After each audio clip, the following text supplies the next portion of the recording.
to your place again. Had a couple fucks, but I lost them. I'm sleepwalking in the dark again. Whatever you got, baby, I want one. And now I'm fighting for the sheets again. Sleeping in your bed like I ain't got one. I just wanna feel like this again. Oh, oh, oh. All I wanna do is feel awesome. Yeah, yeah, yeah. All I wanna do is feel awesome. Yeah, yeah, yeah. Baby, can you make me feel awesome? Up and down, side to side, and then back and forth. Up all night again, me and you. Left and right, and then whoa, whoa, oh, oh. Up and down, side to side, and then back and forth. Up all night again, me and you. Left and right, and then whoa. All I wanna do is feel awesome. All I wanna do is feel awesome. Yeah. All I wanna do is feel awesome. Oh, oh, oh. All I wanna do is feel awesome. All I wanna do is feel awesome. Awesome, awesome. It ain't the change of the season, no. It ain't the distance from the sun. And I keep looking for reasons.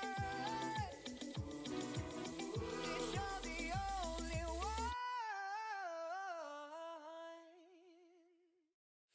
one. Baby, that can make me feel awesome. Yeah, yeah, yeah. Baby, yeah, you make me feel awesome. Oh, yeah. Yeah, yeah, yeah. Baby, yeah, you make me feel awesome. Up and down, side to side, and then back and forth. Up all night again, me and you. Left and right, and then whoa. All I wanna do is feel awesome. I've got chills, they're multiplying, and I'm losing control. 'Cause the power you're supplying, it's electrifying. It's electrifying. You better shape up, 'cause I need a man. And my heart is set on you. You better shape up. You better understand. To my heart I must be true. Nothing left for me to do. You're the one that I want. You are the one I want. Ooh, ooh, ooh. You're the one that I want. You are the one I want. Ooh, ooh, ooh. You're the one that I want. You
She doesn't text me on the weekend.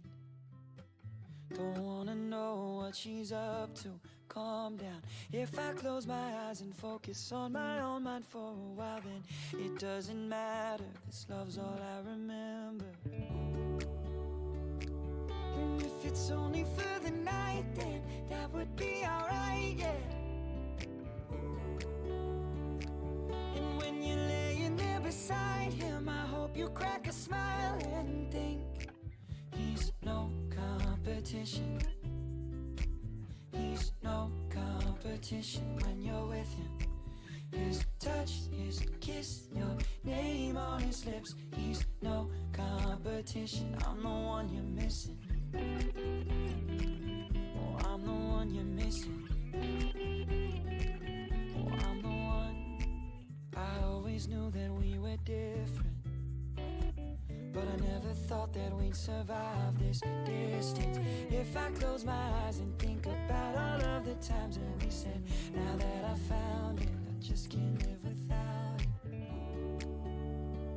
And if it's only for the night, then that would be alright, yeah. And when you're laying there beside him, I hope you crack a smile and think he's no competition. He's no competition when you're with him. His touch, his kiss, your name on his lips. He's no competition. I don't know how much longer I can do this. I'm scared to death to lose you, but the truth is, when I'm alone at night and things ain't right, I need to hear you say it, don't lie. He's no competition. He's no competition when you're with him. His touch, his kiss, your name on his lips. He's no competition. I'm the one you're missing. I'm the one you're missing. I'm the one you're missing. I'm the one you're missing.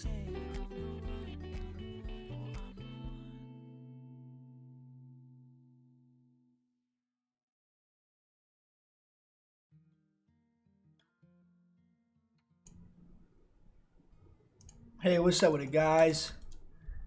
Welcome back. Friday chill stream. No Twitch streaming. So, no. No is the short answer. I streamed on Restream the last 2 nights, and which basically lets me stream like 2 places at once, right? So I was streaming both on Twitch and on YouTube, and I was getting the vast majority of everyone watching was on YouTube.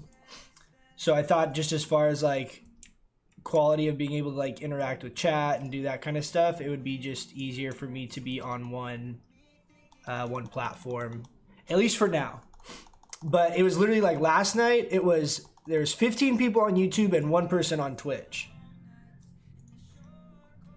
Hey, Moonkin hate Friday. Yeah. Ryan, that's funny that you say that though. I had a really funny idea.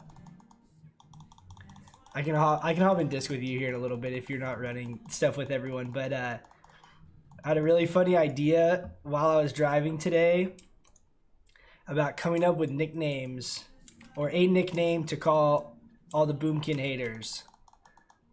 There's no one in chat yet, so I'll tell you now. But I was wanting to get everyone's opinion, because I thought it'd be like a funny thing to, if everyone kind of like does it, if people start talking shit. So I came up with 3 different names. 1 would be Haterkin. 2 would be a Moonkin noob, which would be a moob. And then 3 was Boomerkin. I thought those would all be good names to basically like nicely talk shit to someone that's talking shit to me, and like talk shit back but not actually be mean. I feel like in any situation, if you call someone a moob, you win, right? Like, what the fuck do you say to that? And it's like, it's not even particularly mean. You're just like, what the fuck?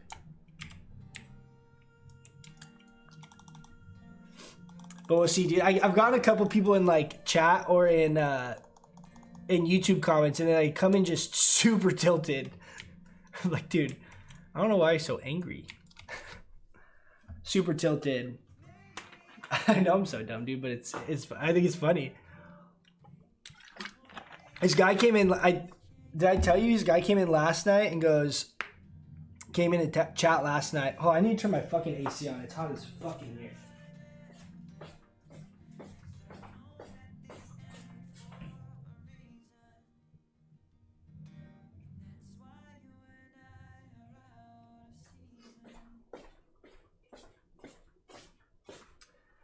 This guy comes in last night in chat. I think this was when I was DPSing in the dungeon with you. Yeah, Boomerkin. I know, that's what I was thinking too. I also like moob though. Moob's just a funny word. But the guy comes in the chat and he goes, first off, why are you playing Moonkin? You should re-roll and play a mage or a warlock. It's like, okay. And yeah, he was very upset at the fact that I was playing balance. And he just went on this whole chain. He's like, "There's no way you're not gonna be able to raid Nax as a Moonkin. Like you're like why even try, dude?" It's like, okay, angry elf. Can you swear on YouTube Live? I think so. I swear a lot, so that'll be a problem if I can't. But I think so. I mean, you can swear in YouTube videos. I think it's kind of the same. I think it's kind of the same shit.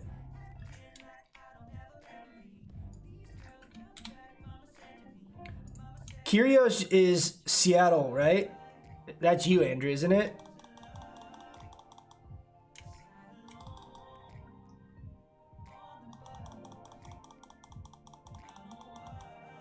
Did I say watch me? Oh yeah, no, I know I did kind of say that. Yeah, I was like, well, I'm definitely gonna raid Nax, so I don't know what to tell you. If you think I'm not gonna be able to raid Nax, like, you can fuck off.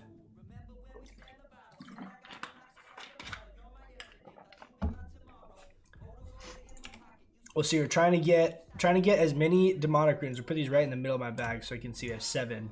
I've gotten a few. 2, 3. Gotten 3 so far. I think these are gonna suck. Yeah, dude. What's up? What's up, Andrew? Ryan, Kyrios is Seattle bloke.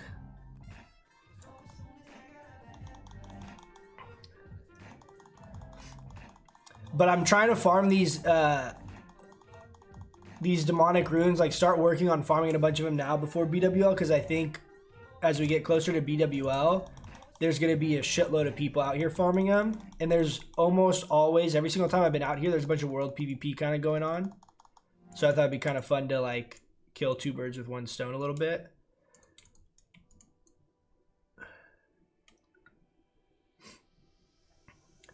Dude, honestly, it wasn't me triggering him. It was literally Moonkin form. This is a passive effect of Moonkin form that is not in the tooltip. Is that some players will be occasionally incredibly tilted at you for absolutely no reason of your own doing. That's just a thing. It's a very divisive is not the right word. It's a very polarizing. That's the right word. Very polarizing thing. People either are super stoked and they like love it and they think it's like hilarious and funny and great and they're like so hyped on it. And there's a much smaller percentage of people that get really angry about the fact that you're playing balance.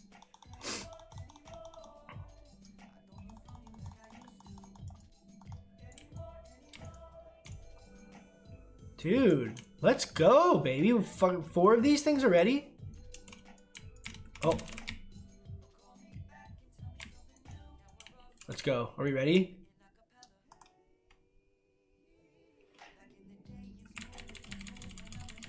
This is gonna be a problem.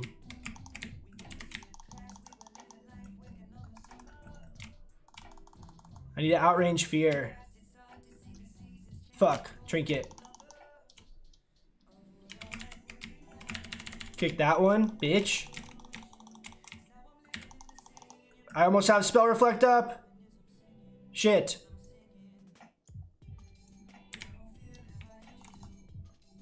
I'm immune. What? How am I not immune? I had reflector up right there. I could have reflected that. Oh, we're gonna reflect this though.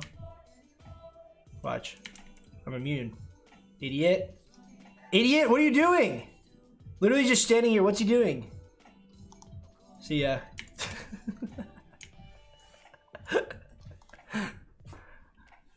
That guy doesn't PvP much, I guess.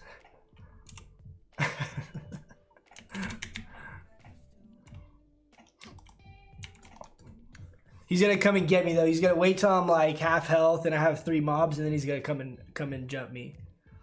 Boomkin hidden ability, 100%. I wonder if it's mostly because they lost a piece to gear to Boomkin.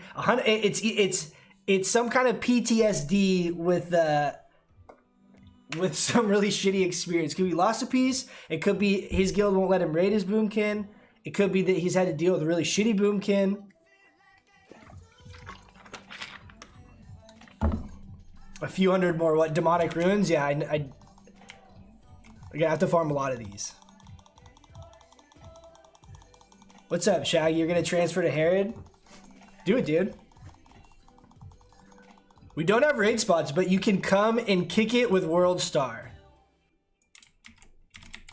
We're gonna start a second raid group hopefully here pretty soon because we have a good. Oh fuck! I have Curse of Tongues on me. God damn it. We have a good chunk of people with alts, and we also have more than 40 people wanting to raid. So we're about to start hopefully pretty soon a second group, but the priority is like main raid and progression. But yeah, if you transfer to Herod, dude, hit me up. There was someone else today. It was awesome. This guy messaged me earlier, and he's level 17 Druid. His name was Drizzle. And he's like, hey, I'm re-rolling a Druid after I watched your videos, and my main's on another server that's dead, so I'm making a Druid on this server. I was like, fuck yeah, dude. Fuck yeah, dude. It's pretty sick, though. Hooked him up, gave him some gold, gave him some bags. Get him rolling.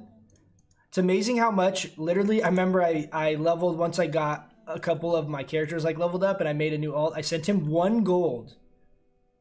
Just 1. And it was literally night and day difference as far as like the leveling experience. It was massive. I'll turn some of my game sound on. Let me know, anyone in chat, if how my volume is, because I'm using, this is the first time I've used Streamlabs just directly to YouTube, and I had to kind of mess around with it trying to get it all set up. And so I want to make sure the volume is all correct. I had to kind of mess with it a little bit. So if anything's a little out of whack or disproportionate, just let me know. Well, it'll just be fun to kick it, especially someone who has my spec that I thought I made up. I thought I made it up, dude.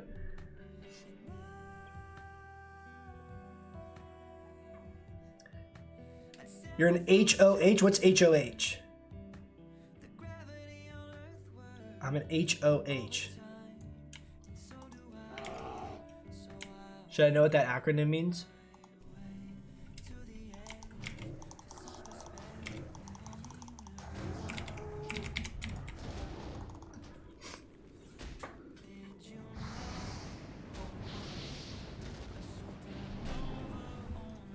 You know what'd be really fun to do is to do some kind of like world PvP-ish kind of thing and roll around with just a squad of Moonkins out in the world. Like there's that one video, you guys see that video where they did a Arathi Basin and it was 15 Moonkins?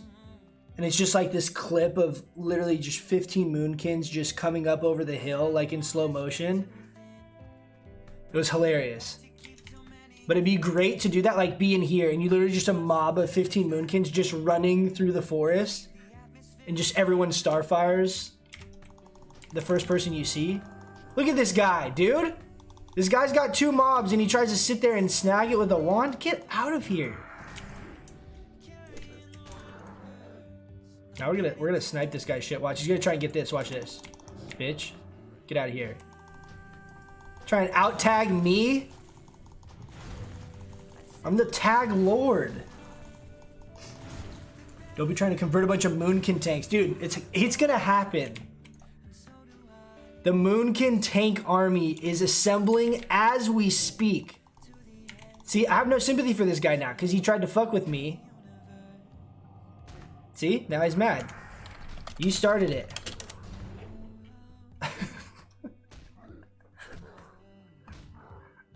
Dude, the Moonkin tank thing, I think will actually, people will start doing it, but my hope is in posting stuff, people do it correctly. Like, they do it successfully, they do it well. They don't tilt people. Like, last night was a good example, dude. I was streaming last night and we ran it, fuck, dude, Ren broke my thing. I was streaming last night and I ran completely with pugs. All random people, right? And I told them, I was like, oh, they said looking for a tank for Skola. I was like, I can tank it. I did not tell them I was a Moonkin. I was like, I can tank it. I'll head that way. And then about a quarter of the way through the dungeon, the priest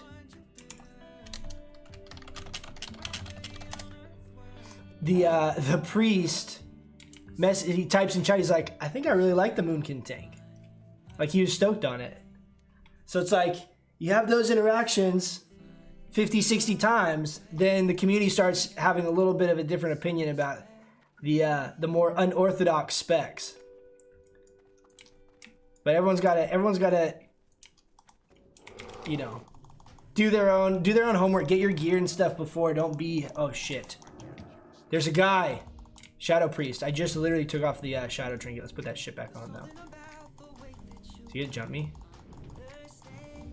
I'm gonna jump him. This might be a bad idea because the trinket's not there and I'm not full mana. Need to stay away for fear. Root? Where you going, buddy?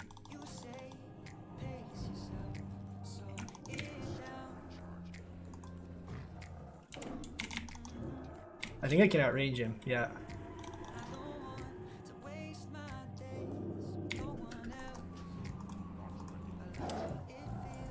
Okay, okay.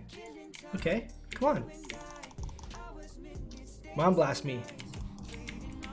Oh no! I reflected that, but it didn't work.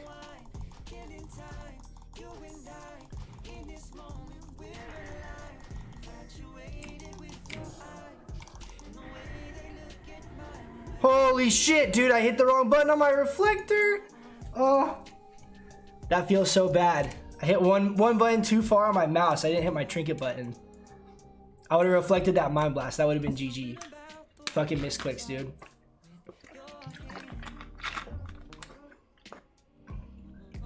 You're one of the luckiest ones that found a guild to raid with. Dude, I've talked about this a bunch, but I've actually had so I started on Herod with a group of people. So regardless of whatever class or spec I was going to play, I already was going to have a raid spot. Like, I wasn't worried about that because we had all kind of talked about that beforehand. And none of us really cared what anyone played as long as, like, everyone's playing stuff that they're having fun with and they're just consistent, right? So you're gearing someone and you're just consistent. I switched around a lot with characters while we were leveling, but I was also leveling faster than everyone, so I wasn't too far behind. But what I was going to say is, like, out in the world, either running dungeons or, you know, this happened a lot when I was farming elemental fires for some reason. Yeah, I mana burned me. I know. I misplayed it, dude. Reflector is massive because not only do I not take the damage, but he takes it instead, so it's a huge swing, and I fucking misclicked it. I haven't been PvPing that much, so we're gonna be a little rusty, but it's okay. Not worried about it. We'll get him on the next one.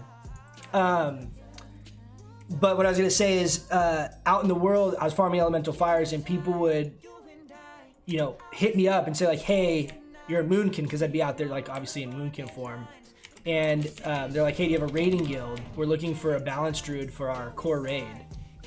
And I got asked that question by probably 6 different people, like, throughout the time, hitting me up about wanting a balanced druid to raid. So I feel like people in general are just way more receptive and like, you know, cool with the idea of balance just in general. Should we jump him again? I feel like I should respect the fact that he just beat me, even though that was 100% my fault. But I also want to get back, but it's like, do you respect the win and I leave him in peace, or do we try and fuck with him again?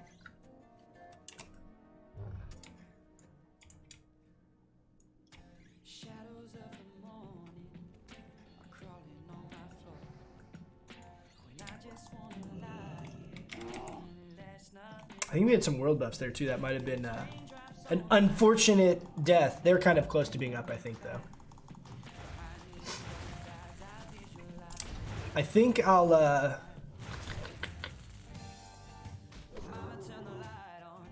I'm gonna use some of these because I need to get these out of my bags. A little couple little random tricks, you guys. Elixir of Sages is actually really solid. Actually, I'm not gonna fucking wear my hat. Is actually really solid. But if you're gonna get Arcane Intellect, it's not worth it. But if you're out doing solo content, not with mages, it's actually really good to have it. What's up, William? Jump him, don't take the L. Okay. I'm down. I like that mindset. This guy's gonna tag it. This is the mage that was getting cranky with me. But Elixir of Sages is a good one, and it lasts an hour. It's a little expensive now, but depending on, like, so I'm herbalism, right? So I have just a ton of mats. I wouldn't keep a ton of these, but if you're out and you're gonna do like farm content like this by yourself, it's definitely a decent elixir to run with. Also, the little arcane elixirs, the ones that last 30 minutes, are really inexpensive. I think on our server to buy them like straight up outright is like 60 silver or something. Which I don't know like how efficient that is if you're trying to like strictly gold farm to be using the consumables. But I enjoy using them because it just like, you have a bigger mana pool. If you get jumped mid-fight, I feel like the likelihood of you dying is a lot less. It's just, it feels a lot better being out farming stuff with just those handful of consumables, and they're relatively inexpensive. But yeah, don't use Elixir of Sages if you're gonna have an Arcane Intellect. If there's like a mage buddy near you, or you're grouping with a mage, don't use it because you can still, I believe, keep it on, but you only get the spirit buff. It's kind of funky the way it works. I'm gonna keep my PvP trinkets on because that also kind of screwed me last time, is having to swap over. I'm not that worried about the bonus damage from Briarwood.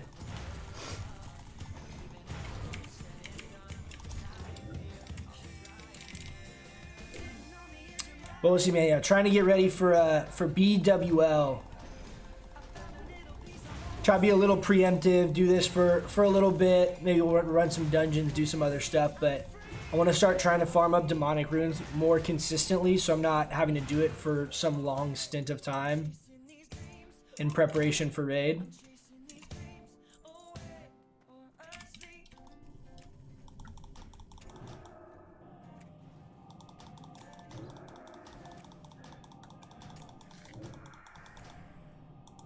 Good old horde mentality. What part's good old horde mentality?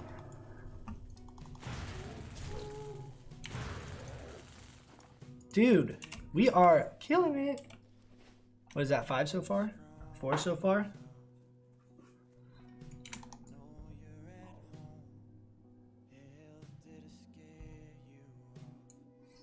I do have track herbs up. There's like an herb spawn over here. There's one kind of over here. And then there's one over at this other corner. This is really the only valuable one to me. There's a mountain silver sage I just picked up a minute ago. I don't know if you guys saw, but that will spawn up here. Mountain silver sage for us is worth like a gold-ish. And it's used in a lot of things. Oh. Oh, the boys are back in town. Can we out-tag them? We got it, dude.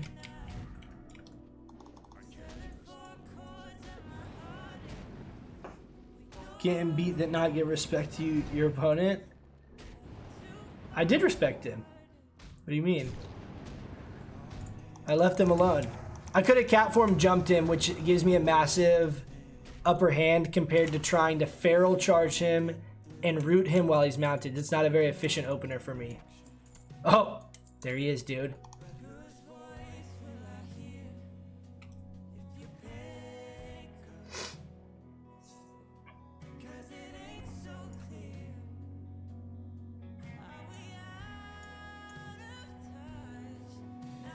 This is one of my buddy's little brothers on Spotify, but I think this is a little too mellow for me, if I'm being honest.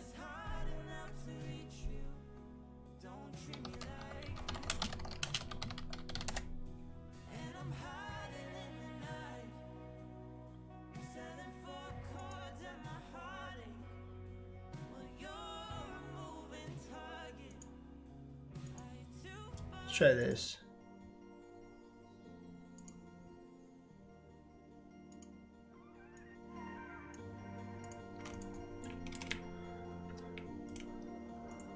Oh, caller, betrayer. Okay.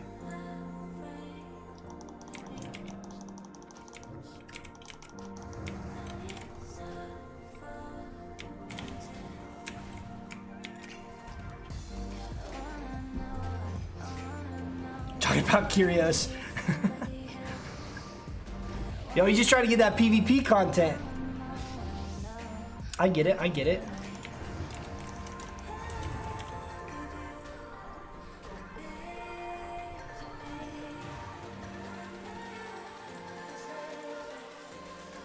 I think those scrolls of agility actually go for a pretty significant amount.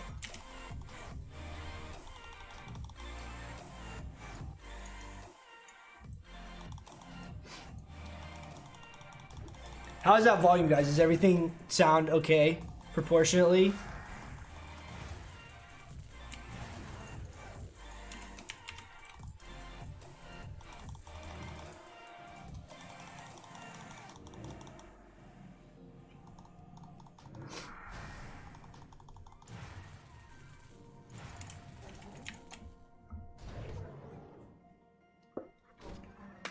War Stomp OP.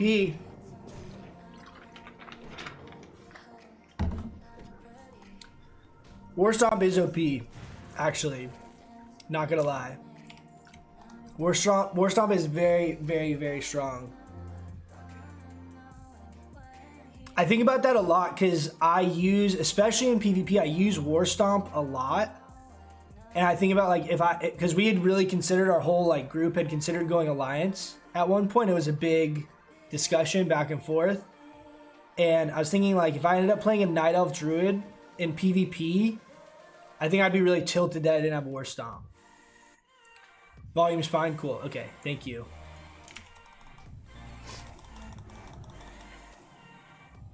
But it's dude, it's just so good against so many classes. Like just the fact that you have another form of being able to interrupt is just massive.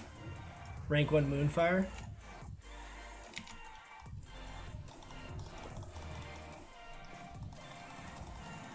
But that'd be fun to set up, man. I know we have a handful of balanced druids on this server. It would be fun to try to coordinate a Moonkin squad.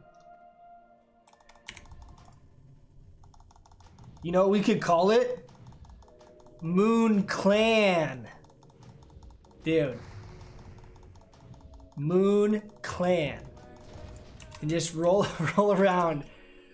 You have to have Moonkin form to get an invite. Moon Clan, dude. Hey. Big brain plays right there.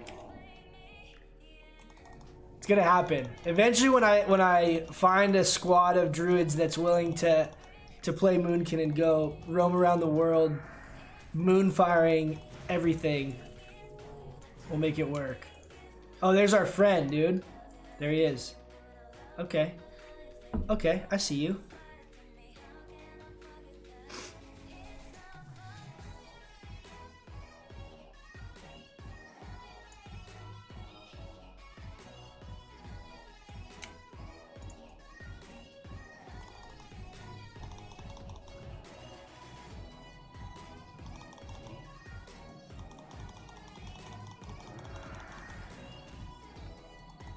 My open world gear that I use is mostly tier 1. I don't use that much of my DPS gear. If you guys are noticing the damage of my stuff, it's very similar to my tank setup that I run. But it just has a lot more survivability for PvP stuff. We have but you can see we have 4,800 health and a shitload of mana. Hey, nice. I'm gonna throw that down here instead of my expensive pots in case I need to use one for PvP.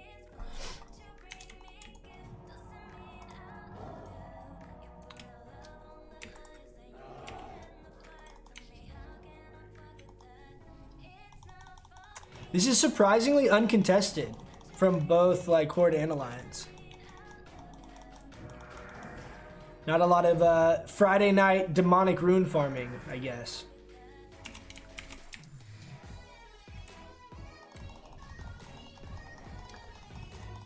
Now that we have a couple more people in the chat, let's get some opinions on this topic.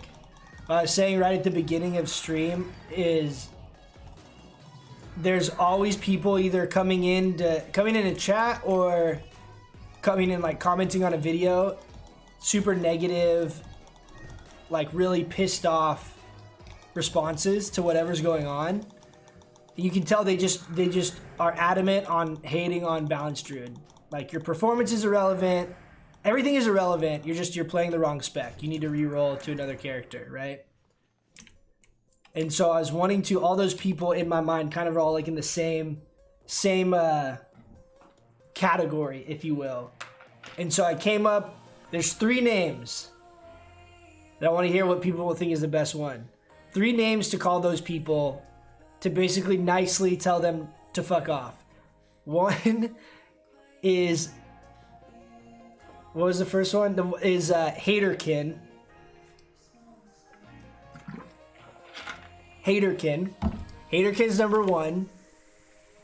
The second one would be a Moonkin noob, otherwise known as a moob. And the third one would be Boomerkin.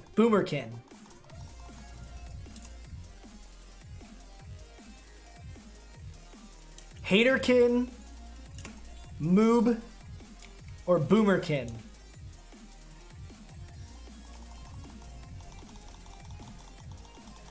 There's a way for me to like nicely respond to people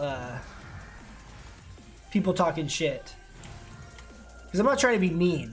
I don't want to be mean back. That's not the point. But I think it'd be funny to have basically the same kind of default response to just disregard what they're saying.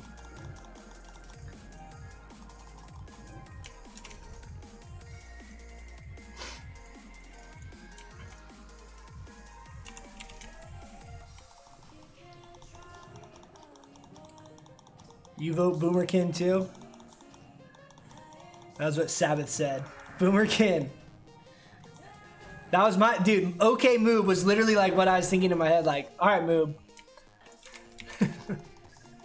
Boomerkin is pretty good though, especially because everyone fucking says that stupid boomer shit all the time now. It's like such a thing. What's up, Alejandro? How you doing, brother? Yeah, I'll have to see. I'll get a bigger pool of consensus of what people think. I like both of them. I like all of those, honestly. But, yeah. We'll see. I want to have something that's like, so people know I'm like responding to someone that's being unnecessarily negative, but like at the same time, I'm not trying to be like a dick, or I'm not being mean. I'm like, I really don't take it personally. It doesn't really bug me at all. But I also get annoyed at the fact that there's people that do that, right? Like, you create content or do something with good intentions and it's obvious, right? Your intentions are good. And they come in super pissed off, really tilted. You click their channel name and they literally like don't ever make any content, don't do anything. It's like, bro, you're just throwing shade for no reason. Just chill. Go look at some other videos or something. I don't know.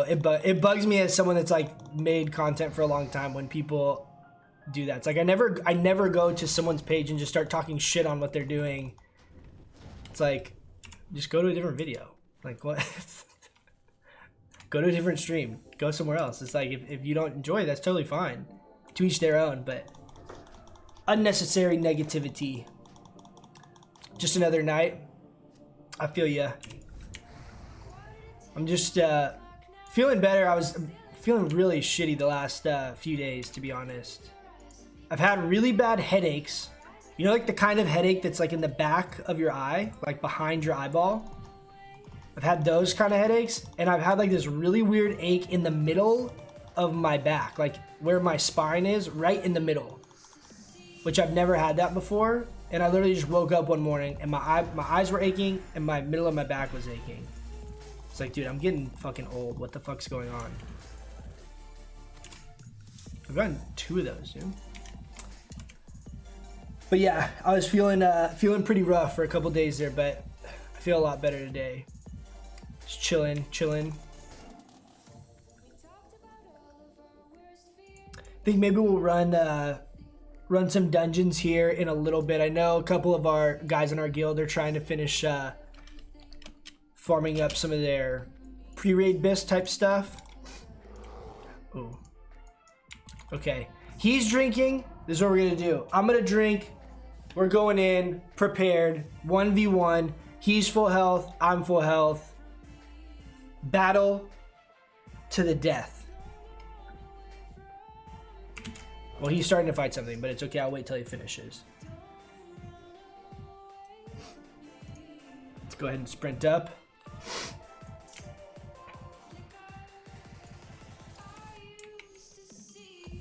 Okay, he's got spirit tap. No, don't attack it.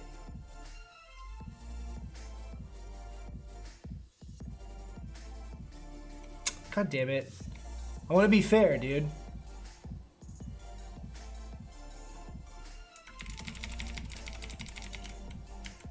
I'll let him have spirit tap.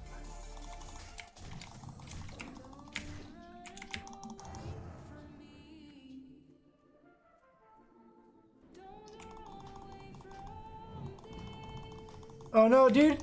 He's helping us. I had that. I still had trinket and I still had reflector. Well, it's okay. We did try and be honorable. Can't fault me for that one. T-virus? Migraine? Dude, I don't know. Could be both. Could be neither. I think it's some... I honestly, what I think it is, I got some kind of like a little flu thing. Because it was only for a couple days. And this was right as I came back from Australia. So... I think it was kind of... I was just on the plane, right? You were on the plane with a bunch of people coughing and sneezing and shit. And like... I feel like it's very likely when you're on a plane... Like, Australia, the flight back's 13 hours, roughly. When you're on a plane with recirculating air for that long, like... You're gonna get exposed to a lot of germs. Trying to figure out a macro last night for travel form to rejuve into Moonkin form. So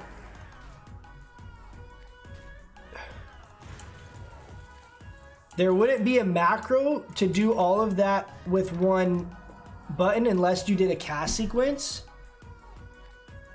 Definitely zombie plague, exactly. Unless you did a cast sequence, but since they all prompt the global cooldown, you won't be able to like bundle any of those up in one like spell batch or one global.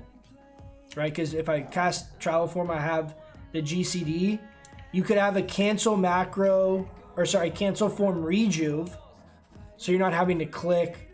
Like I'm hitting 2 keybinds when I do that right there, when I shift it out. And then Moonkin's gonna be another global. A helpful macro is a cancel form rejuve macro for any form, right? Like for, like if you're in bear, you're in cat form, you can hit one button and basically cancel form and rejuve yourself instantaneously. It's definitely a decent macro. I don't have that because I have just a cancel form macro that I'm pretty quick at using. Knew there was something that wasn't working. Yeah, I mean, generally speaking, all the macro stuff is predicated on global cooldowns. So you want to batch stuff together that's not on a global cooldown. So a good example would be like a trinket use with casting a spell, or like rocket helm. Oh, dude, let's do that.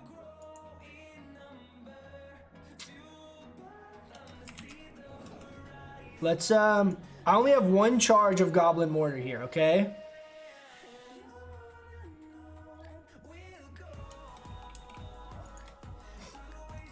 You guys want to see this?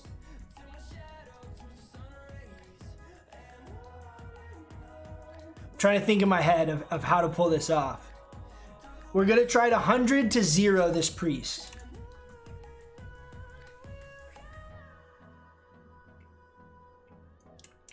Are you guys ready for this?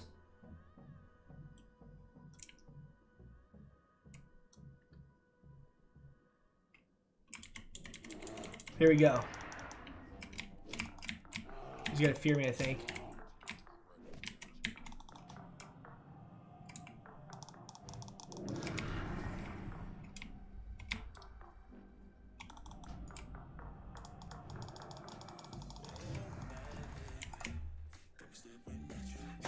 Woo! Straight up, dude. Hit him with the dance. See ya. See you, nerd. 100 to 0, straight up. Full. He's like, what the fuck just happened? That was dirty. Real dirty. It's really fun to do, dude. Definitely my favorite combo by far. It actually works out really well too. The fact that we have Starfire, which is such a long cast and does so much fucking damage. Figured that out pretty quickly, yeah. Is there a way to delay a cast in a macro? You can do a cast sequence macro where it will. I've never used a cast sequence macro, but I know they exist. Where you can basically say cast this and then cast this and then cast this. You can definitely Google that. There's a ton of little templates and stuff out there.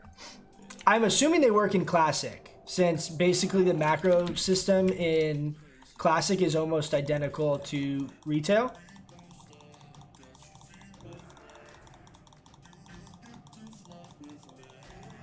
Yeah, the only thing you can really... So you can macro cancel form, because cancel form doesn't proc the global. So you can macro cancel form with things.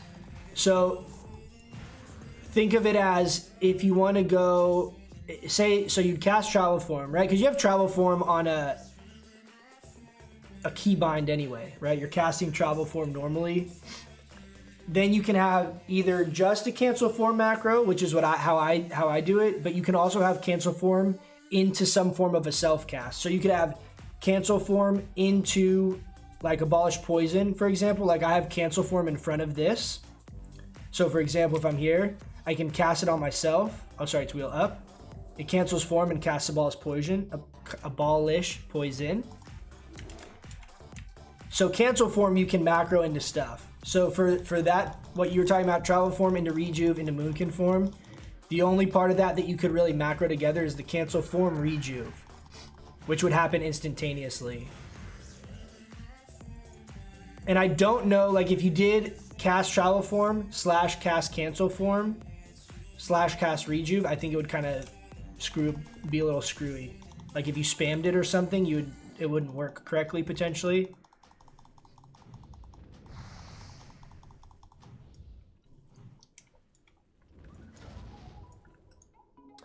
But the reality is, if you, assuming you're not using the same keybind, like so for me, right, my rejuve is on this keybind, and you can see that's also my wrath. So for me, I can't macro a cancel aura into that, but if you have a button that you use only for rejuve, you can also just put a cancel form in front of that, right? Because you can never cast rejuve in any form. So that way you're not having to hit an additional button or re-hit travel form or bear form or whatever. Just every time you hit the button that you have that's rejuve, excuse me, it would pull you out of form. Another option. I wish Moonkin form, like getting into Moonkin form, was a quicker like global. I think it shouldn't be instant, but I wish it was like a half a second global rather than a full global. The full global cooldown to switch to get into a form feels kind of bad. I mean, I guess it'd probably be a little OP if that didn't exist, but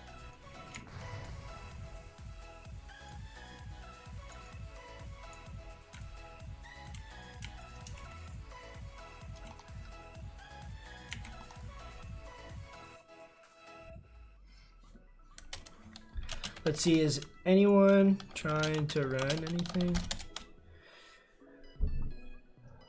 Let's see if we can get some dungeon work in.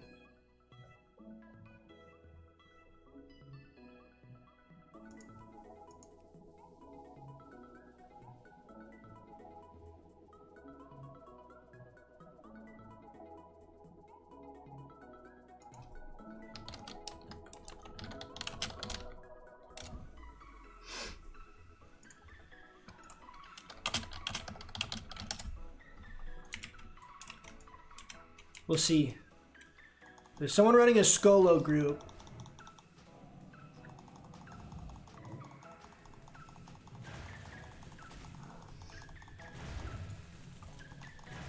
You guys want to know one of the strongest ways to gold farm right now? I don't want to make a video on this because I don't want to fuck myself over. Because it has to do with like server economy. But I'll give you guys my secret of gold farming right now, which you could do on any class. It's not Druid specific, but you can run Scholomance over and over and over again. So in Nax, what's the most intellect you could possibly get right now, including buffs and potions? It's a good question. I don't know. What I have right now, probably close, something close to 500, 450, 500. With Arcane Intellect, probably close to 500. Yeah, that's probably a pretty accurate number.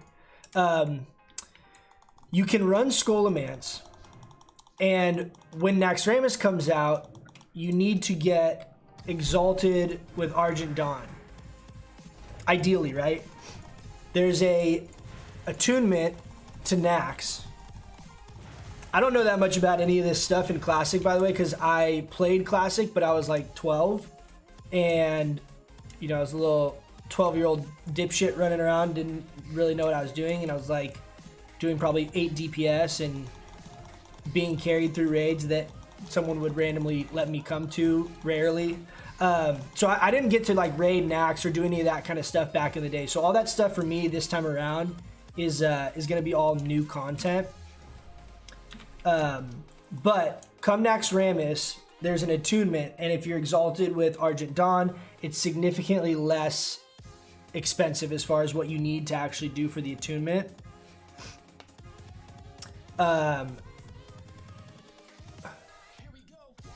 Here, let me bow to this guy so he doesn't try and kill me.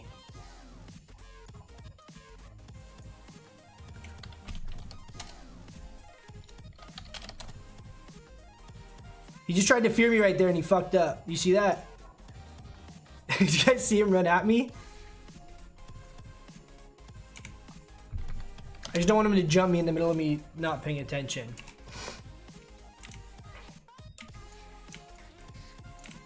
But yeah, you run Skolo. Skolo simultaneously will give you Argent Dawn rep because of all of the little turn-in things that drop, right? You also are going to get gold from the rune cloth, from the grays that drop, all the greens that drop. There's a ton of bosses in that dungeon per trash ratio, so there's a lot of blues off of bosses that most people don't need, so you get a good amount of just vendored items, raw gold, pretty realistically maybe 10, 15 gold per run. Each run, let's say it takes an hour. It should take you a little bit less, say it takes an hour though. So that's a good 15 or so gold per hour. Now what I do is I do need the skins, but what I'll do is I'll go to a run and I'll be like, hey, I don't need any loot from there, right? So I'll be like, hey, I don't need anything. Healer can have the runes. Can I just get the skins? Like any skins that drop. The Skin of Shadow. Skin of Shadow is used for a bind on pickup enchant for spell damage, right? This enchant on my legs and my helm requires 2 Skin of Shadow. However, the Skin of Shadow are bind on pickup. The enchant itself is also bind on pickup, but I'm sure you guys have seen some people in trade selling the Arcanums, right? That's like the finished form of those enchants. For the spell damage one specifically, it's 2 Skin of Shadow, it's 4 large brilliant shards, 1 pristine black diamond, and a Librum of Focus. So quick math for you guys. A Librum of Focus on my server fluctuates a shitload in price, but I think right now they're around 80, 90 gold. At one point though, I was buying them consistently for around 50 or 60. So for this example, let's say it's 60 gold. Then I was getting the 4 large brilliant shards, which was on my server combined was a total of about 15 gold, give or take, just depending on, you know, stuff's up or down, 50 silver a piece or whatever. And then the pristine black diamond has fluctuated obviously a lot in price too. Less people running BRD, more people needing enchants. That was around 15 gold as well. So all the mats I could buy straight up off the auction house was 60 gold, then 15, then 15, right? So that's 90 gold in hard cost that it was costing me to buy the mats. Now we're also running Skolo, getting almost always you get at least 2 skins per run. There's one guaranteed one behind one of the bosses down in the bottom room at like the end of the dungeon. And then you very, very commonly get a second or third from the different trash in the dungeon. I think you can also kill the skeletons in the basement, and those have a high chance of dropping it. So you could clear that whole room too if you're trying to actually do this. I'm telling this to you, 13 of you that are watching. I'm not posting a video on this because I think it'll screw up the market when everyone figures out they can do this. But so with that, buying all of those off the auction house, 90 gold. And then you get the Skin of Shadows, which are bind on pickup, so they have no use. You can't trade them, you can't auction house them or anything like that.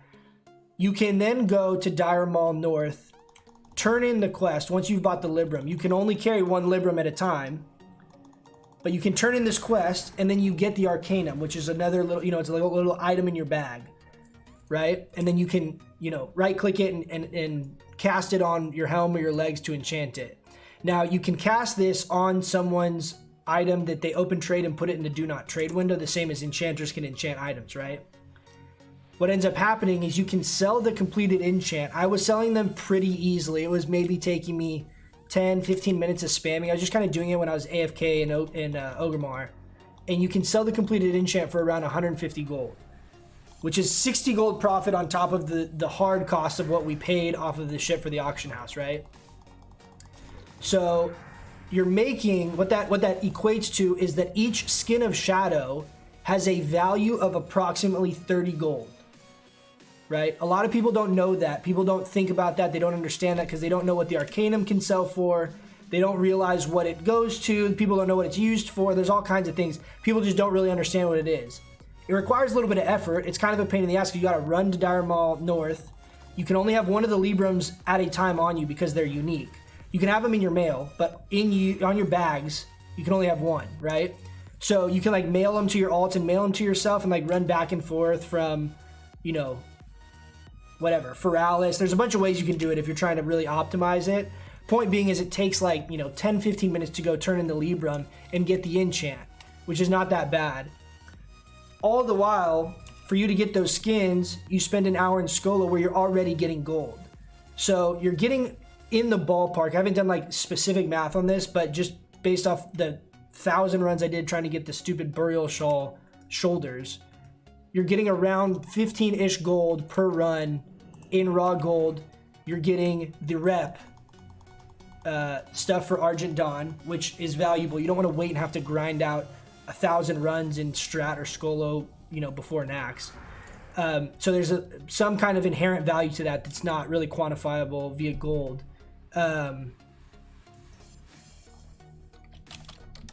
Sorry, Whisper. Then you're also getting, usually, more often than not, you're getting 2 Skin of Shadows per run. Now, if you go and do the second part of that quest, turn all that in, that's another 60 gold that you're getting per run. So it's very, realistically, let's say it's a 70 gold farm per hour.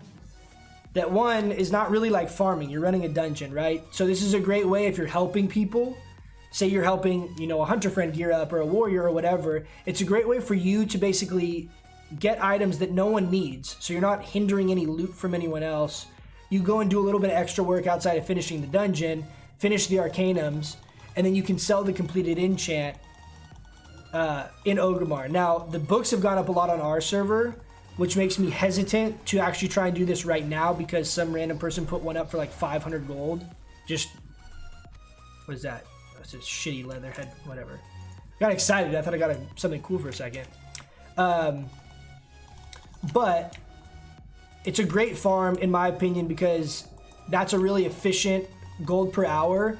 It's dispersed among a lot of different things, right? So you're not banking on the price of double sword leather. You're not banking on one thing. It's really, really diversified as far as how it's spread out and its efficiency. Not to mention you can kind of stock those up.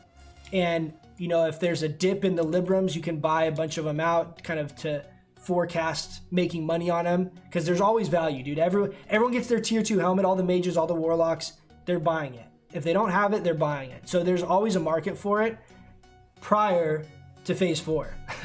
Phase 4 comes out and ZG makes that kind of a moot issue because there's the class helmet chance. So it's not going to be as worthwhile. But for me, appreciating all you guys hopping in, that's my gold trick that I'm not going to make a video on because I don't want to mass publicize that, because that's a big way I've been making gold, either healing or tanking or DPS, just running dungeons, because I actually really enjoy Scholomance as well. But I've found that to be a very profitable way. Maybe some of you guys also know, if you're playing different classes, you know more about the other enchants. But since I know what it takes to do the caster one, and I'm not actually worried if I were to stock up 2 of those, for example, I'm not that worried because I could also use them, right? So it's not like I'm putting money into something that I can only sell and I don't have an inherent value of for me to like actually use it myself. There's another reason why I like that.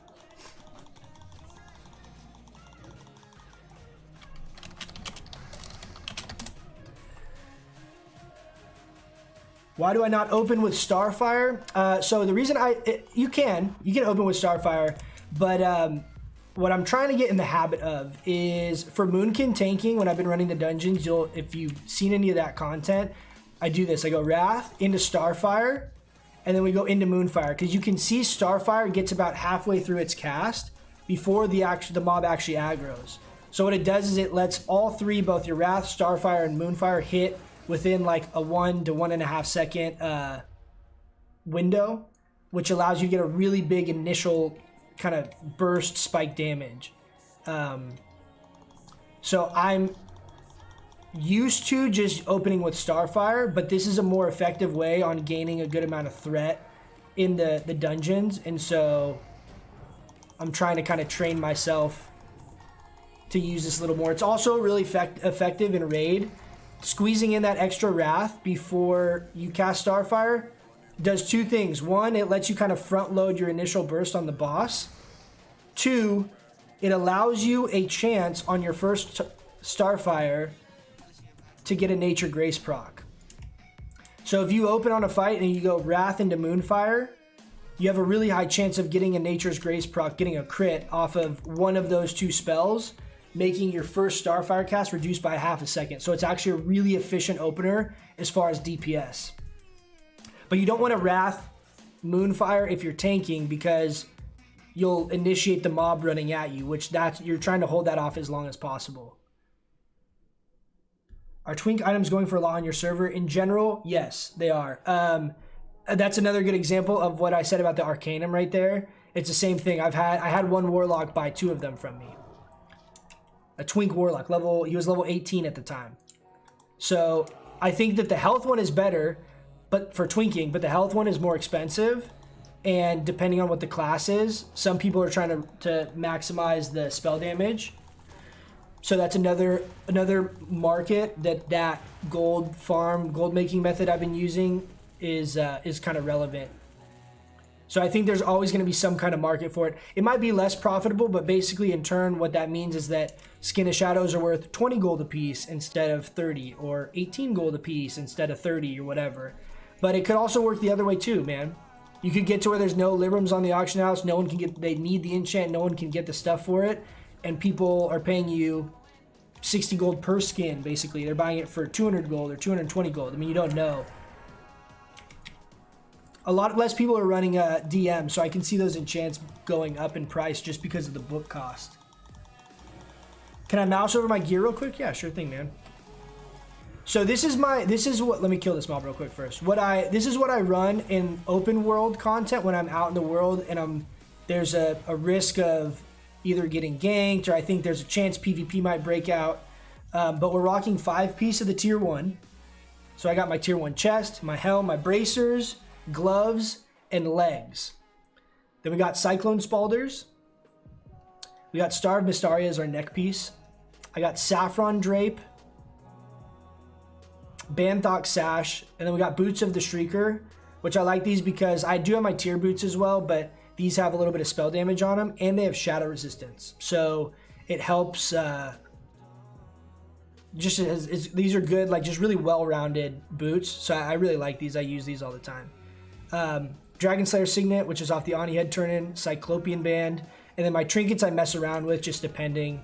But usually I'll keep something like this, or like I'll throw up, I don't have that many of my PvP trinkets. A lot of them are in the bank because I was trying to like clean up my bags a little bit because I had so much shit in there.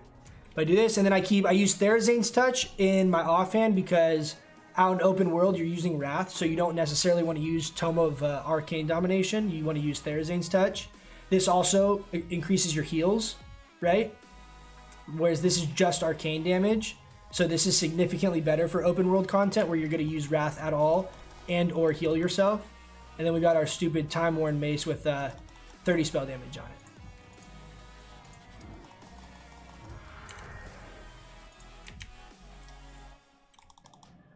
So here I'm going to open with Starfire because I already got a Nature's Grace proc there off the start. Yeah, because Wrath has travel time. Exactly. You're capitalizing on the projectile travel time to squeeze in extra parts of your cast that are going to be uninterrupted, basically. But it's a great way to kind of burst, which before tanking, this Moonkin tanking stuff, I didn't really think about it at all.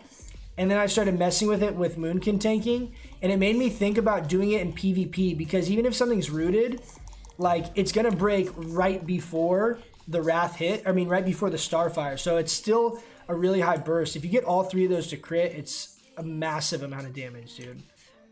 So I'm just thinking about trying to figure out ways to capitalize on that in open world PvP stuff. There's a dagger in SM or Shadow Fang that goes for 300. Yeah, the rogue one, right? You're talking about like the damaging dagger. I think it's from SFK, right? I know people run that a lot of times. People will like run like low level people through it for free or for very cheap because it's like a 2-for-1 basically. Like they can make a little bit of gold consistently, but then they take any of the twink. I think it's Assassination Blade, isn't that it? Or is it something else?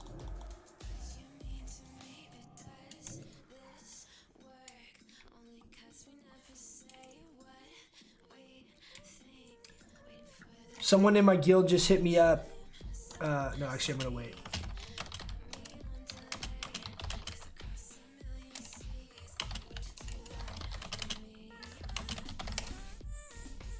Dude, there's a lot of complicated stuff that goes into preparing for raids.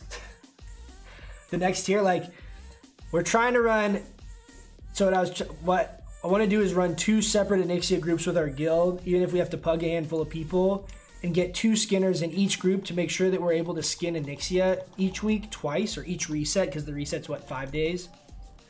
So that we can get enough scales. This is like 3 weeks before BWL we have to start doing this. To get enough scales of Onyxia to make the Onyxia cloak so that we can get everyone in our raid to have the Onyxia cloak. It's just like a lot of like forward planning. It's a poison proc. Huh, I don't know what dagger that is off the top of my head. I don't know very much about all the twink stuff. I've looked at it a little bit, and I've made twinks in the past, but I don't find that... I get kind of burnt out on the PvP. Is just, it's like there's only like 1 button on a lot of classes, or like 2. It's very basic. So it's just 100% contingent on your gear, which is totally fine.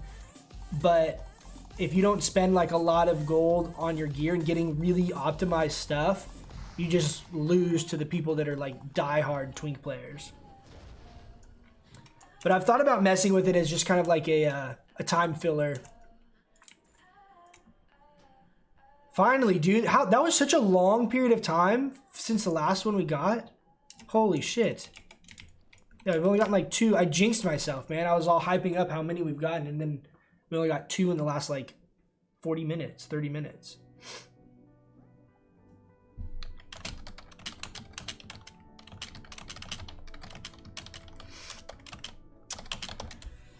Let's see if we can get a group going here for a 5-man. Got a solid Elixir of Sages is as my little my time stamp here. Got a good little 45 minutes to an hour in. I'll be doing Ubers after these strat runs. I'd be down for Ubers. I'm down. How long? Ubers would be fun. So I actually did. I tried/did tank Ubers. I had a Fury Warrior, a random Fury Warrior pug in my group that wasn't understanding that I was tanking. So he kept taunting off me, thinking I was pulling aggro. Like, oh no, the druid has has threat, and he kept taunting off me. So needless to say, he couldn't, like, I literally messaged, like, I said it like 7 times. So it didn't go very smooth, but I don't know how much of it is due to the Moonkin kit as much as it was that guy kind of messing it up. I'm just saying, for gold value, selling twink items, or at least the easy to farm ones. Yeah, that's definitely, dude, the thing that's great, and it's honestly really a thing for sure with druids, is that we have a ton of options at various gold farms, which is really lucky for us, because that's not a thing that a lot of classes have. Like, I know rogues, I think pretty significantly at their best farm is that BRD lockpicking one. Hunters like DM tribute runs, like everyone, like each class kind of has a specific gold farm that is significantly better than others. We can solo the first boss in Dire Maul North. We can do Mara farming. We can do this demonic rune farming that I'm doing, which I guess a lot of classes could do, but we actually gain value from getting the demonic runes, which a lot of classes don't. We have that Skolo setup I was telling you about. That's basically any class could do that. I'm herbalism, so I can also go in herb stuff. You can farm twink items. Like, there's all kinds of stuff. And another good one is the Essence of Water farming over here. Essence of Water is not as much of a commodity now as it was in the previous phase, but most people have Hide of the Wild now if they were trying to get it. I also have leveled fishing. The fishing farm is really fun. To me, it's like a very different change of pace, but is very chill and enjoyable. The Ashara essence pool farming is a good one. I've done that a little bit. That's kind of enjoyable. There's a lot of different schools of fish that spawn there on the coast too. So if you're into fishing at all, that's a really good spot. It seems like it's been a little less contested too. I've gone there a couple times lately, and it's a little less contested than it used to be. When I was doing it was before the PvP phase. So it was before phase 2. And literally there would be just a person parked at every pool spawn location. So it made it virtually unfarmable, because the way it works is it's 2 of the 6 spawn points. Oh, I didn't take a drink.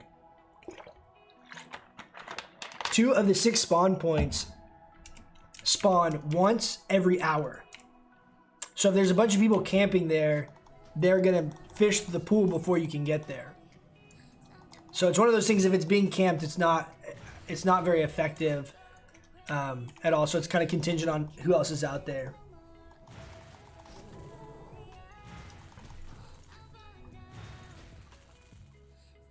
$20, 30 minutes. Okay.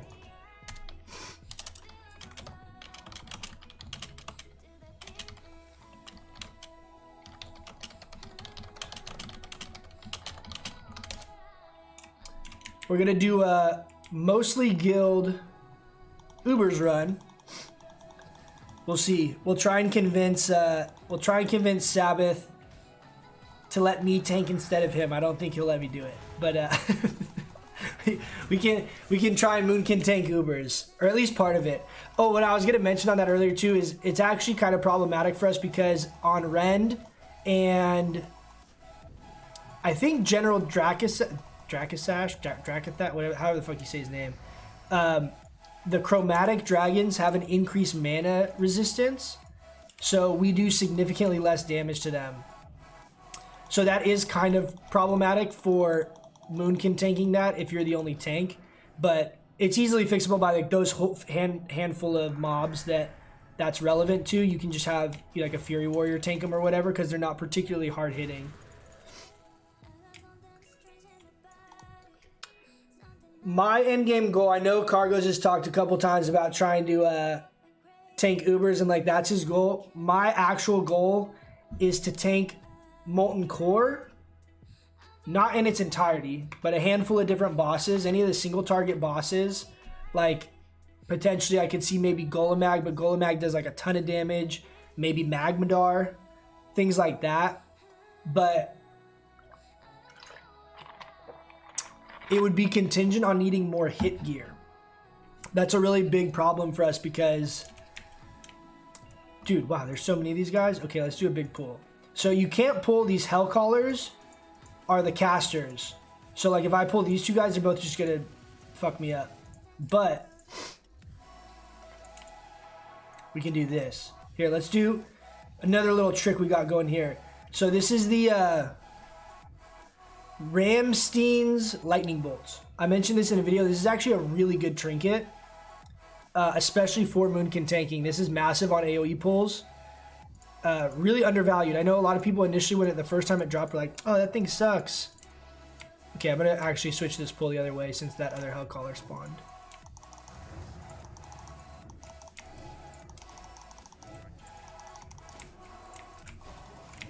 I need to damage that guy again because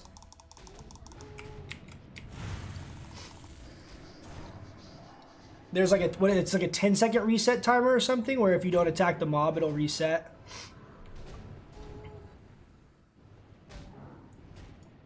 Nice. Pretty clean, pretty clean.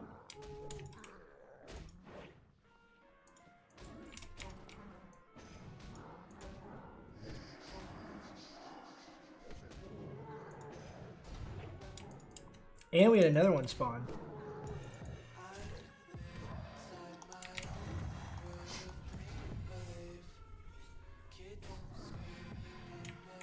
Jesus Christ, dude.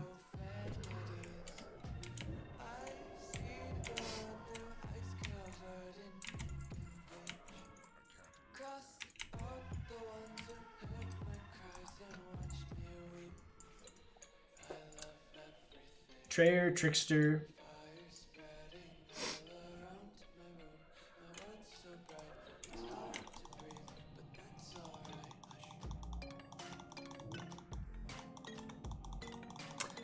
Yeah, maybe we'll just stick to DPS for this Uber run.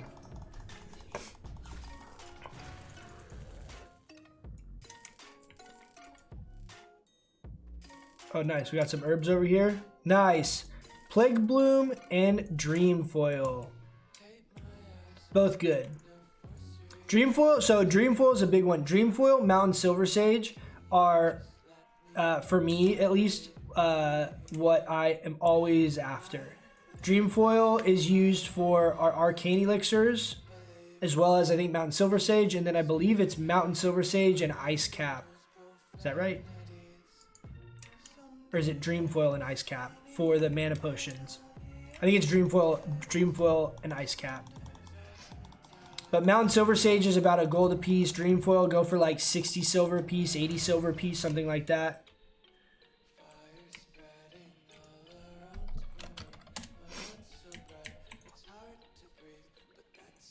It's all just storing up the mats, man.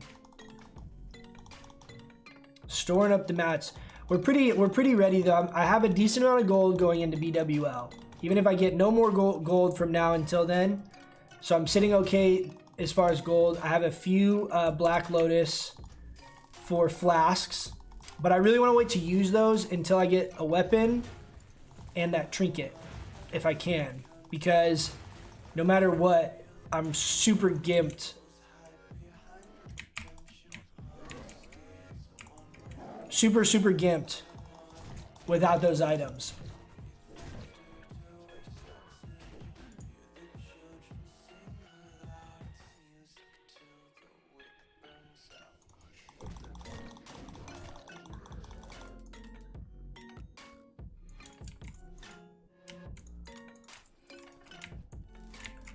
Yeah, so for any of you guys, I don't know if any of you guys were around yesterday, but Rivsy was in the chat, and Rivsy's also a balanced druid, and it's like, oh yeah, I parsed top 10, and I go and look up Rivsy's logs.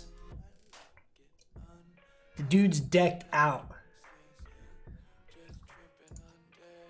Here, let me I'll pull up his logs right now, because his gear, I was like, dude.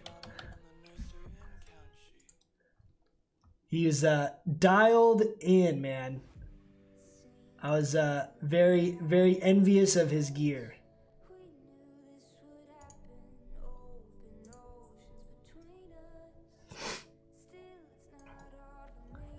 We move up the hill.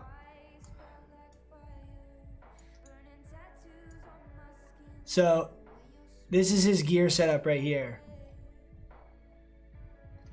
Cap of the Scarlet Savant.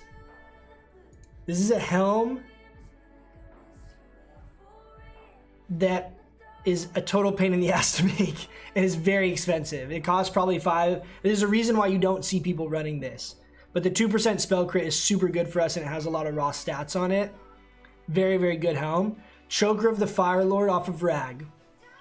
High Counselor's Magic. You can't see what the is, but I guarantee you it's arcane power on the shoulders. Robe of Volatile Power. Banthok Sash. Leggings of Arcane Supremacy off of Azurgos. 10% drop chance. You want me to prowl? I'm not that worried about getting jumped, but better safe than sorry, right? Water Sprout Boots, which is our best option that we have right now. The only thing you could get of this setup is the trinket, 2 rings of spell power in a perfect world, and the belt. He's got Maiden Circle, which is basically our best outside of either Dragon Slayer Signet or the Ring of Spell Power. Eye of Ogrimmar, also very good. Obviously, it's like the exact same stats almost. Eye of the Beast, Briarwood, Saffron Drape, Staff of Dominance. Like, dude, I've gotten 0 items for balance in Molten Core. This guy's got Choker of the Fire Lord, Robe, Staff, and Leggings of Arcane Supremacy off of Azurgos, and this OP helm. Dude, I'm like so jealous. So jealous. We'll get there. But yeah, I was thinking about that like the other day, and it was like, damn, dude, I've like really gotten kind of screwed on the whole loot situation. I was considering AoEing these guys, but I'm just gonna pull these guys individually. What do you think of the Mara Princess Dagger over Mace? So, I've looked a lot of things up about the Mara Princess Dagger, and I have found very little useful information. Like, very little. So, it makes it really hard to figure out if they're actually good, if the dagger's actually good or not. And the other issue is that it's such an insanely low drop chance that I think I would get really tilted farming it. I would love to see a balanced druid actually put together some like numbers of it proccing and stuff, because from the one thing that I did kind of grasp after kind of looking up a bunch of stuff on it is from a mana regeneration perspective, it's insanely good. Like I think the math was like it equated to like 35 MP5 or some crazy number.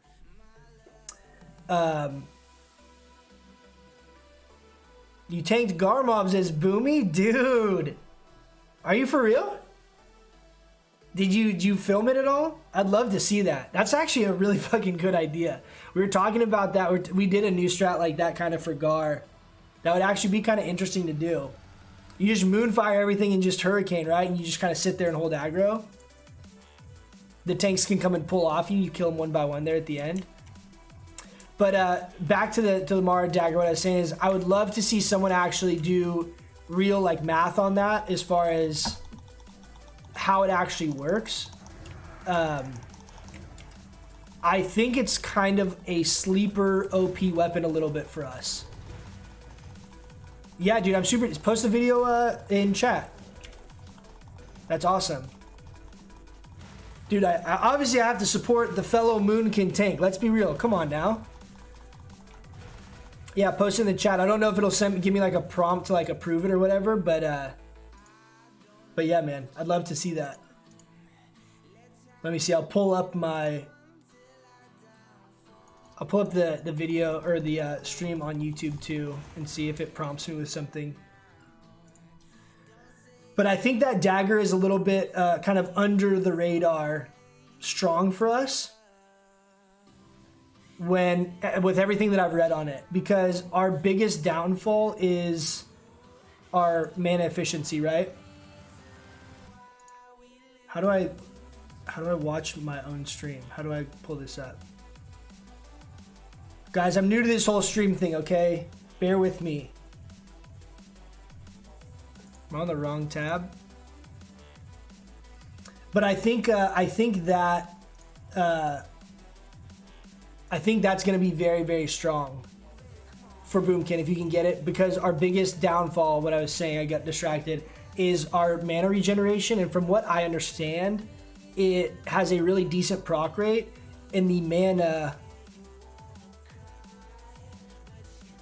Oh yeah, I do have Discord. Did you send it to me in Discord? No. The mana on it is massive. From what I understand, it's like 30-ish MP5 or something is what people were saying it equated to. Again, there's no video that I was able to find of it. If you look it up for other classes, it's not really relevant, right? It needs to be based on our cast per minute, our rotation, and how it actually would synergize with us. I do think Ebb and Flow got it, I believe. He's another Druid YouTube content creator. I believe Ebb and Flow got it, but I never saw a video of him using it, which I thought for sure he would do, because I remember watching a clip, and I remember because he was like paused, like super hyped that he got it. You think this Warlock's gonna jump me if I try and AoE these guys? Let's try.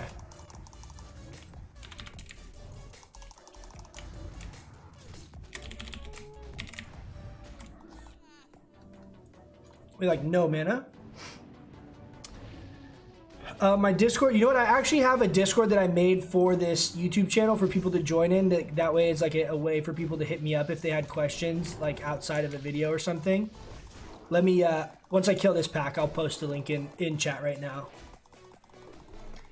Gotta get ready for bed, got work in the morning. Thanks for the stream. This is where you will find me now. Thanks for hopping in, Andrew. I appreciate it, man. I'll catch you up. I'll be streaming later this weekend as well. I need to kind of figure out a schedule, but my goal is to basically be on streaming or making content as much as possible. What about Hand of Edward the Odd, or Iron Foe? Iron Foe, I would say, is even worse of a farm than that dagger would be. and I don't think it would be very good for us. Hand of Edward the Odd would be great. We would be able to utilize those procs better than anyone, but it would be inconsistent, which I don't like either. Yeah, Douglas, sorry, here, let me post my my Discord channel here.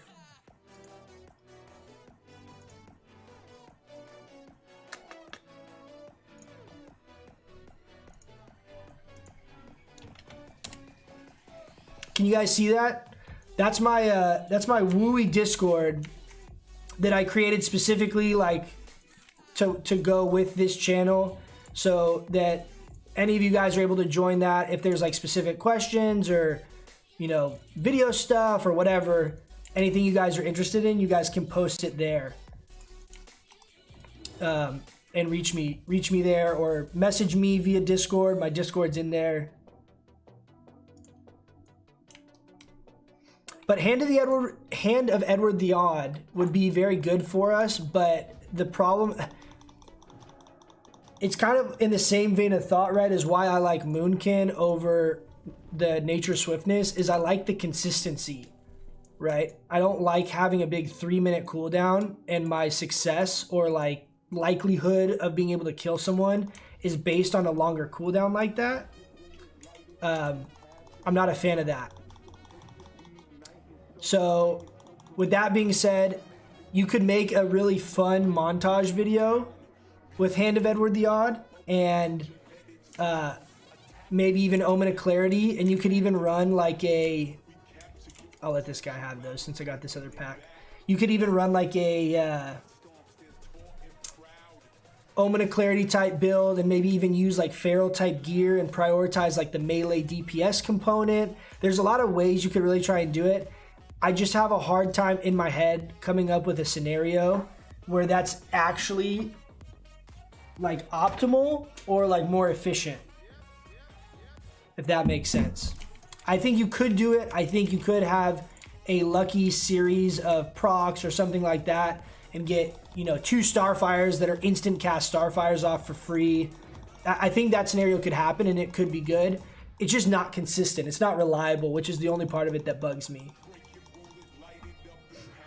Check Discord.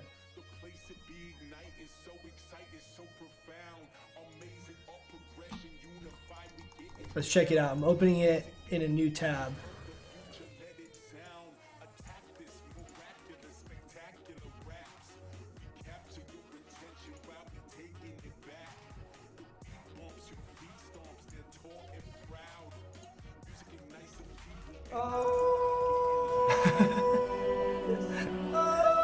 All right, let's watch it, guys. Let's watch it. On behalf of the Moonkins. With the power of nature, can bring you to the outdoor life. And you should know by my side, as I look in my eyes, that you are about to be massively forced together. Chicken attack. Chicken attack. But you are back before I'm guessing this is you right here.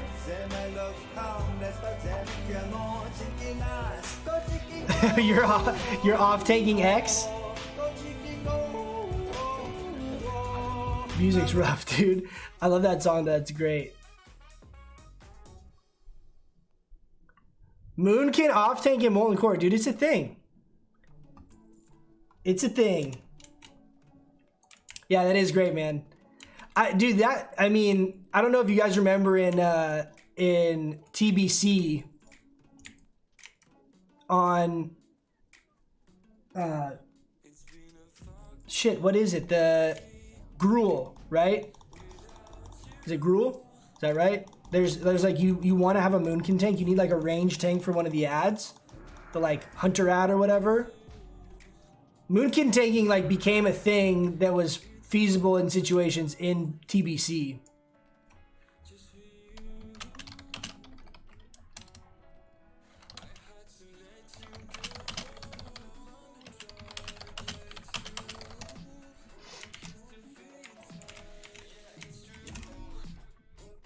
Yeah, but that's man. Ironfoe and Hodge would proc Omen a ton, I think. So there's a big, I think, misunderstanding on how Omen works.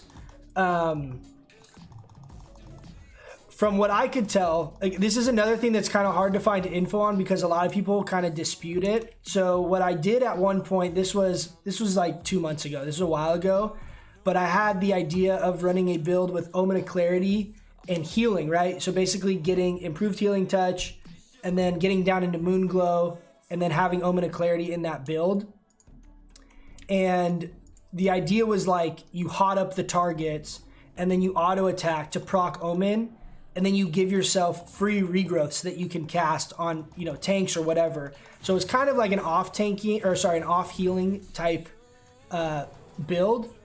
But when I tested that in actual, you know, real content, what I was finding is that it was basically a proc per minute. So a faster weapon would proc it less as far as like percentage goes, because you're attacking slower over the course of a minute.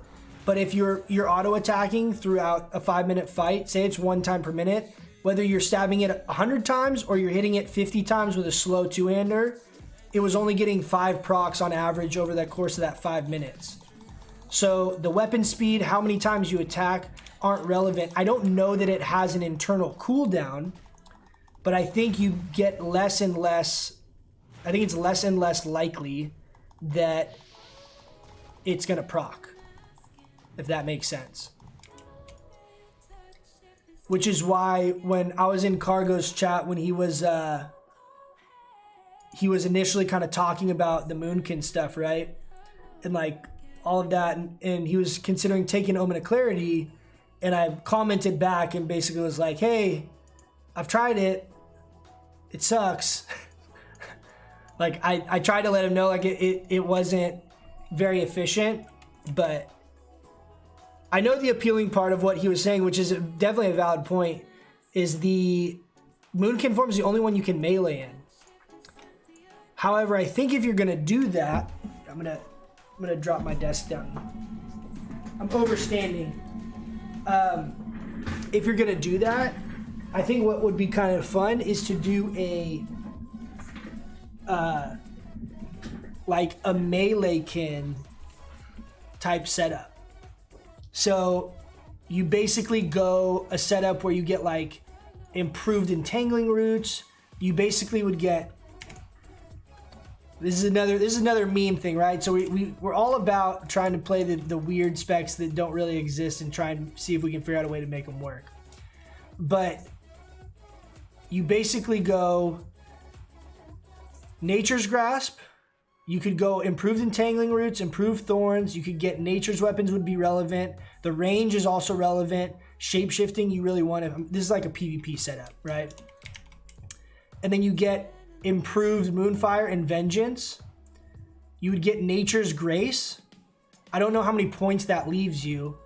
And then you could get Moonkin form. Moonglow wouldn't be super necessary, but you would basically then put the rest of the points into like Feral and Fur so that you can do this kind of same Feral Charge, shape-shifting type thing. Oh, someone just hit me up. Do I want to tank Undead Strat?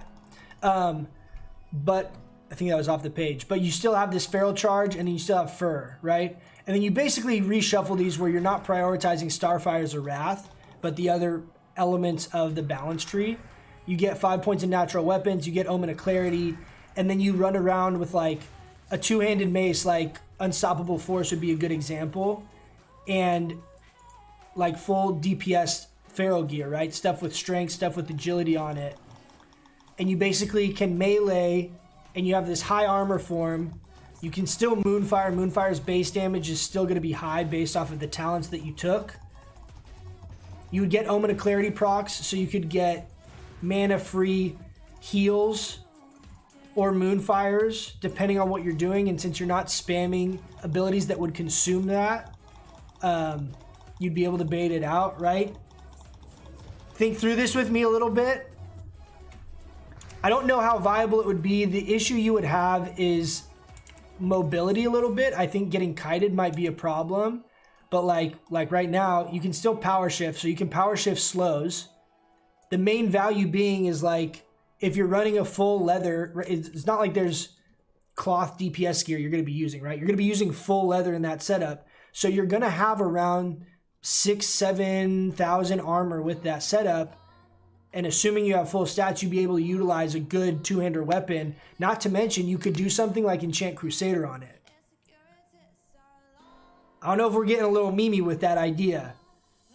But I was thinking about that the other day, and I was thinking there's a chance I could see that working out. And you basically prioritize your autos. You still have Fairy Fire, which you would be prioritizing in Moonkin form for the armor debuff. And you're really capitalizing basically on your physical auto attacks as well as Moonfire damage.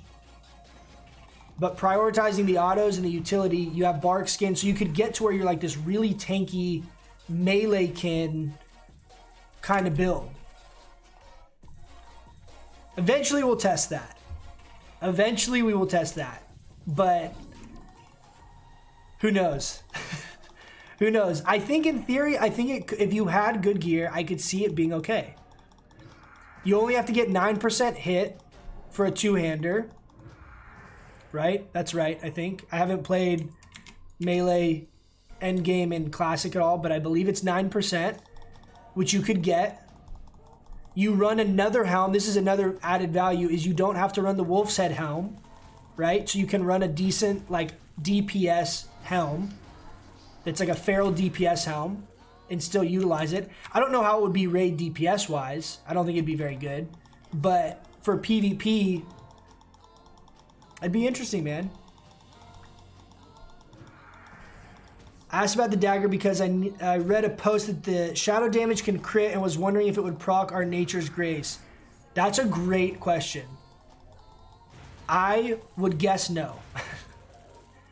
I think if it procced crit-related procs off of like what would be your normal kit, I think it would be very, very, very OP. But I will tell you, the fact that I haven't seen like any content around it at all makes me think that it's not that good. Never too meme, dude. I love it. I love the mentality.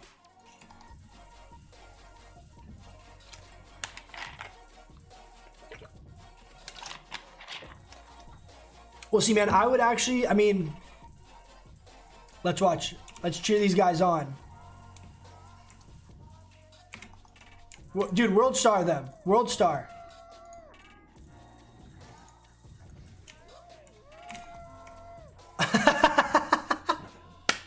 Dude, you fucked him up. That's great. So that was actually where the idea of our guild name, World Star, came from.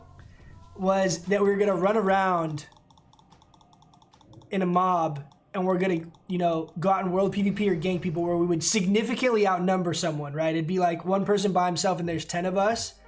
And we would all just form a circle. And everyone would start / yelling World Star. And then one person would like walk out and basically challenge them to a fight to the death. No one would help. It's a completely honorable fight. But you just have a crowd of people around you yelling World Star like it's some street brawl. That was where our guild name stemmed from. And now it's turned into like a legit raiding guild. I will tell you though, you get a lot of World Star love, dude. People love it. You can't play something like Moonkin and be in like a really serious named guild, right? It's like it's conflicting points. Let's see. You still need a tank.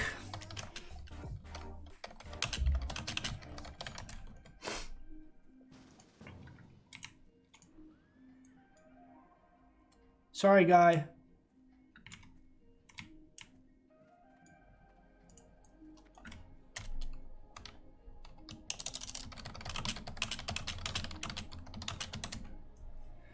I'm down to tank strat undead if we're not running this Ubers in the next like 5 minutes. I don't want to get in this run and then miss out on the guild run, you know? We got some guys need some stuff out of there. Gotta help out the homies. Fuck yeah.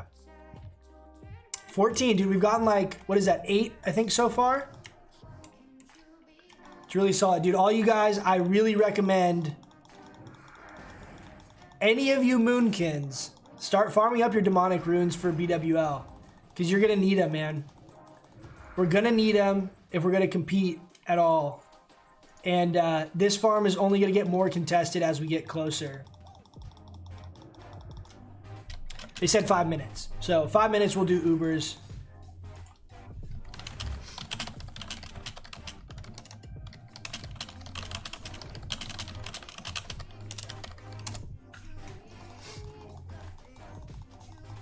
But yeah, I expect that's kind of the reason why I'm out here doing this this early as far as like prior to BWL, is because I think each week goes by, I think this is going to get more and more contested, because BWL is going to be the first real progression test, right? Where everyone's starting at a benchmark, everyone's got a certain amount of gear, and everyone's going to be trying to down Neff as quickly as possible. And flasks are going to be a big deal. All the raid consumes, you know, arcane elixirs, elixir of mongoose, all that shit's going to be just more and more and more on demand. So my thought process is that this is the easiest farm that I know of for these demonic runes that you can do solo without running like Skullomance runs and like reserving them. So that's kind of my thought process here, is get a little bit of a jump start. I want to try and get ideally a couple stacks of these farmed up over the course of this weekend. I use a little bit for raid. I used like 6 or 7, I think, this weekend. I don't know. Oh, dude, are you fucking for real right now? He's gonna escape artist this.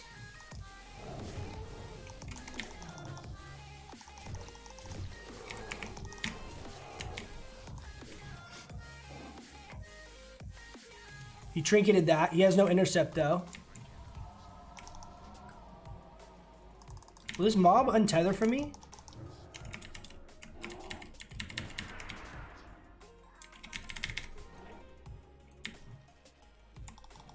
Boy, you done fucked up.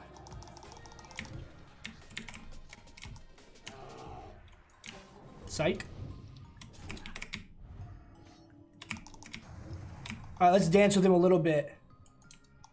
That's right, run away. Fucking idiot. Get the fuck out of here.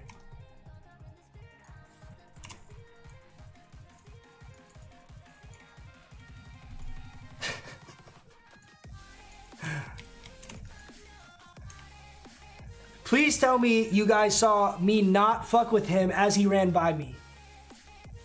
I let him be. I didn't even use any consumables, dude. Get out of here. People underestimate the Moonkin, man. I'm telling you, like... They're like, oh, it's fucking Moonkin. Let me just wreck this guy real quick.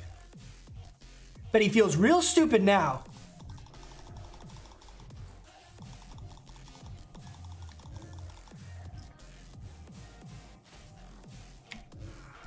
But yeah, man, I think I have a good amount of mana pots we've stored up. I want to get more. I want to be like really ready for BWL. I want to like really go all in on BWL and really make sure I'm doing everything I can to, you know, contribute. This is how I call it, yeah. We'll just AoE these guys. To contribute and see how well we can do on the progression content. I'm honestly real excited to have fights that are a longer duration fight and see how we how we like handle all that. How do we deal with it from a mana conservation perspective specifically? That's really what I'm real curious to try out.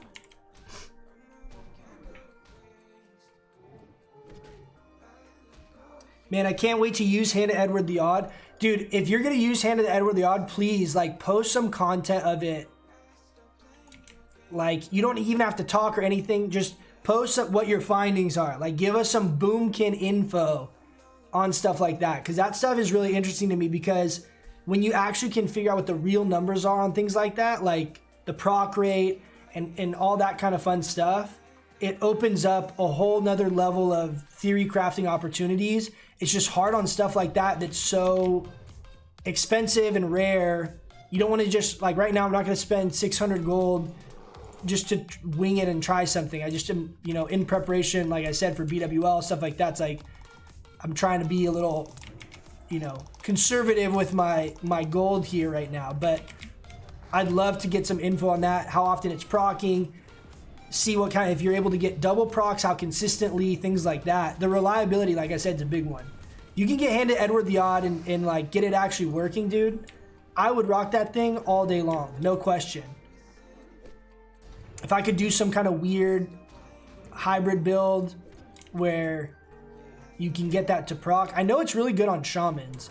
I don't know how much of that has to do with Wind Fury though, right? You get a Wind Fury proc and it's like 3 autos instantly. Like I would imagine that has a really significant impact on your like consistency of procs. But the fact, like a good point to that is like us as Moonkins can utilize that proc better than any class I can think of, right? Because mages can't even use it, so they're out of the running. Warlocks can't use it. So it's shamans and druids, right? Shamans usually use it for chain lightning because chain lightning does more damage, but chain lightning is only a 1.5 second cast.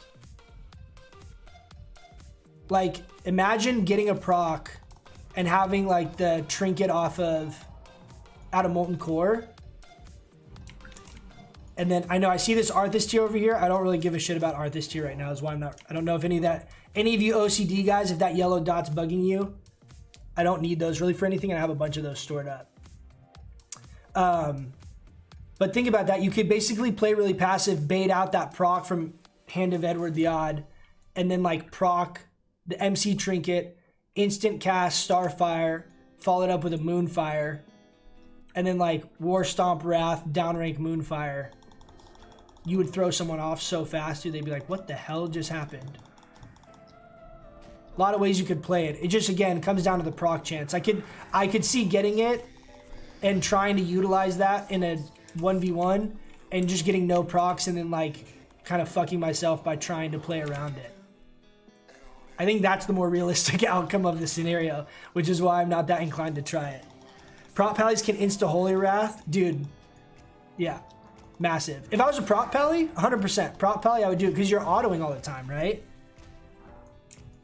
The other issue is that the casting resets our auto swing timer, right? So that adds an element of shittiness to being able to use that feasibly. It's even more different for shamans, right? Because they have shocks, they have Wind Fury. They can kind of capitalize a little more on melee DPS than we can.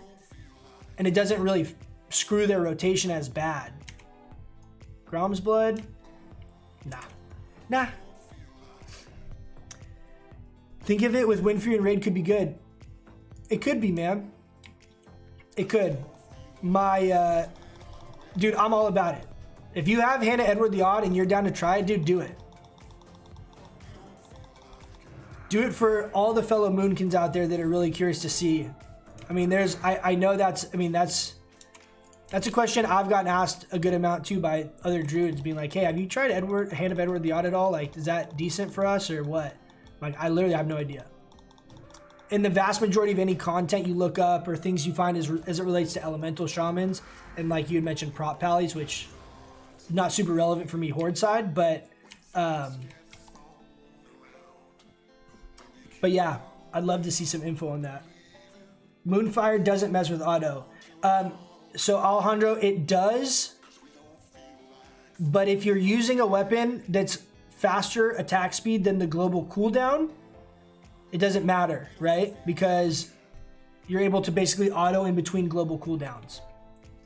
If you're using, for example, like a two-handed mace, say you're using a staff, if you go to auto and then you cast Moonfire a half a second before your swing timer would go off, it will reset your swing timer back to 0. You can't cast in like melee consecutively. It's not like there's the thing that hunters have where they can like melee weave, right? You can't do that as a caster. All the cast reset your auto swing timer. But if your auto swing timer is less than 1.5 seconds, right? The global cooldown, it doesn't matter. It resets and you auto, and then you cast again and it resets you, like you can still fit it in there. But if you were to try it with like a two-hander, like, so I tried it with Unstoppable Force, the two-handed mace from AV. I have one of those in my bank. I tried it with that, and I promise it does reset the swing timer. It's very apparent. If you use a slow weapon, it's really easy to see. I have one on my Druid, he's only 32. I just made it a few days ago. Awesome, dude. Hey, you're going quick. I will say, from a leveling perspective, Druid was by far my favorite class to level. I don't know how many people in here are like play Druid or just are interested and curious about Druid content. But if you've leveled as Druid, does anyone disagree? Is Druid not the most enjoyable leveling class in the game? I played a Hunter before I played a Druid, and I enjoyed it. There was no downtime, very efficient, right? You can pull off a lot of things because of your pet, but the fact that Druid has the ability to heal and has literally no downtime if you're cognizant of your mana and you can kind of swap back and forth between cat and human form, things like that, was so just smooth. It just felt so good for the entire way leveling. It wasn't like you got a massive power spike really at any one point, but you just could just keep going. Like, you just got to keep playing over and over again. You're not sitting there drinking. It was so fun, man. I leveled a Hunter. I'd mentioned this yesterday. I leveled a Hunter, then I leveled a Warrior. Both of them got into the early 50s. Then I decided I didn't like them that much. Started leveling a Druid. Gone hard ever since. The leveling experience was really fun though. Like, if like the classic TBC or some other form of classic comes out, depending on how they do the servers and all that, assuming that actually comes out, I would be not disappointed to level another Druid. I really enjoyed the whole leveling process on this guy. It was a lot of fun.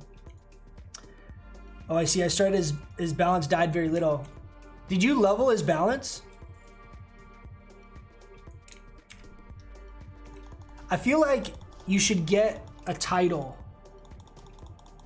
If you leveled the entire way to 60 as balance, you should get like a little asterisk by your name, or like you get a different tint of Moonkin form. You get something that's like a badge of honor for sticking it out. I'm leveling Pharaoh, but I have a 60 pocket priest on another account, so it's going fast. That's awesome, man. Pharaoh leveling is fun. I leveled mostly as Pharaoh too. I kind of respect a couple of times. I don't think I even tried balance while leveling. We're starting our Uber's group over here. That's what this group is up on the top left that's forming. But I leveled as Pharaoh, and I loved it, man. I had a blast. Really fun.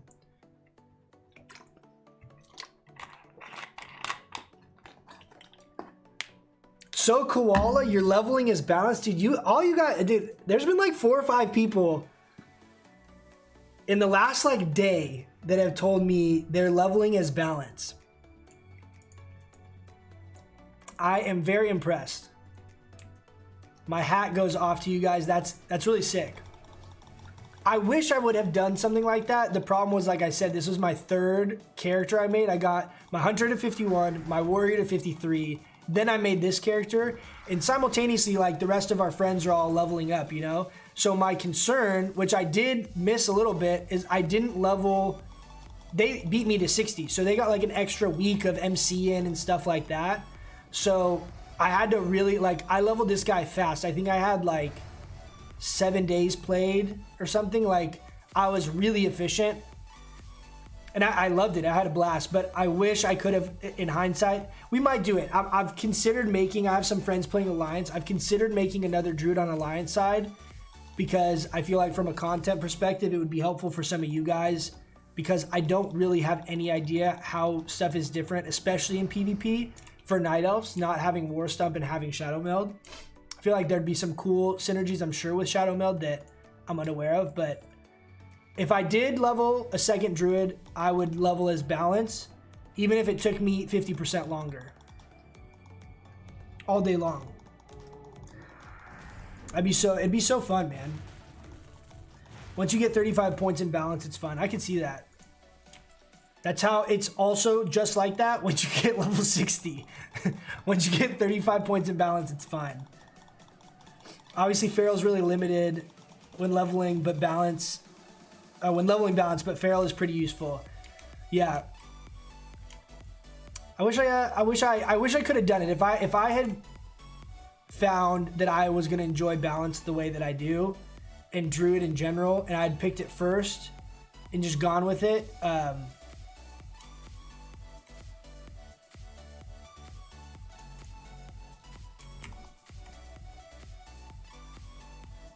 Let's dance with this guy. Dance party.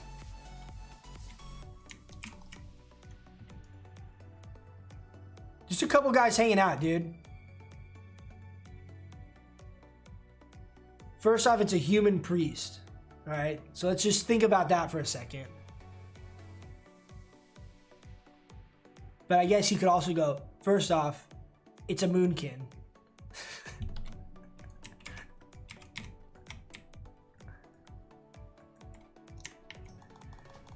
Rutherford, if we don't have Rend, Loopy needs attunement.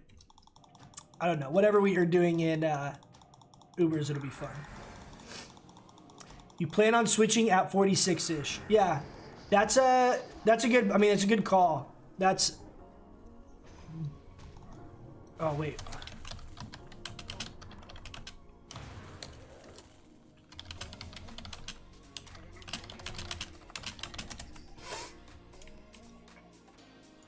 Yeah, once I can see like once you get Moonkin form and things like that, I could see it kind of coming online around level 40 or so. You have points in Vengeance. I've mentioned this before too, but shit, that's not what I meant to hit. The Moon Fury talent increases just the base damage of the spells. So like this tooltip that says 496 to 585, right? It increases the number on that tooltip by 10%. So it's just a flat damage increase to the base value of the spell. So that kind of stuff helps a lot when you're going this, because there's not that much spell damage gear early, right? So anything you can do to increase the base damage of spells while you're leveling is really massive for actually having it be playable. Hold on, we gotta look up. We got our Feral Druid homie, and I'm trying to get him to come to Ubers because these wrists are very good.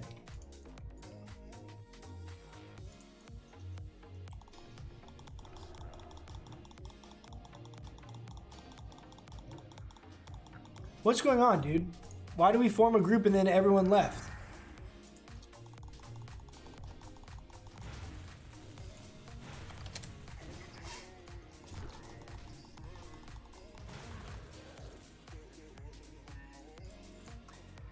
What hurt honestly the most from leveling only balance was seeing other druids with feline swiftness. I can see that, dude. Feels real bad. I could see playing like Feral from 20 to 30, and then once you get travel form, you know, maybe going balance like at 30. I could see that mobility. I mean, that mobility is so huge, you know?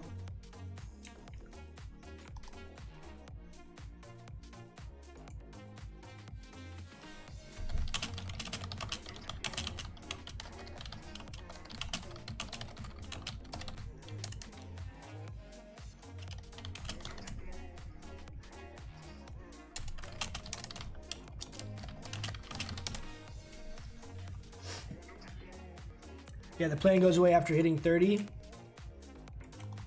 Yeah, man, it'd be fun. I think I have a group of friends playing on my neck, a different server, Alliance side. So they started playing on Herod, and I mean there's been a lot of discussion in general about Herod and Faralina. Those are the two I feel like are consistently talked about as far as just the population. And so what happened is we had a handful of other friends, a pretty significant amount of people between all of our different, various friend groups, all try and roll on Herod, and the queue times were a thing.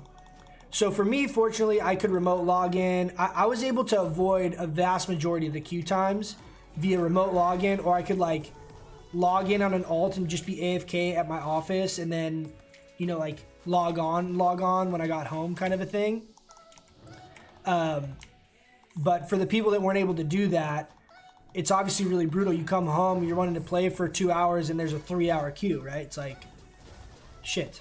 So unfortunately, what it did is it like splintered our whole group of people that were initially going to play with us. So some of those guys went over to Alliance side, and I thought it'd be kind of cool because I've never really played Alliance. I had a Night Elf Warrior was one of my first characters, but I again was like 12 at the time, and don't remember much of that experience. I think I got level like 55 or something in Classic, or like in Vanilla. I don't think I got to actual level 60 before BC came out, and then when actual BC came out, I had already switched over. I was playing a Shaman, I think. So I don't have any like nostalgia really with the Alliance aspect of the game, and I thought it might be kind of fun just to get to experience the Alliance side of stuff, and I thought it might be some enjoyable content too to have kind of like two different druids, kind of try some different stuff out. Maybe have one that's like only a Moonkin tank, and then one that's like actual normal Moonkin DPS or something. Bunch of different ways from a content perspective I thought could be kind of enjoyable for you guys. Just a little bit of a change of scenery from the fat Tauren running around. But we'll see. That's like a little bit of a long con of a project, right? That's going to take me, the leveling process and stuff would take a while. Priority number one right now is get dialed in for BWL.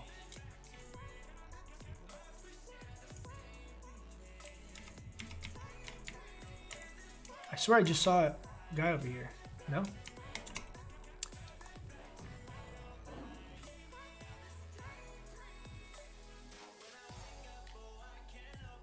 Super huge, but makes travel form that much rewarding. Oh, dude, I imagine, dude.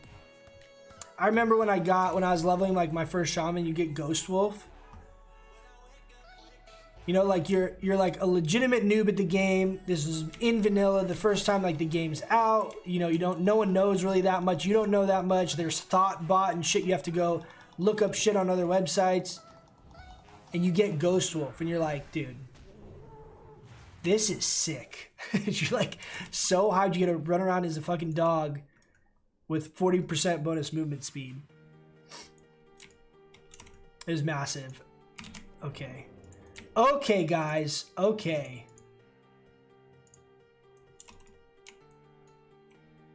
I don't trust two guys running around and not jump me.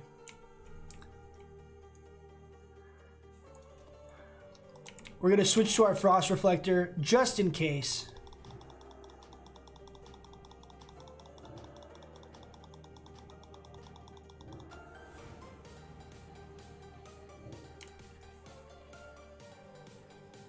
That's nice of them.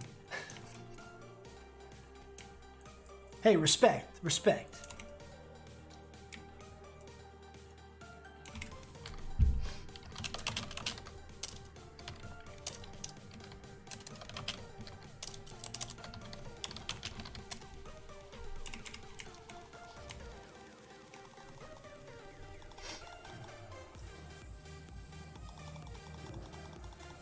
This is kind of a stupid question, and I think I already know the answer, but on Gar, those rock elementals are not nature immune, right? I meant to test it this week because usually rock elementals are all nature immune. And I was thinking about that tanking the ad scenario, and I know, like, for me, I always cast Starfire and Moonfire on that fight. I'm never casting Wrath, so I don't know.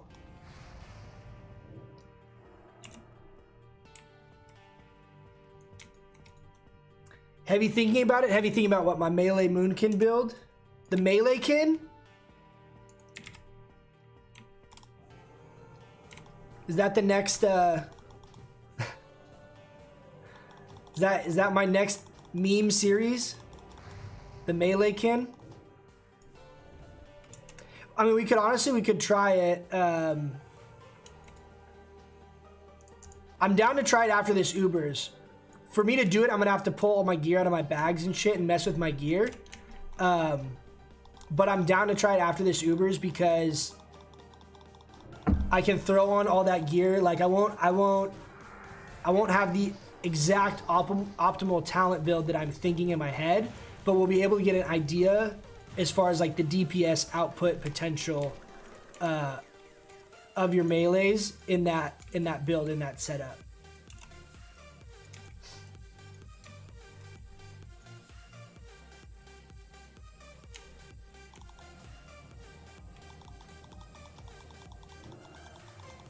Yeah, he's attacking. I was focused, dude. I gotta watch my back. I'm not gonna let a level 54 jump me. Get out of here.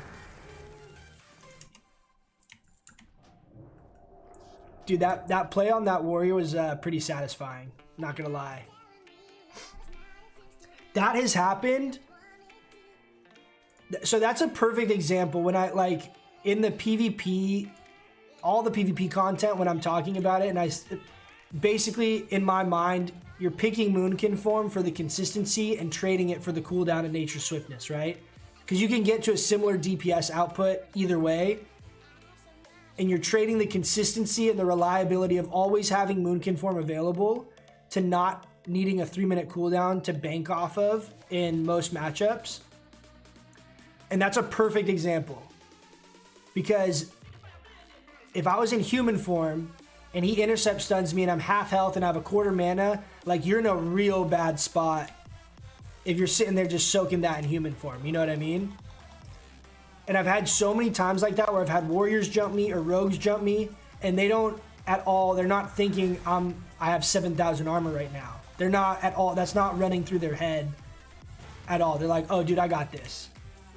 And it's like a huge portion of the time too, unless they're very geared, I could literally bark skin and basically max rank Moonfire and then just down rank Moonfire them to death and just face tank them. Like I have so much mitigation because of my armor and bark skin, and I just am so thick with all my items that I can use no finesse, and you can usually do that in a 1v1. And it's very deceptive to warriors and rogues and hunters too. They think that you're just a caster. They don't really realize how significant the armor is and how much that counters their DPS. I feel like they expect you to be squishy as a mage. Exactly. They do.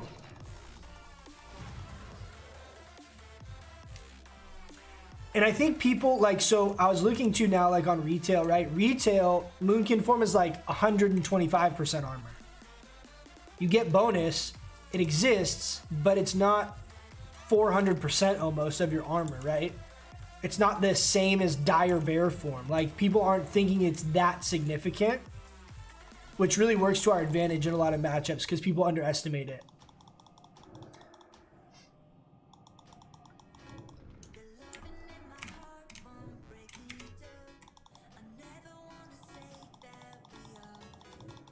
I don't know why this is, they're having such a hard time filling this. Anyone's on Herod wants to come do Ubers, if you guys are level 60, you are more than welcome.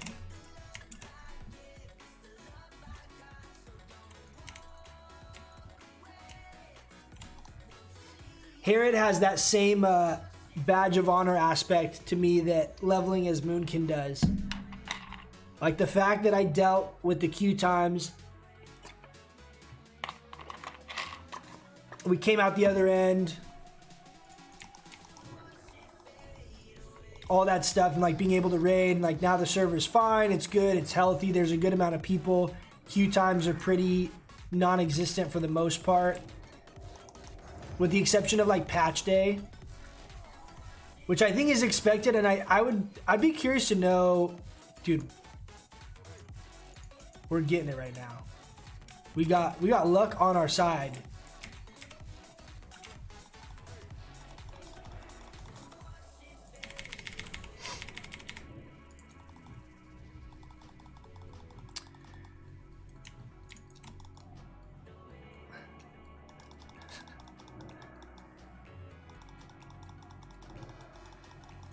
Tricks, watching the stream and you're not finding a healer. Come on, dude.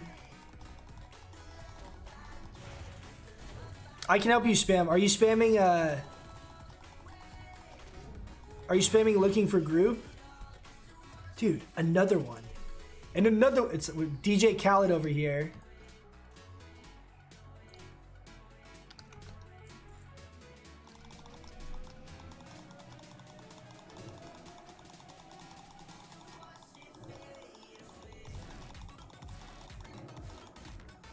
Fuck. We're Coming.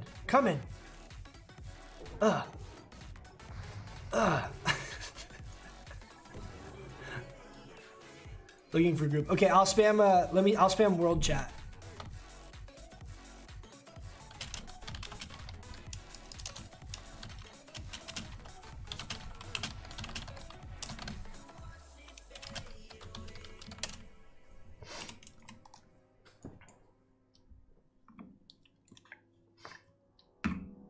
I'm out of water, guys.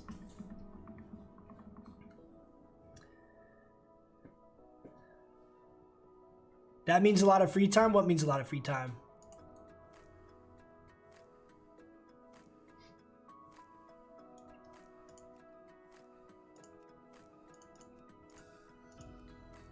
I wish you could access trade chat out in the world. I'm actually too close. I'm gonna just start fire.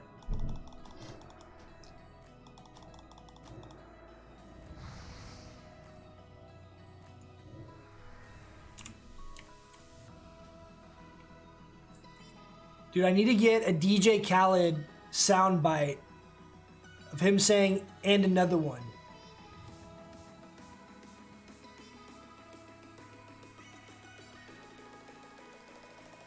Tell him our group has Henry Cavill. Should I know who that is?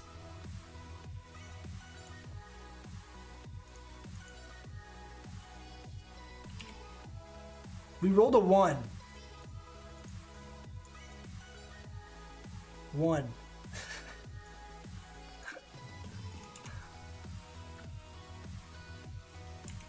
Alright, we're getting stacked, dude. This has been a good little farm session for sure. I am getting lucky, dude. At the very beginning when I first started farming, I had like 4 or 5 in a row. We had a little bit of a lull, and now we've got like another 4 in a row.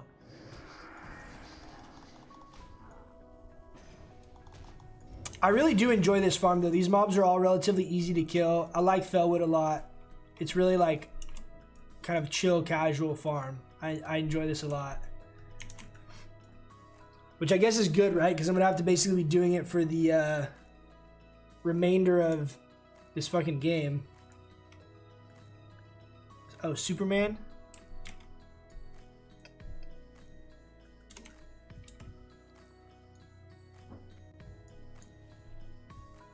We got a lot of shit here too, dude. 5 fell cloth. Not bad, not bad.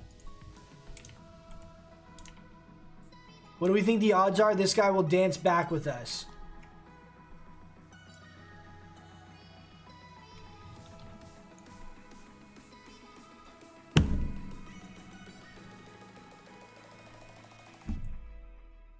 Oh, he waved. We got a little, just the tip. We got just the tip, guys, just a little bit.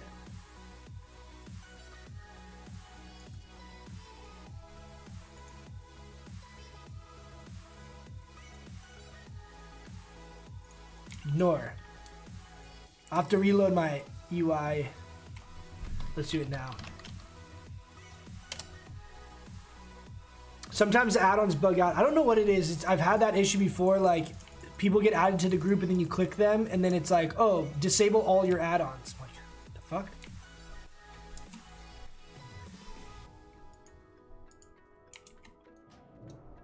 Loopy, my hearth is to Kargath and I have my DPS gear in my bags.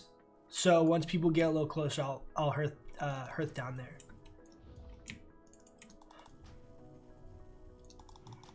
Are we just doing rend runs? Oh no, we got another guy coming. We're doing full run, aren't we? Full run, rend run. Red Rob. Red Rob.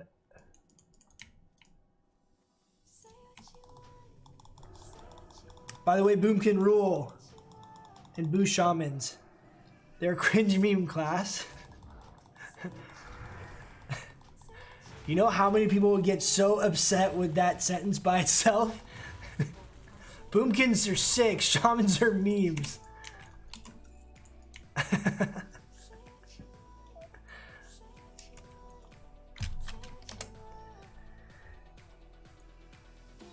He's a hard WoW player and he plays Classic.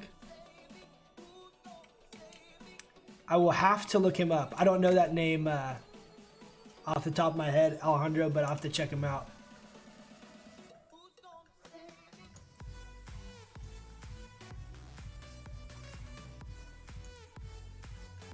Yeah, again, any of you new guys, the Discord link here, I can repost it. This is the Discord to the Wooey Discord. So I'm gonna start posting stuff in here, whether it's like relevant content that I find, whether it's like BIS lists, all kinds of stuff like that. My hope is to use it as a resource to help with anything that's basically not content I'm creating or other things I find useful online or things like that, to be able to have a platform to easily share those with you guys. So feel free to join that if you guys are interested in that kind of stuff. I found a BIS list today that was actually really sick. It had this guy had put together, he had calculated a way of, what's the best way to phrase this? He was attributing raw numbers to each stat. So hit had it, it was like a 1.1, crit was like a 1.3, int was like a 0.8, like they all had like a numerical value. So then you just take that and multiply it by whatever the attributes are on the item. And then he ranked our BIS item based off of that priority list, which I don't know exactly how he calculated the the ratios or the numerical value he was attaching to each attribute, but it was a really cool, like, well thought out list. It's a good example of like something that I'll post in Discord. I need to find it again. I had to spend some time looking around the internet to find it in the first place. So stuff like that, though, I find really helpful. Even if there's conflicting information, it's still cool just to understand those perspectives, especially when we're playing a class that underperforms compared to most. Any information you can get to optimize as much as possible is really helpful. I just really enjoy being the only Moonkin in the crowd of people waiting for the Ani head in Okamar. I feel that. I feel that a lot. If any of you guys are on Herod, any people that are on Herod, you'll see, like, I very regularly will I'll be, basically AFK. I'll be like logged in, but not really doing anything. And I will dance in Moonkin form at the auction house opening in Orgrimmar. That's like my spot. Like, I go to Orgrimmar, I hearth back, whatever. I go just stand there and slash dance while I'm like doing whatever else, like editing or whatever. I'll just slash dance. So I'm constantly just sitting posted up in the auction house opening. All right, one more and then we're hearthing. I have a feeling this guy has a rune for me.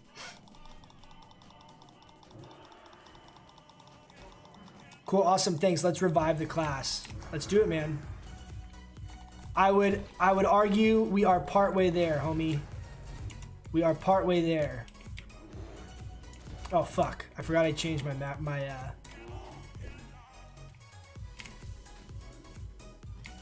That bear cast that I did used to be my Nature's Grasp.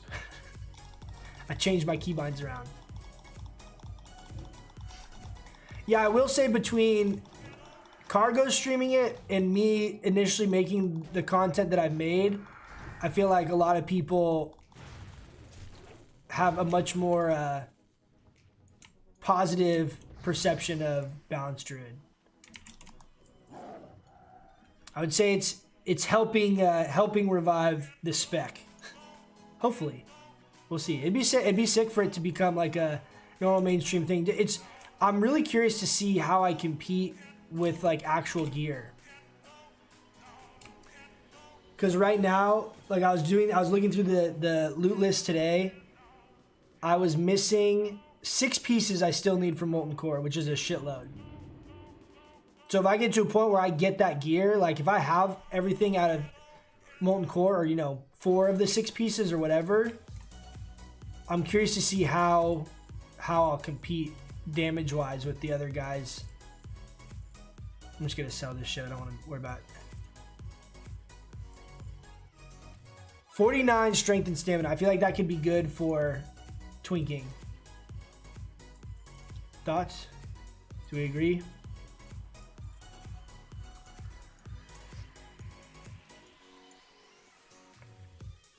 So we'll save this. I'll give those to someone. I'll give those to Trix right now. So this is what I do, guys. I had mentioned a video. Oh, Loopy, do we need the key? The key's in my bank.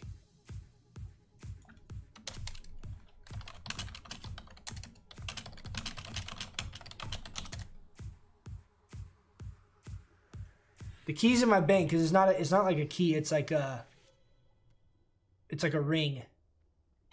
But as I say, this is what I do. I can't pull up the mail, but what I'll do is I can't like tab it over. I have my cloth alt, and I'll just send all that over to him. I have my hunter that can do moon cloth transmutes. I send that to him. I have my herb alt. Send that to him. And then we have a alt with like various greens and rares. Send that to him. Bags are clear. It's a really, really, really efficient way to help disperse your items and not have to sit there and wait.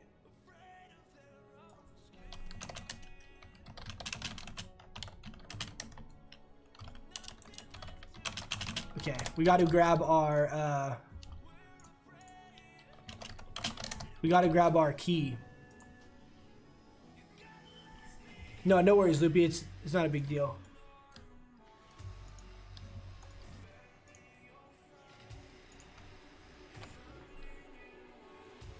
I need to figure out. I'm gonna find an add-on that I can use that pulls those windows over, so you guys can see like my trade windows and stuff. Since I'm playing ultra wide, some of the stuff I can trick where I can like put my character sheet up and then I can hit like my social tab and it bumps it over. But like the trade windows, certain windows don't interact that same way. Loopy, I'm gonna ghetto Hearth back to Kargath in just 1 second. I'll go into RFC. Just give me a minute and I'll whisper you.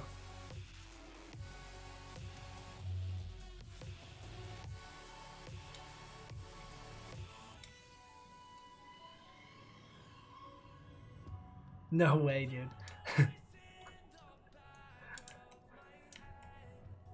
I'll tell you guys a story here. Let me tell you the story after this. Let me catch up on these comments real quick. Seal of Ascension. Good to go.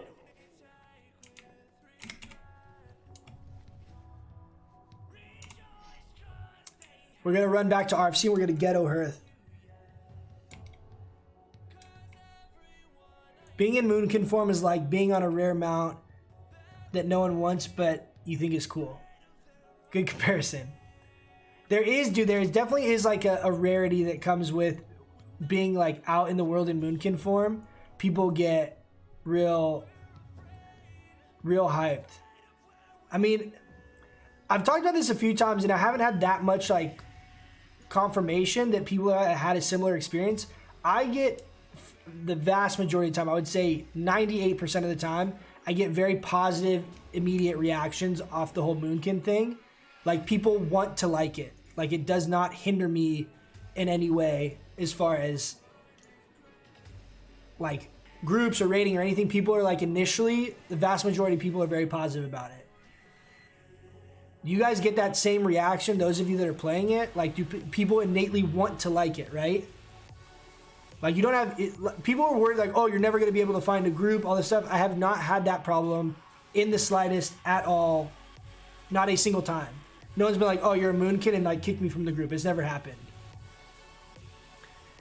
When in Moonkin, how can you compare how you compete against other DPS? I feel like the only fair way to take contribution is giving yourself the other DPS. Even if it's technically only, it's very hard to quantify the utility that we have. Very, very hard. Moonkin aura is very significant. I mean, think of it this way. For casters, right? DM buffs, the Dire Maul tribute buffs you do, the world buffs, the only one that we get for DPS is 3% spell crit. The fact that people run that to optimize as a strong offensive buff that's only going to last 2 hours, is going to fall off if they die. Loopy, you can invite me back whenever I'm back in Kargath. The fact that it has that kind of value to get something like 3% spell crit, and the fact that you single-handedly, on top of that world buff, can apply it to yourself and 4 other very strong casters. Oh, are you fucking kidding me? Are you guys high? You're level 50 fucking 3. What are you doing?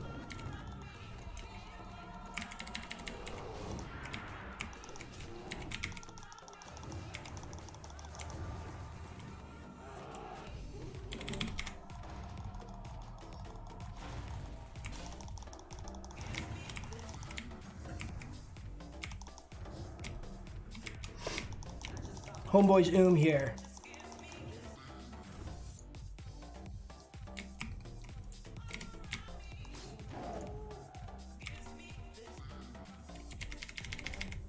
Fucking idiot.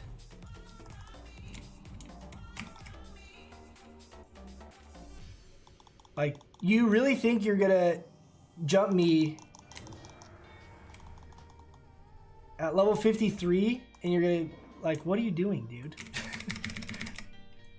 Wasting my time. The 3% crit is an extension of your DPS. Yes, that's true, Alejandro. That's the point I was trying to make. And it's very hard to quantify how much DPS that is. But what I can tell you is, if you have a raid, our raid's a good example. We are very caster heavy compared to most guilds. We have less warriors and less rogues, more mages and more warlocks than most people have currently right now. I think later on it changes. I think mages and warlocks get very strong later on. I could be wrong on that, but that's what I understood. So we're very caster heavy currently.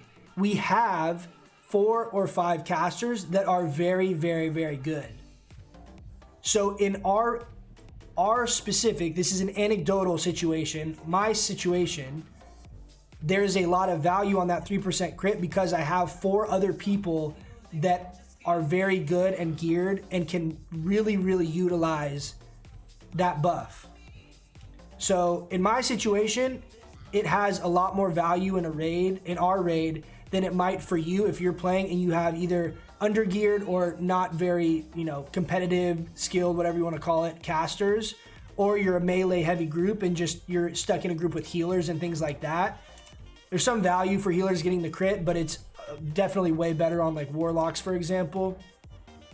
So in a perfect world, if you had 4 really good warlocks or 4 really good mages when they can spec fire later on, the value that you have is actually really significant. So if you can keep up at all in a reasonable fashion via DPS, there's value there. But again, it's hard to really say how much actual value is 3% crit. Oh no, dude. Oh no, dude. What the hell was that? Is he multi-boxing?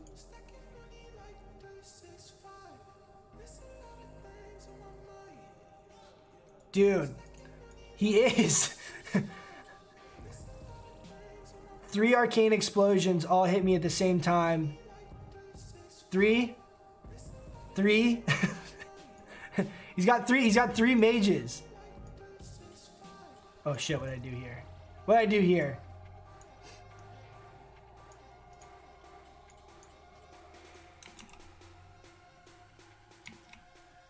The multi-boxers, dude.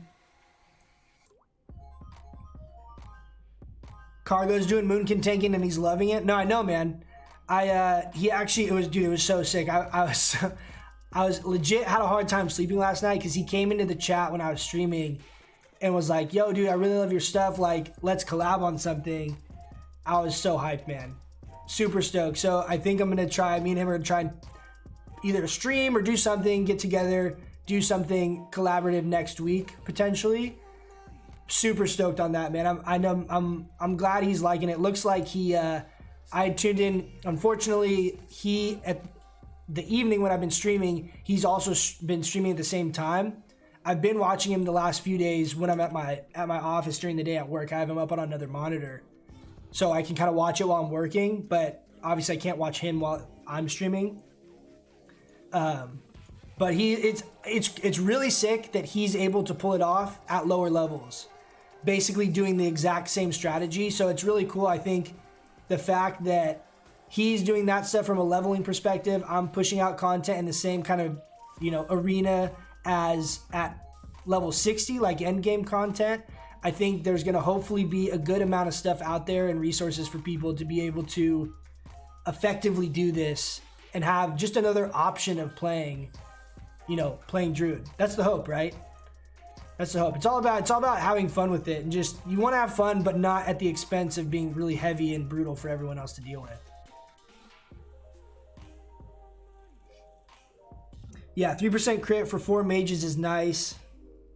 Also, you can support with combat res. So that's a really good point too, Sven. So combat res costs a shitload of mana. It's 1,057, which, especially early on, that's a lot. But if you think of it, my good mana potions are around 2k, right? So it cost about a half a mana potion. This guy's the multi-box. Dude, there's multiple multi-boxers. There's a guy with a bunch of... Okay, this is what we're going to do. When he sees someone here and they all jump him, I'm going to res. If I run right now, they're going to all dot me. I'm going to die again.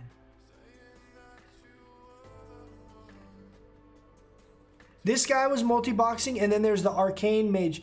Why the fuck are there so many people multi-boxing, dude? You're going to spend $80 a month on subs? Oh. What does that do? Oh, they're moving.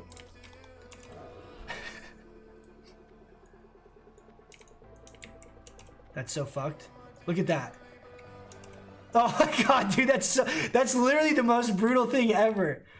3 corruption, 2 agony. No, what was it? 3 agony, 1 element. Oh fuck. We missed the jump. They'll never see me though. Whew. And then 5 people fucking drain life you. That sounds miserable, dude. What I was gonna say though is the combat res, costing 1,000 mana is a lot to put that strain on your healers in progression content, right? Because they're gonna always be kind of mana strapped in like mana intensive situations. Don't kill me, guys.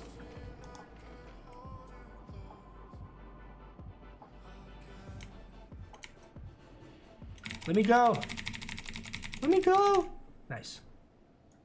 And so the fact that basically, think of it this way, if you have to get the combat res off on one specific guy, say a tank or whatever, and you can basically save, you can give or save 1,000 of your healer's mana by you being able to do it and not requiring them to do it. Everyone's already buffed. Am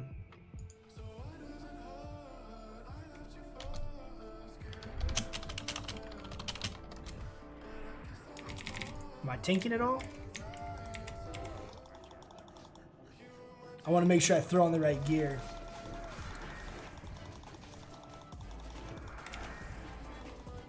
Warriors got the SM helmet? I'm not sure what you mean by that. Warriors got the SM helmet?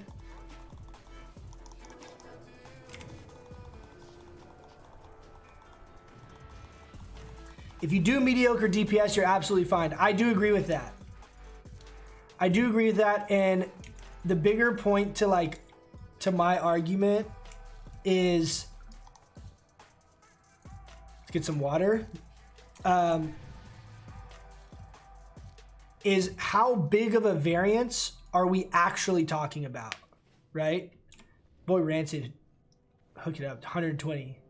I'm gonna be drinking during the pull. I have so much water now.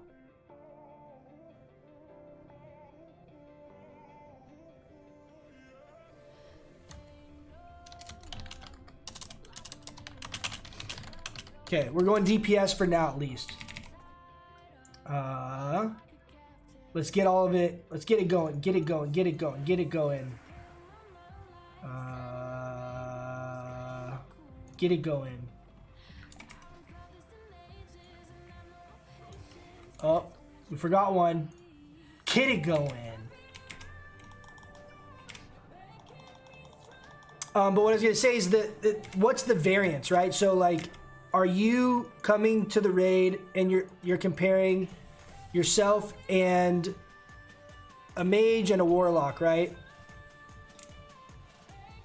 Are they doing 10% more DPS than you? Or do they doing 15% more DPS than you?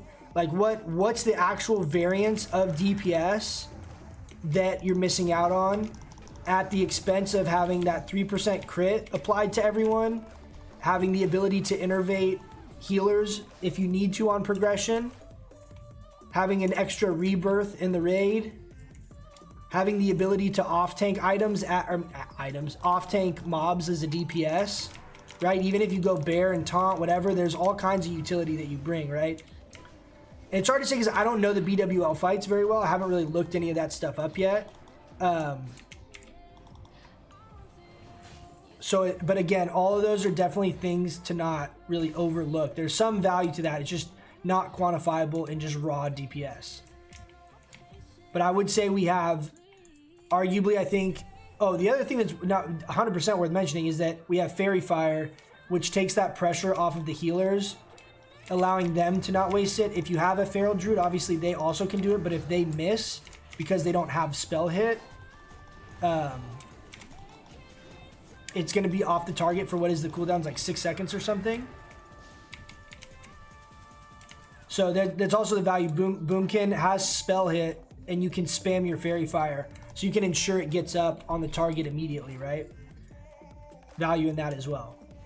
And you're a tanky DPS, all things considered. If there, for some reason, melee damage going out into the raid at all. Another thing, too, worth mentioning, I haven't actually talked about this. Hurricane reduces the attack speed of the mobs by 25%. So, for example, like the dogs in Molten Core, every time we do those packs and I'm hurricaning all of them, it's helping mitigate 25% of the auto attack damage that's happening to all of the tanks. That's a huge amount of utility, right? But it's hard to quantify that. You can't figure out, like, what is that? What's the value of that? Is that 10 DPS? Is that 50 DPS? How much is that worth in situations? I think, from what I understand, this gauntlet scenario going on in BWL, I think the AoE is going to be pretty good, and I think there might be even situations where you're going to want your full tier 1 just for the increased cooldown on the Hurricane, potentially, which we have access to. So we'll see. I think there's going to be some unique utility aspects to balance that, because it hasn't been played that much, that will get kind of vetted out through some of these scenarios. Okay, let me catch up on chat. I'm not doing a good job of. That's assuming you use full rank res. I would argue in raid, you want to use full rank res because you don't want someone to come back to life with no health and then die from some stupid mechanic. So you definitely want to be trying to use full rank res if you can. Another thing that's massive is the mana. You get 2,800 mana. So you can actually use this strategically in situations if you wanted to basically have your healer go through all his consumables, suicide, and you battle res him, basically giving him more mana than a major mana potion would. I do that a lot where I don't plan it, but I do it where I make sure I'm waiting for one of our good healers to die because I know using the max rank battle res on them is going to give them a really substantial chunk of mana left so that they can actually be effective for a really significant amount of time. Mostly on Ani. Ani's the fight that I do that very regularly where I hold my battle res and wait, and if like a good healer dies, that's who I prioritize using it on.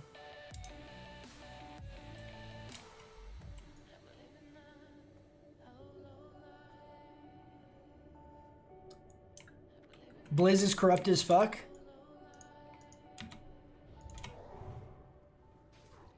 Uh-oh. I always get kicked here. Cross our fingers. Not getting kicked now, baby. Drop this down a little bit more so you guys can see the DPS. Need on the main tank if he dies. Yeah, regarding battle res, yeah. Dude, it's such, there's so much flexibility with it and ways you can use it. And there are times it has come in incredibly clutch. Granted, it's not something that is exclusive to balance, but there's definitely value in not having your healer have to waste mana on it. And having it on someone else besides a healer. It's the same with Feral. I value Feral battle res and Feral innervate a lot because they don't really need it. Obviously, if they're power shifting, they might want to use it to maximize DPS, whatever, min-max argument you want to make. But they don't need it, so you add that utility to the raid. If I can use potions effectively, and we have a really healing intensive fight, I don't need to use innervate on myself. I can save it and use it on one of my healers if I need to, assuming I don't need it for myself to sustain the fight, right? What costs less, one full rank battle res or a rank 1 or rank 2 battle res than normal heals? Can you rephrase that, Alejandro? I don't know what that means. Are you saying what's cheaper, battle res or normal heals? Battle res is definitely way more mana intensive. You don't have, the only heal that's even close to the cost of battle res is Trank. The next one would be max rank regrowth, I think is 880. This is off the tab for you guys, but you can trust that I'm telling you the truth. Sorry, 801 is regrowth, but 925. And then max rank healing touch, 655. And then it probably is next is rejuve. That's probably in descending order. Good point. Down rank is important. Yeah, if you're battle resing someone and you're not worried about them dying, or it's like a warrior or rogue, someone that doesn't have mana, you definitely can down rank. You can always down rank. But yeah, that 2,800 mana is nothing to scoff at if it's being used on someone that you're about to bring up, like a good healer that completely saves the entire raid. You know what I mean? Fairy File is also nice. Thorns, other dudes can always forget it. You can put it on the target because they're busy healing. Good support gameplay. Very true. I was talking with our resto druid too. I was like, hey, I'm gonna respec when we get to BWL. Like, I'm happy going improve Thorns if you want. He's like, oh no, I think he's gonna take it anyway because that's kind of like the meta healing build anyway.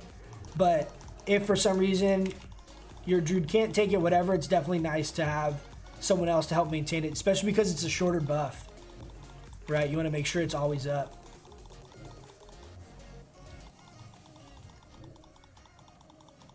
If you use rank 1 battle res and use healing touch rejuve, Oh, I see what you're saying. You're saying if you use rank 1 and they're low health and then you cast spells to heal them up, what would that mana combination cost? Max rank healing touch is 655, so we'll do the math. 655, rank 1 rebirth. Here, look. This is rank 1. Look at the mana cost.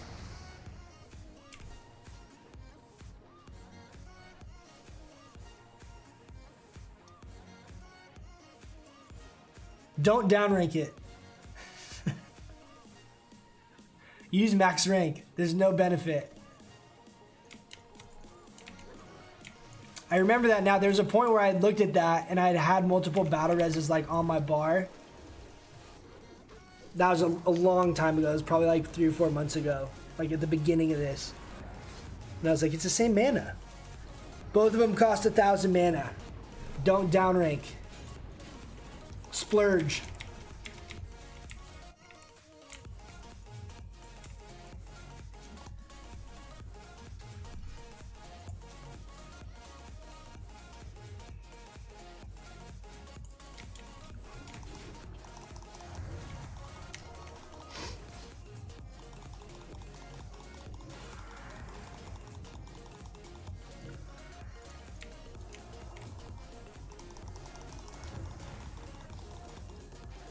So that was a good example of the opener right there, guys. That's what I'm going to try and start getting in the habit of doing, because I think it is more optimal, is Wrath into Moonfire as your first cast.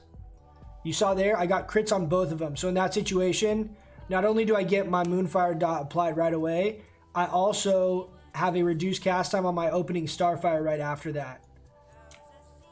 And if you do it early enough... Oh, shit. Tricks, dude. Loopy just pulling everything. Should be fine. But see, this is another good example, right? This utility, all these guys are attacking 25% slower, which is helping in these AoE situations make sure the tank doesn't get completely wrecked. There's value to that, dude. Utility. Hashtag utility.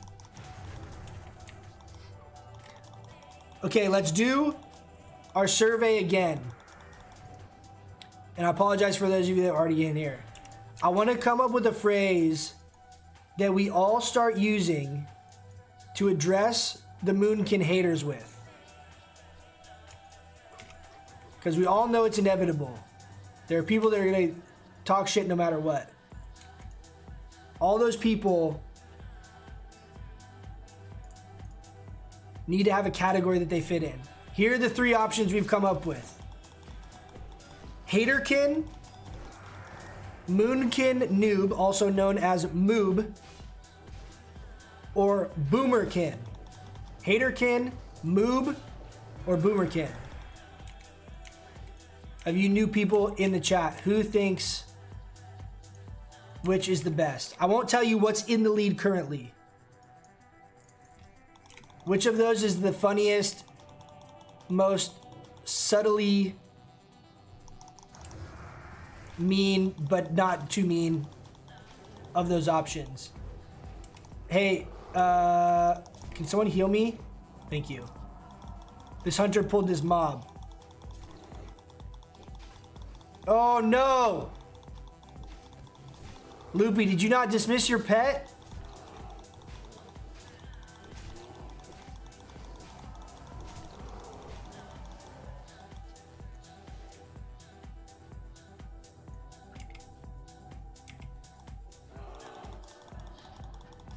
Holy shit. Can we, we're 2. Oh, dude, we're so low.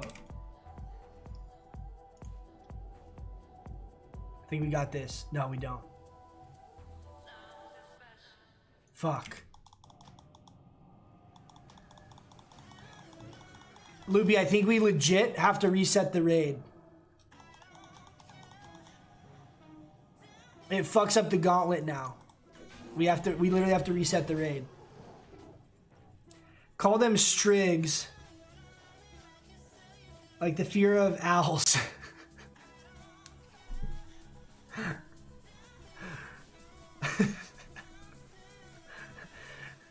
Strig Strigiformophobia. Strigiformophobia. That's a fucking mouthful.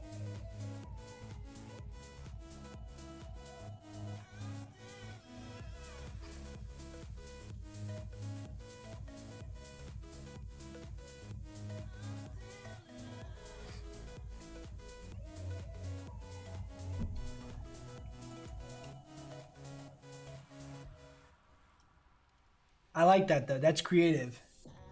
Very creative, Tor. Very creative.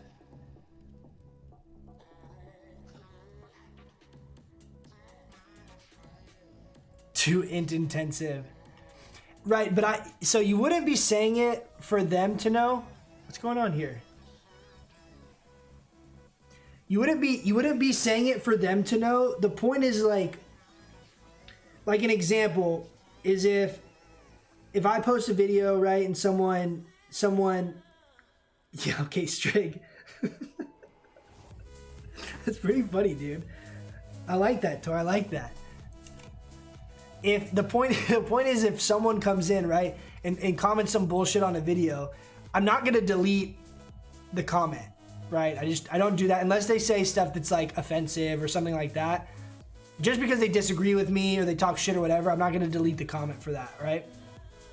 I always leave those comments up, but I want to respond to it in a way that other people that see the comment know I'm like sarcastically acknowledging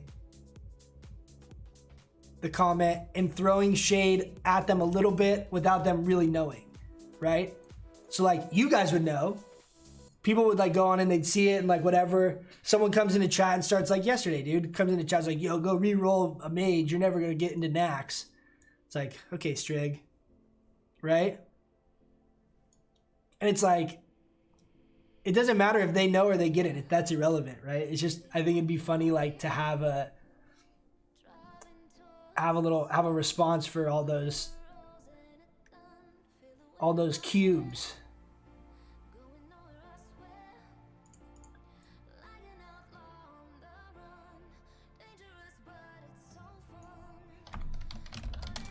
Yeah, we have to reset it. The gauntlet like fucks up.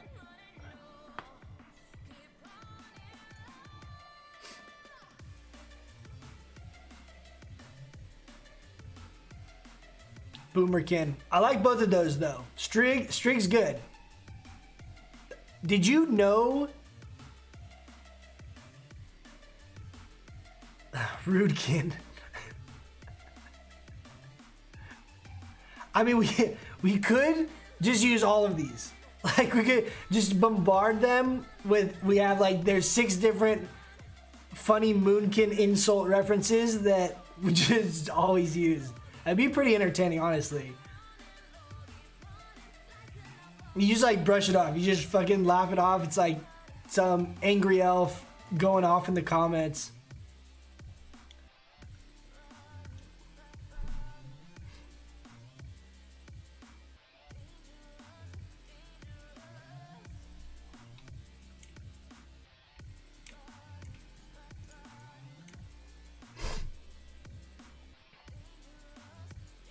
I like Rudekin too. That's another good one, Sven. We got Rudekin, Moob, Boomerkin. No one likes Haterkin. Haterkin, Strig. We got 5. We got 5 options. Here's my question to you, Tor. Did you already know the word for fear of owls? Or did you Google it?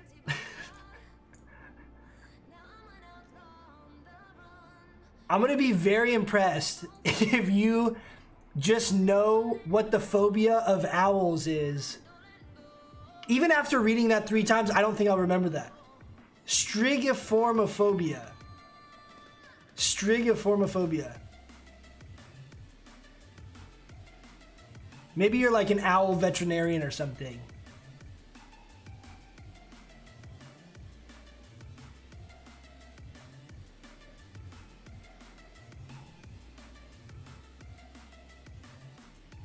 Tyrannophobia.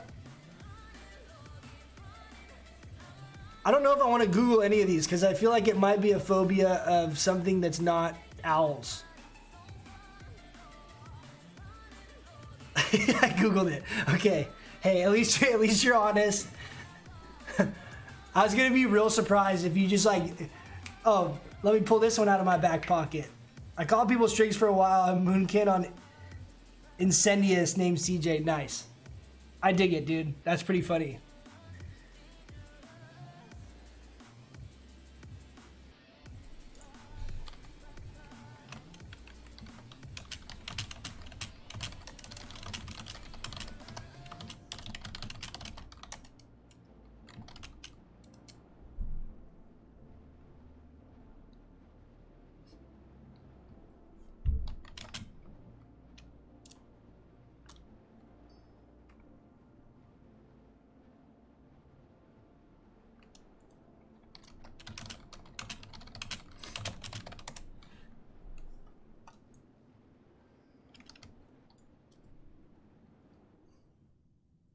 I like that, dude. Strig. I need to grab some water here in a second.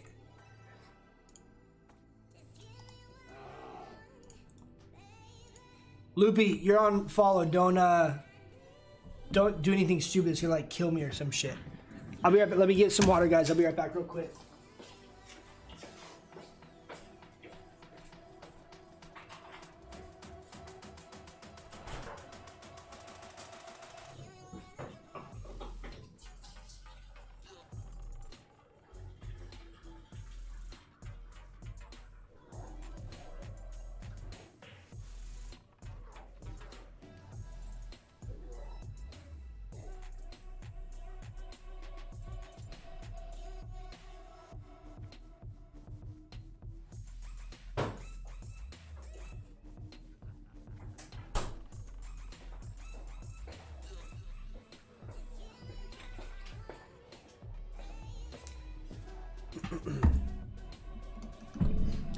Oh, it's time to stand up, guys.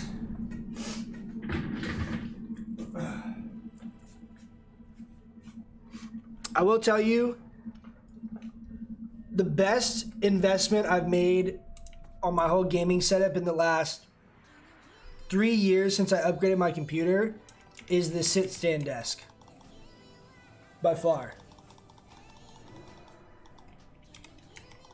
If you guys ever have any, like, your back bugs you at all, you're sitting down for too long or whatever, the the adjustable sit-stand desk is so clutch. And it's not that expensive either. You can get the base off of Amazon, like, by itself, and then you get, like, an IKEA tabletop.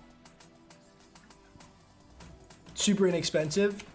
I think it costs, like, maybe $200-300, something like that altogether.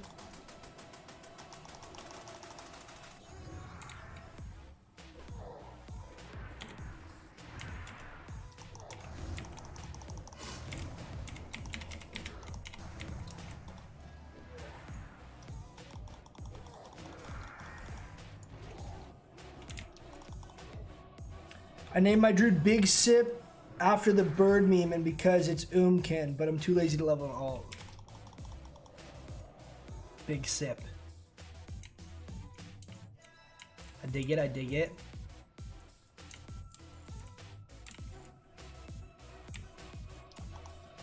I had a druid, I think it was in BC. I don't remember exactly what it was. It was whenever tree form was a thing for healers, right? Like whenever there was the resto druids could be tree forms, like treants. And I named my druid Treelicious. That was pretty good. Treelicious.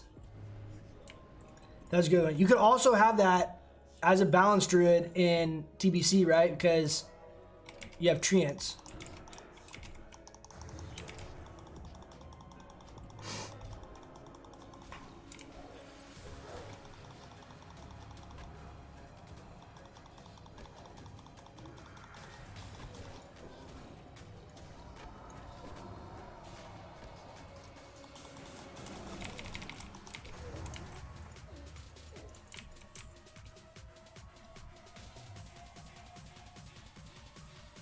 Broccoli form, exactly, dude. It does kind of look like broccoli now you say that. Alright, that song's a little too gnarly for me.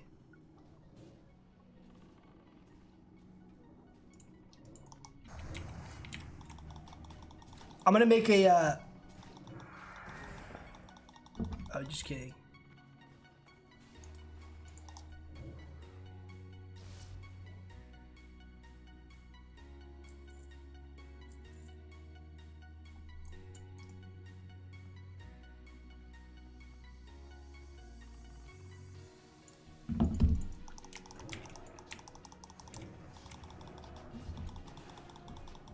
What's our arcane damage at in this setup?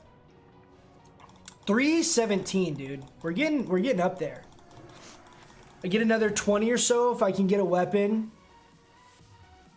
The rest of the upgrades are negligible with the exception of that trinket where I'd be getting in the ballpark of, what would that be? We'd be around 330 plus 175. We'd be at 500-ish. Oh shit, I'm out of mana. 500-ish spell power when we pop the trinket. Bonus spell damage. If we can get the weapon and the trinket, we'll be sitting real nice. It's huge, dude. It's so massive.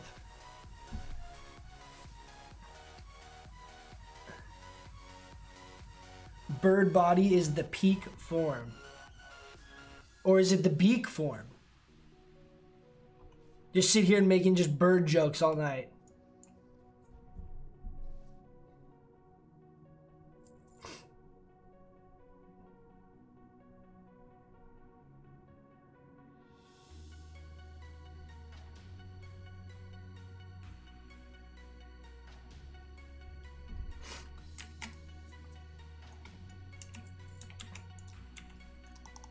Yeah, I really hope I can get a weapon. Not really looking forward to enchanting a second weapon, being completely honest, but I am excited to get an upgrade. Are there any weapons in the first part of BWL?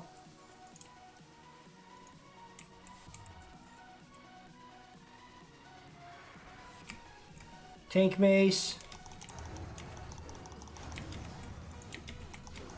Don't worry, we're still moon firing, guys. Can't see the health bars, but we're doing something.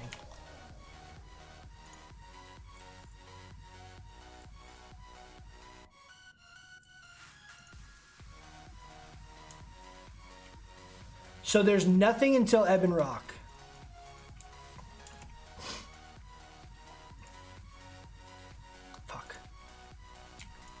Fuck.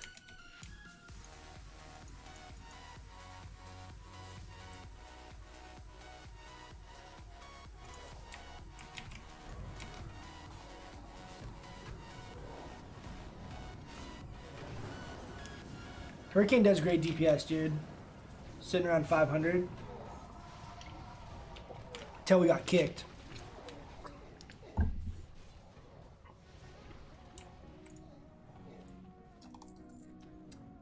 Okay, so we got Ebon Rock. These guys all have the same loot table, right? Basically. Wand. This dagger's off Chromagus. Yeah, so honestly getting a Molten Core weapon and enchanting it is going to be worth it because if one of these first few bosses had a one-hander, I would feel different. But even the staff, right? 56 spell damage. We have 34... And if we ever get Aura Stone Hammer, that's another 25. So we're in that same ballpark already with just damage. You're obviously going to get more stats from the staff. It's an upgrade for sure. But I would say it's just not that big of an upgrade. In a perfect world, I'd like to get a good one-hander over a good staff. But that's just me, my preference. By the way, no joke, Hate Beak. Birdseeds of Vengeance. I don't know what that means. Should I know what that means?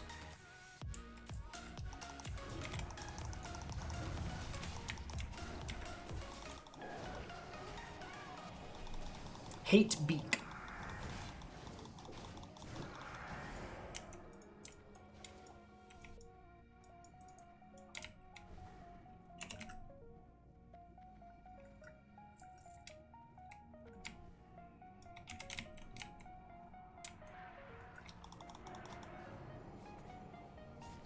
Oh, dude. Why is no one calling me out? I'm not doing my opener that I said I was going to start practicing.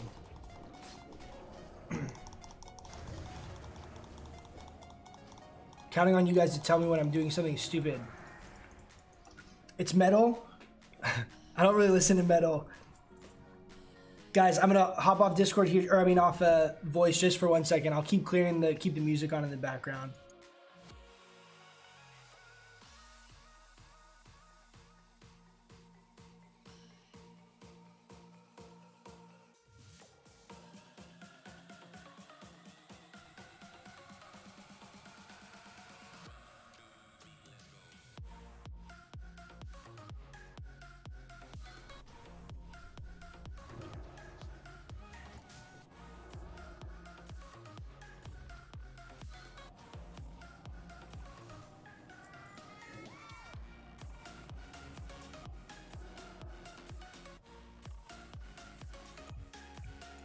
Okay, we back.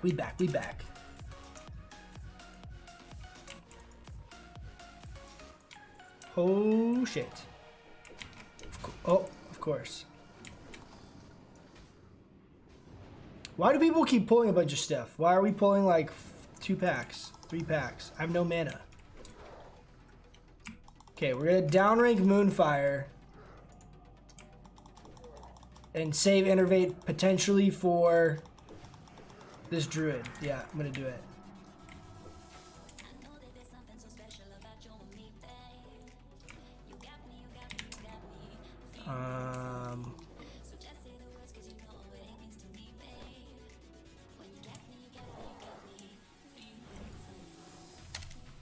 Okay, who is pulling? Why do we keep getting these massive packs? Like, this is not hard. What's going on?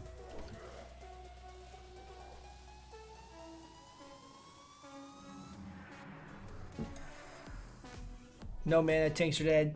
12 mobs are alive. Kill me, guys, kill me.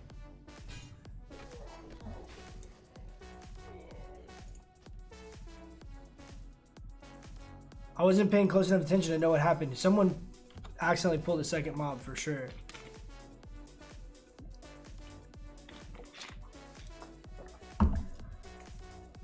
I kind of want to try and find a war song pre-made after this, but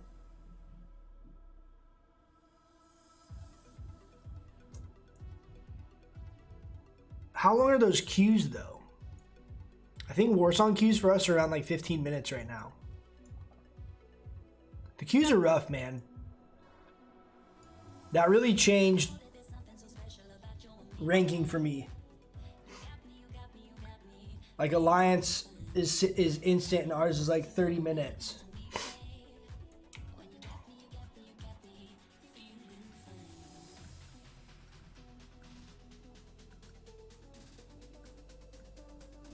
I feel like it'd be more fun just to go roam around and do world PvP than it would to do war song, unless we had like a good war song group. Let me see. I actually know someone that.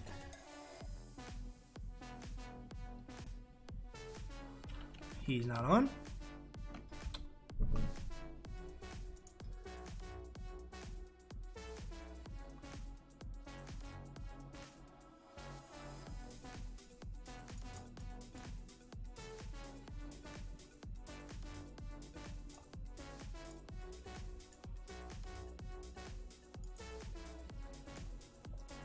What do you guys think? What's the verdict? Should we go and after this do some world PvP? Should we Moonkin tank some 5-mans?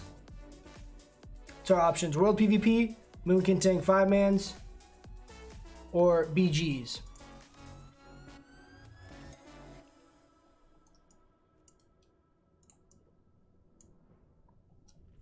Which of that stuff do you guys want to see? I'm down doing either of that. Those all sound fun. We did a good job getting those, dude. 21 demonic runes.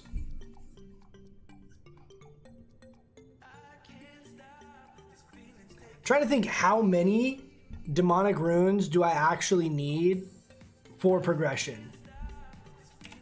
When we get into Molten Core, into BWL, like, Are we gonna kill the first 3 bosses in like a one shot, or like, you know what I mean? Like, how difficult is this stuff gonna actually be? Am I gonna be using 3 runes a pull? World PvP sucks. Oh, sounds. World PvP or BGs, but as Horde.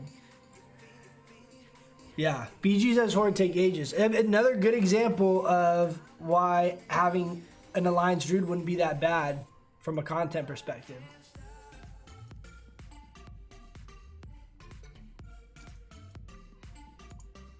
Someday. Oh, here's another question. Have any of you guys played Monster Hunter World? It's a game, it's on console, it's also on PC. Monster Hunter World, it's a really sick game.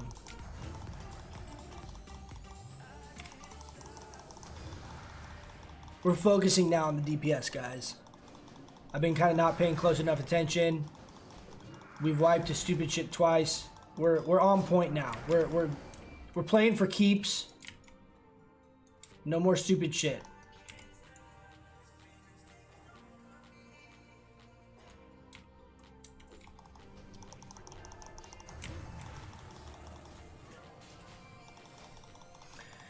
Any tips on leveling a druid quickly? What's up, C? Is that your real name? C? Yeah, man. So Cargos actually has a great guide on druid in general and a lot of the efficiencies with leveling. If you check that out, the main thing to know for druid leveling is you want to utilize the fact that you can be in cat form and regenerate your mana, and then swap back into human form and heal yourself, and then go back into cat form and regenerate your mana. And you want to basically play on the fact that you can be really efficient by doing that and never have to drink. You have no downtime. That's the main strength Druid has to leveling quickly. You have 0 downtime if you play it well. Don't be afraid to use Innervate while you're leveling whenever you get to that point. To help keep your speed time going. That's another trick I wanted to mention regarding Moonkin tanking too. Innervate. I can elaborate on it in a second. But that's the main thing. If you're trying to level as fast as possible, your best bet is going Feral, for sure. Feral is definitely going to be more efficient, especially early on. Later on, as you get into the 40s and 50s, you can definitely still do really well. You will kill stuff usually quicker as balance, but you'll have to drink. Similar to kind of Elemental Shaman, same kind of idea. You can usually burst stuff down pretty fast, but you'll kill 2 or 3 mobs, and then you got to drink up. So you have more downtime, but it's higher burst damage, if that makes sense. So once you get into the later levels, I wouldn't worry too much, but don't spec balance if you have full agility gear or something like that.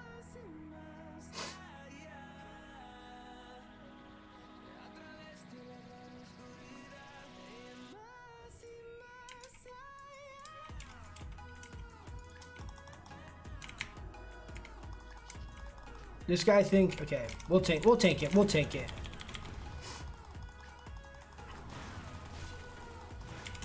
Shaman's got it, nice.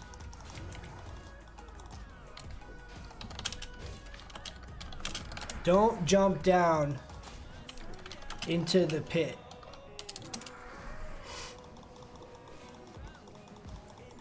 Thanks, dude. I'll go check that video out. I'm only level 18 now, dying to get cat form. Yeah, man, if you, I don't know if you've already been specking Feral or not, but you want to get Feline Swiftness as soon as you can in the Feral tree. Gives you the 20% move speed in cat form when you get cat form at 20. Very, very, very, very clutch. And then you basically use cat form to help you travel around the world faster at 20. And then once you get 30, you get travel form. So you're really efficient, you're really quick getting around the world, but you need to put points into Feline Swiftness as soon as you can.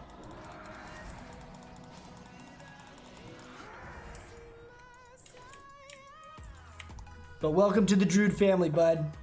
Welcome, welcome.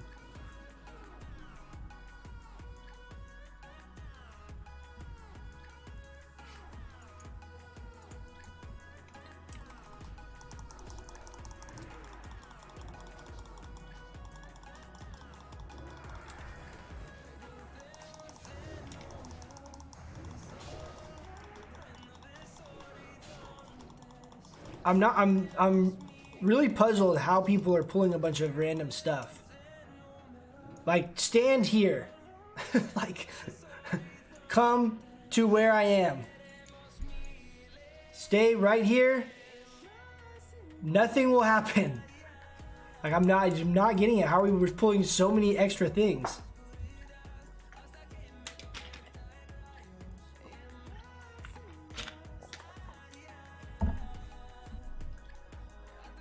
You know what we could try and do? We could see if after this, if we have anyone from the squad that wants to go do some world PvP, maybe roll around as like a small group of like 3 or 4. Go to like Eastern Plague Lands or something like that. See if we can find anyone. That might be kind of fun. Solo PvP is hit or miss, right? Like, if I can find other individual players, it will be fun. We could also do Winter Spring. I feel like pretty consistently there's alliance there too. I still can't believe 2 level 53s jumped me. What's the point? Why are you standing outside? Like, go level. Why are you standing outside of Kargath? Like, just get out of here.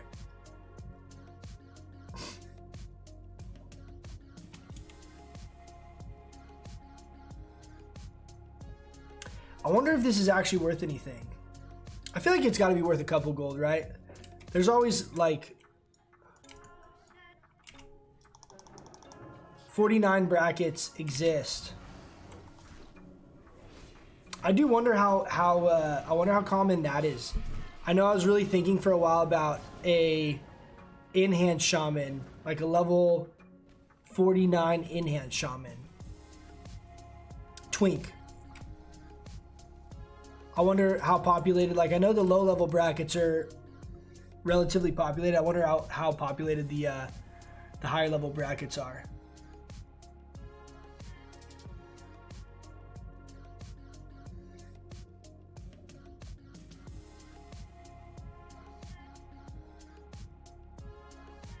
Why are all these warriors so hyped on trying to run AV? In a perfect world, dude, I would get my rank 7.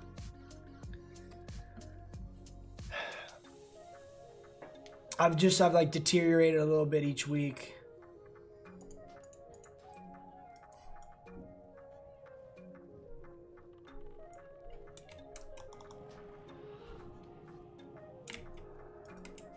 I'm trying to think if I were to queue for AV, we have a 30-minute queue, like what do I do for the 30 minutes? Because you got to be in Ogremar, right? I guess I could be in Altric Mountain.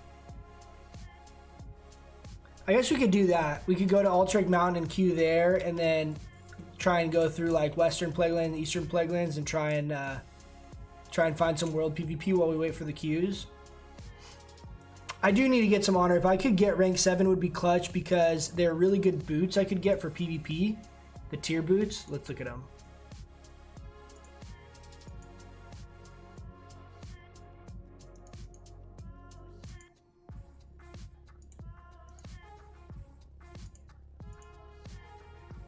$14 damage and healing, 13 stam. This would be like this set, for example, the PvP set would actually be pretty decent for the whole Moonkin tanking thing.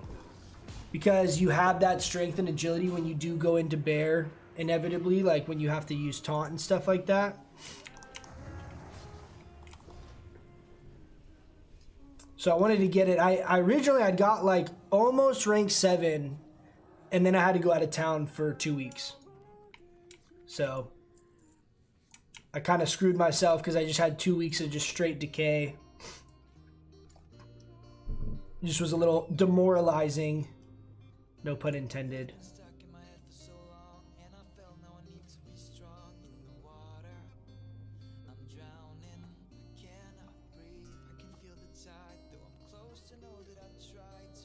Sven, thanks so much for the follow, homie. I appreciate it. Dude, you know what's weird? I've obviously set this up not good.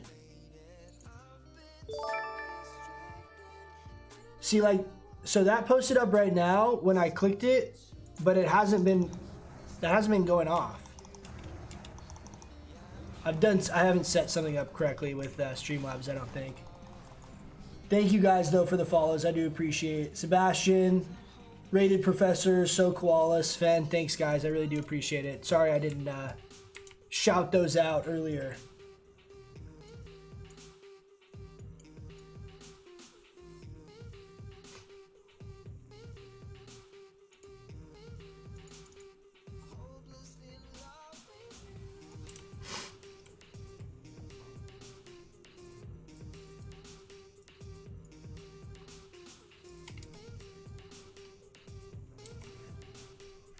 The only downside too with AV, with running AV, is, I mean, I haven't done it in the last couple of weeks because it was just like not enjoyable when I was doing it before. But I'm assuming it's still the same meta where everyone just rushes and you try and kill Van as fast as possible. So it's like I get to do a couple of those to show you guys my backdoor strategy is really decent for that. But I feel like that's kind of like boring stuff.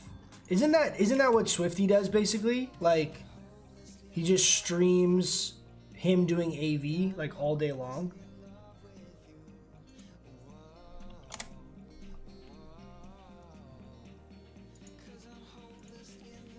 I think I saw something like a day or two ago and he said he was like rank 12 or rank 13 or rank 11 or something like that. He'd gotten pretty far up there.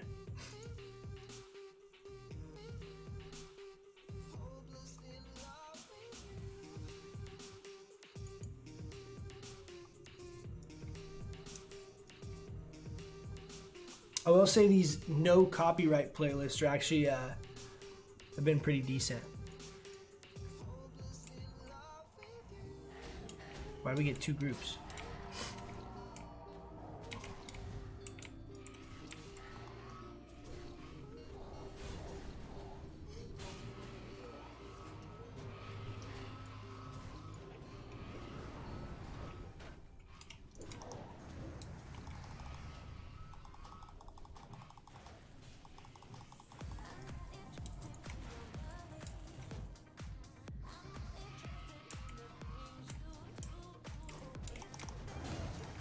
$80. Moonfire hits for 80. Yeah, but he's kind of boring. He has his own audience. I mean, that's exactly what I'm saying. It's kind of like I feel like that wouldn't be that fun to watch. He's a cool dude. He's nice and he's like he's a good guy. And I get the desire to like want to push rank 14. For sure, I understand it, but I don't have the time to do that. And that sounds literally miserable. That sounds like it just doesn't, like I wouldn't enjoy any part of that process, you know? It's like, it's just, I don't know, to each their own, I guess.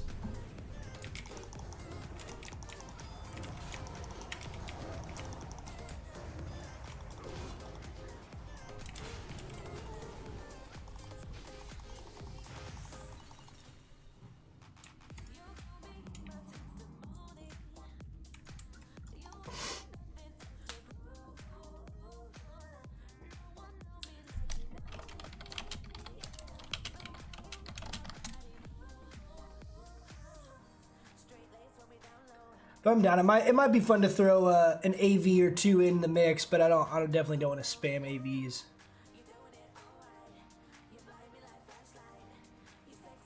He logged.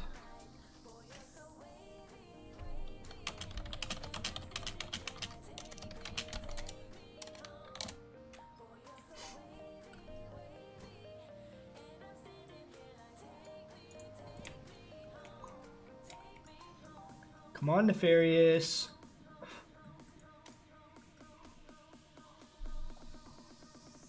I would like to get rank 10 to get the full PvP, the blue set. But my hope is in like a month, maybe 2 months. Like you know, shortly after BWL, people aren't going so hard. AB, or like Arathi Basin comes out in phase 3, right? With BWL. That'll be sick. Dude, I love Arathi Basin. I'll capture the shit out of some flags.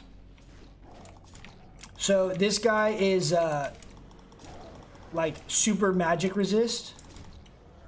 So I always just DPS him in cat form.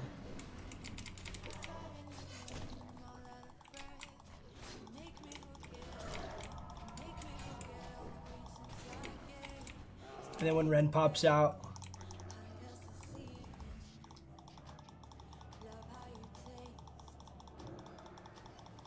not much we can do on that dragon. That was my example of why it's kind of brutal to try and tank this. Is you don't do any damage to the dragon because he's all like chromatic, takes no magic damage.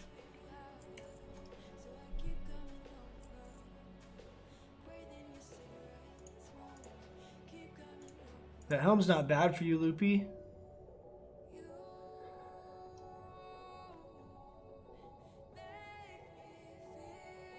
Dude, fire resist boots, these are lower DPS. I think I might snag these actually. They have more int. They have fire resist. And I won't lose that much DPS from doing it. I'm gonna go ahead and meet on them. Damn!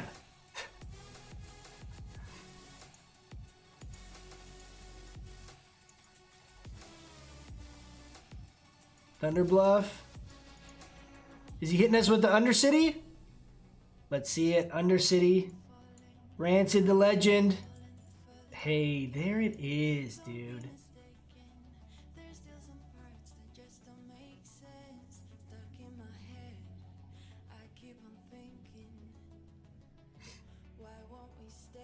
Wait, are we doing the whole thing?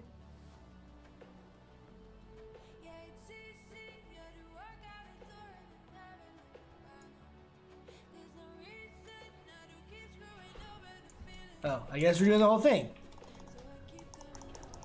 Those were bait portals. Ooh, you love to see that, dude. The double crit.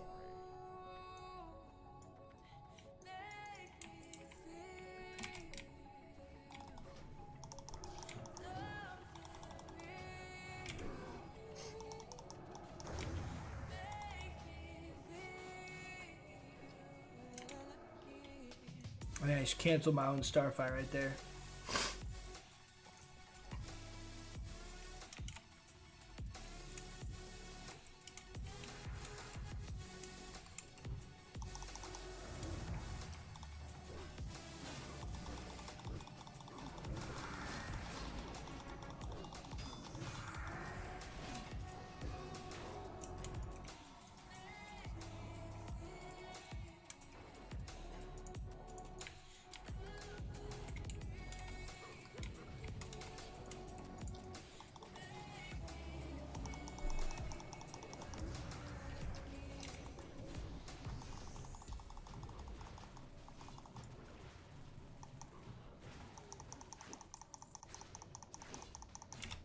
What would they pull? Oh.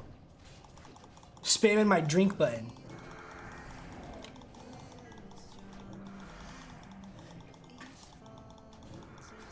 How brutal do we think a 24-hour stream is? I'm trying to think if I could survive that long. Like if we're gonna actually stay up. Hey, Seamus, what's up, man? How you doing?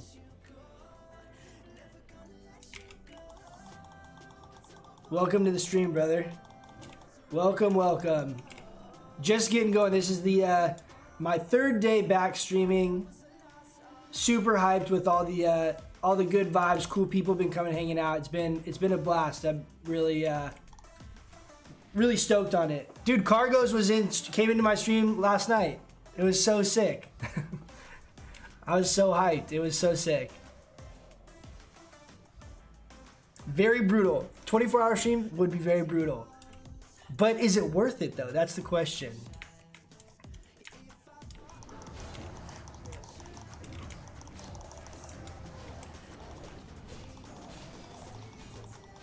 All right, I have a noob YouTube question because when I started this channel a long time ago and I'd actually streamed on Twitch like a little bit, kind of sporadically, and I'm familiar with Twitch. I'm not that familiar with YouTube streaming really.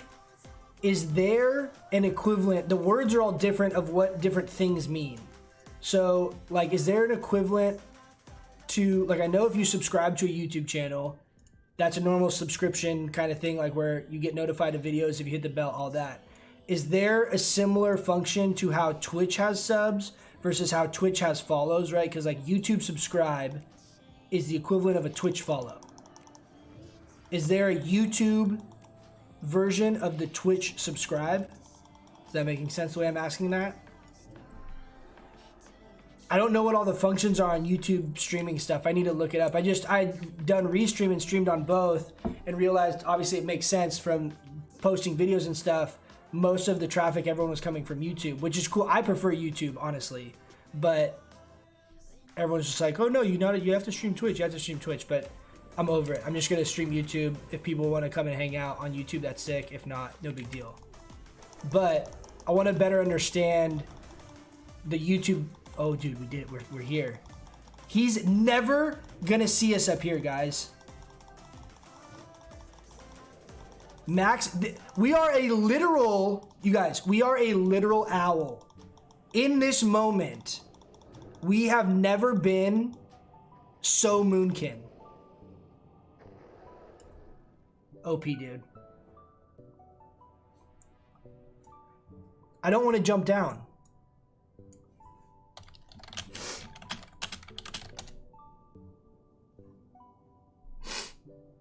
I already have those legs.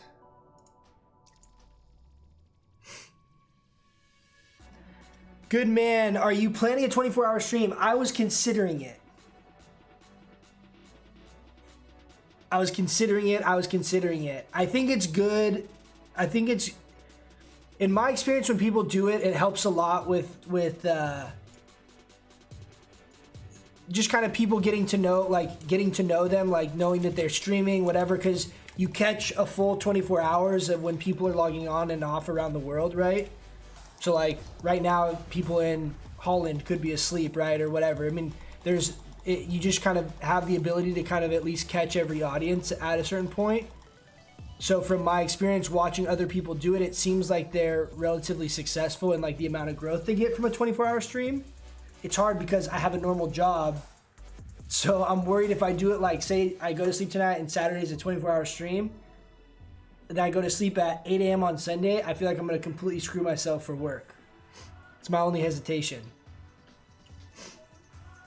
It's worth it for the right moment. I can see that. I can see kind of, I mean, I'm not going to do it tomorrow. I'll definitely, if I'm going to do it, I'm going to hype it up and I'm going to plan it out because I need to get, it needs to be worth doing that if I'm going to potentially screw up my sleep schedule. Yeah, you can become a member on YouTube. Not sure how you set it up though. Okay, I'll have to look into that, a member. Patreon. You know what's funny is I actually did set up a Patreon at one point. I'm trying to think if I have it linked on my Twitch. I set it up, but I don't personally use Patreon that much. For me, like the form of media that I use all the time is YouTube. That's my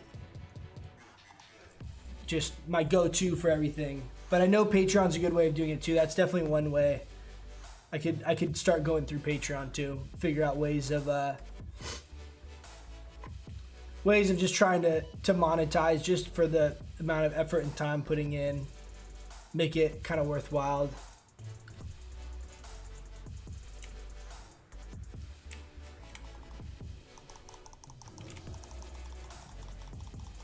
Dude, Wrath crit for 1,091?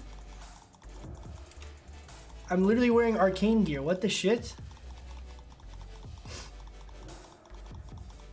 Sven, that bird spot, dude. That bird spot. That's pretty sick. I've had that happen a couple times actually. That's my favorite when you get stuck up in the rafters Literal owl just posted. You for sure have to take a day or two off of work for the 24-hour stream. Yeah, maybe when Phase 3 comes out. Maybe. We'll see. There's not really much content in Phase 3 unless there's something I'm missing outside of Blackwing Lair, right? And I'm assuming Arathi Basin's a thing, right? Oh, fuck, dude. All these mobs are moving outside of my Hurricane. Feels so bad. Let's War Stomp. Moonfire our dicks off.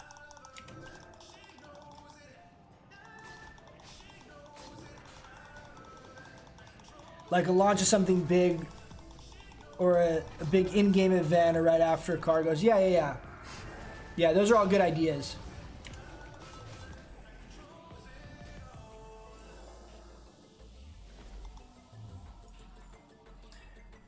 Simul benefit. Oh, you can't host on YouTube? That's not a thing. I know the host stuff from Twitch. I assumed YouTube had some kind of equivalent.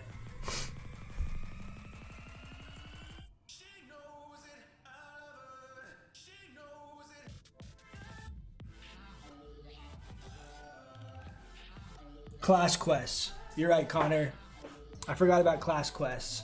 I need to look up, is there cool Druid stuff for the class quest? It's a level 51 quest, isn't it? Max int gear for heavy wrath crits. We can do it. I have a feeling for BWL progression as a balanced druid that we are going to have to sacrifice our damage for a bigger mana pool and more spirit in MP5. I'm guessing that, but I think that's going to be the case come BWL. I hope I'm wrong. But I think if the fights are lasting 5 minutes plus, like someone was telling me Nefarian's a 15-minute fight. I'm not sure how much of that's just like straight casting, but obviously that's going to be really difficult for us on our mana pool. Oh, what's up, Loopy?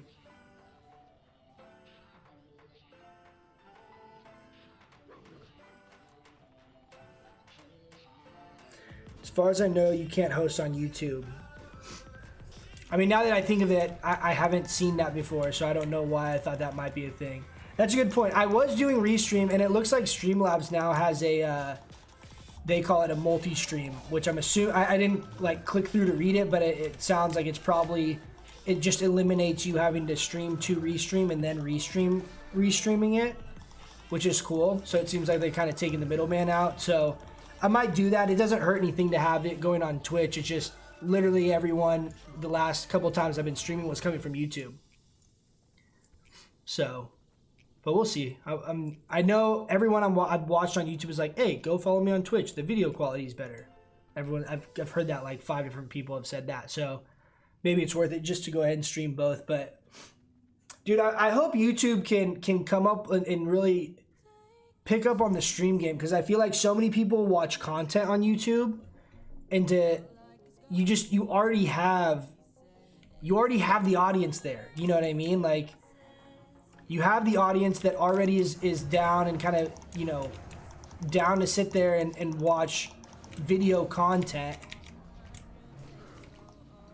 The conversion from those people clicking over to watch a stream on the same platform, if the quality was equal, I feel like would be a really high conversion rate on that.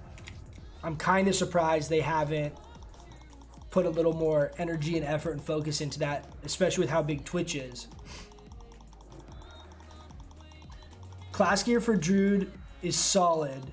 Extremely... Oh no. Was that me?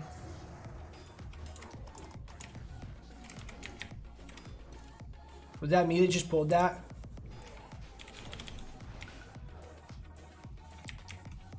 I feel very bad if that was. I didn't think about the pat. No one typed move out of the way, so I feel like it wasn't just me. Maybe it was a totem. We'll go in bear form here.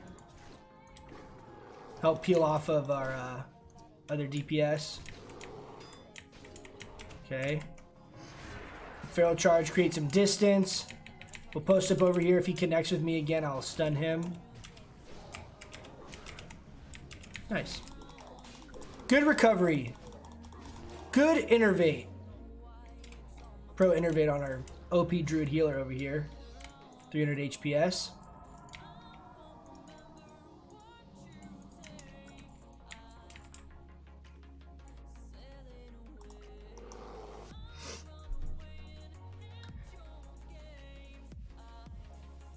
I'll have to look up what the class gear is for the class quest. Maybe grow a viewer base here and then branch out. I mean, that's the intention, right? I mean, the videos, I haven't really been pushing anything. Okay, wait, so Seamus, it said you followed. That's what it's telling me in the feed. Does that mean you subbed to the channel? Is that what they're saying as a follow? 6 minutes ago? I don't know why my stupid notifications aren't going off either. It's tilting me.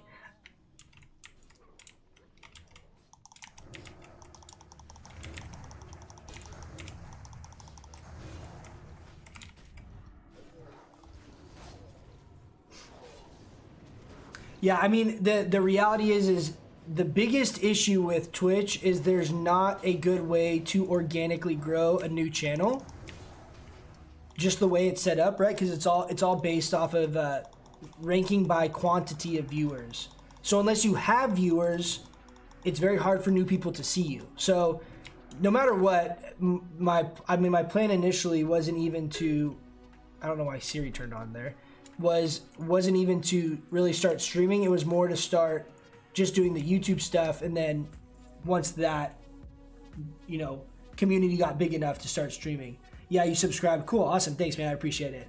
That's cool. Okay, so now I know what that notification is. I don't know why, like, I have it set up. Should post up like that, but it's not working for some reason. I need to work on Streamlabs, get the kinks worked out. But it's okay. First time using Streamlabs in a very long time. I know. That's why I was confused. I thought you were already subbed also. You're just throwing me off, man. So this fight also kind of sucks for us here because these are chromatic dragons that we do no damage to.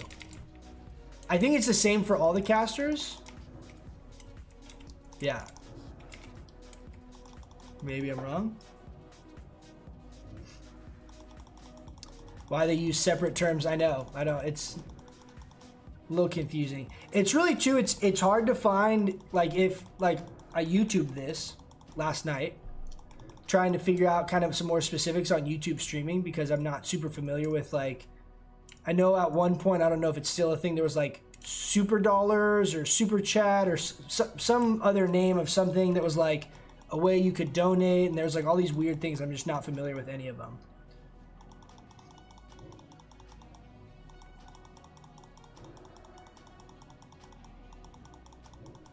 It's okay, man. I forgive you. I forgive you. I forgive you. Okay, gonna downrank a couple. I don't want to waste mana. Should we mana pot? Fuck it. We have these little dinky ones.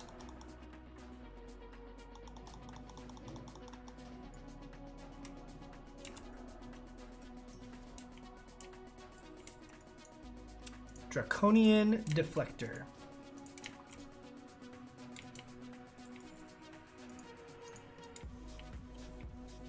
I think Trix needs the like head off of this guy or something.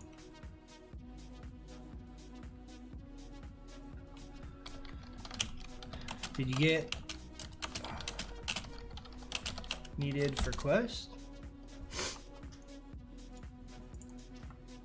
Oh, here, Loopy. You have those scrolls of agility. We got Rancid, the Portal Master. Portal Master Rancid. Undercity? Undercity. Okay, so let's queue for AV. And then we're going to go on a hunt for some alliance.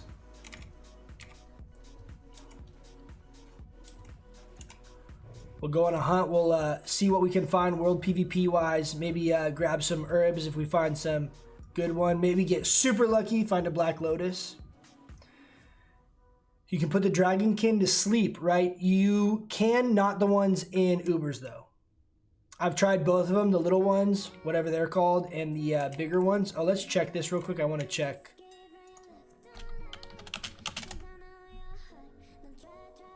Okay. Kind of going down a little bit. But you cannot, the ones in Ubers, you cannot hibernate. I've tried it. I've tried it both ways. Try like mark the pull, and then we pulled, and then I couldn't see any of them, and it kind of fucked everything up. What was I gonna grab? Okay, let's put on.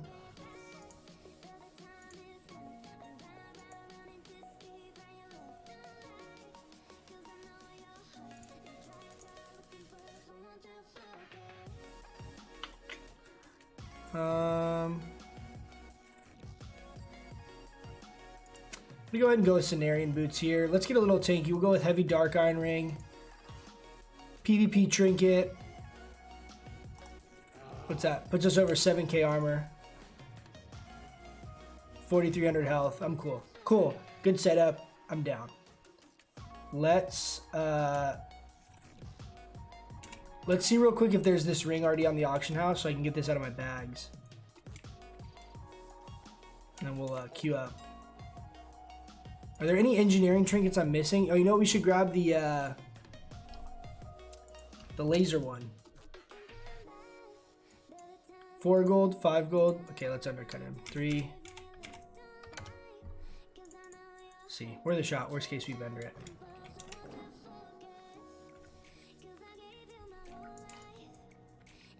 I need to get another goblin mortar made. I need to find a goblin engineer. Death ray. We'll keep the lens in our bag for now.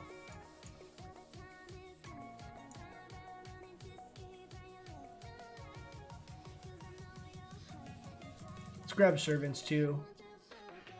Cloaking device? Why not? Let's have some fun.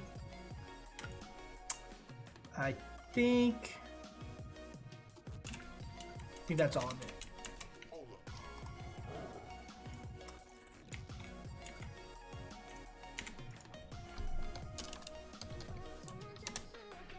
Send this stuff over to our cloth. Send that to another bank call. Am I ranking? No, I am not ranking. I really, honestly, I just would like to get to rank 10 to have the full PvP set, to be able to be a little creative with some combinations of gear. So I'd be down to, to get that so I could, you know, get the move speed bonus and some of that kind of stuff. But I'm not down to farm for 20 hours a day or whatever the hell it takes.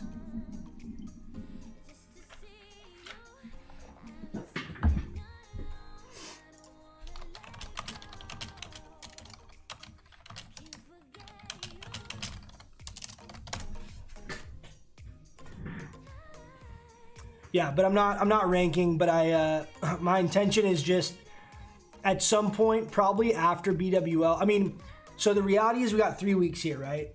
Give or take, till Ani comes out.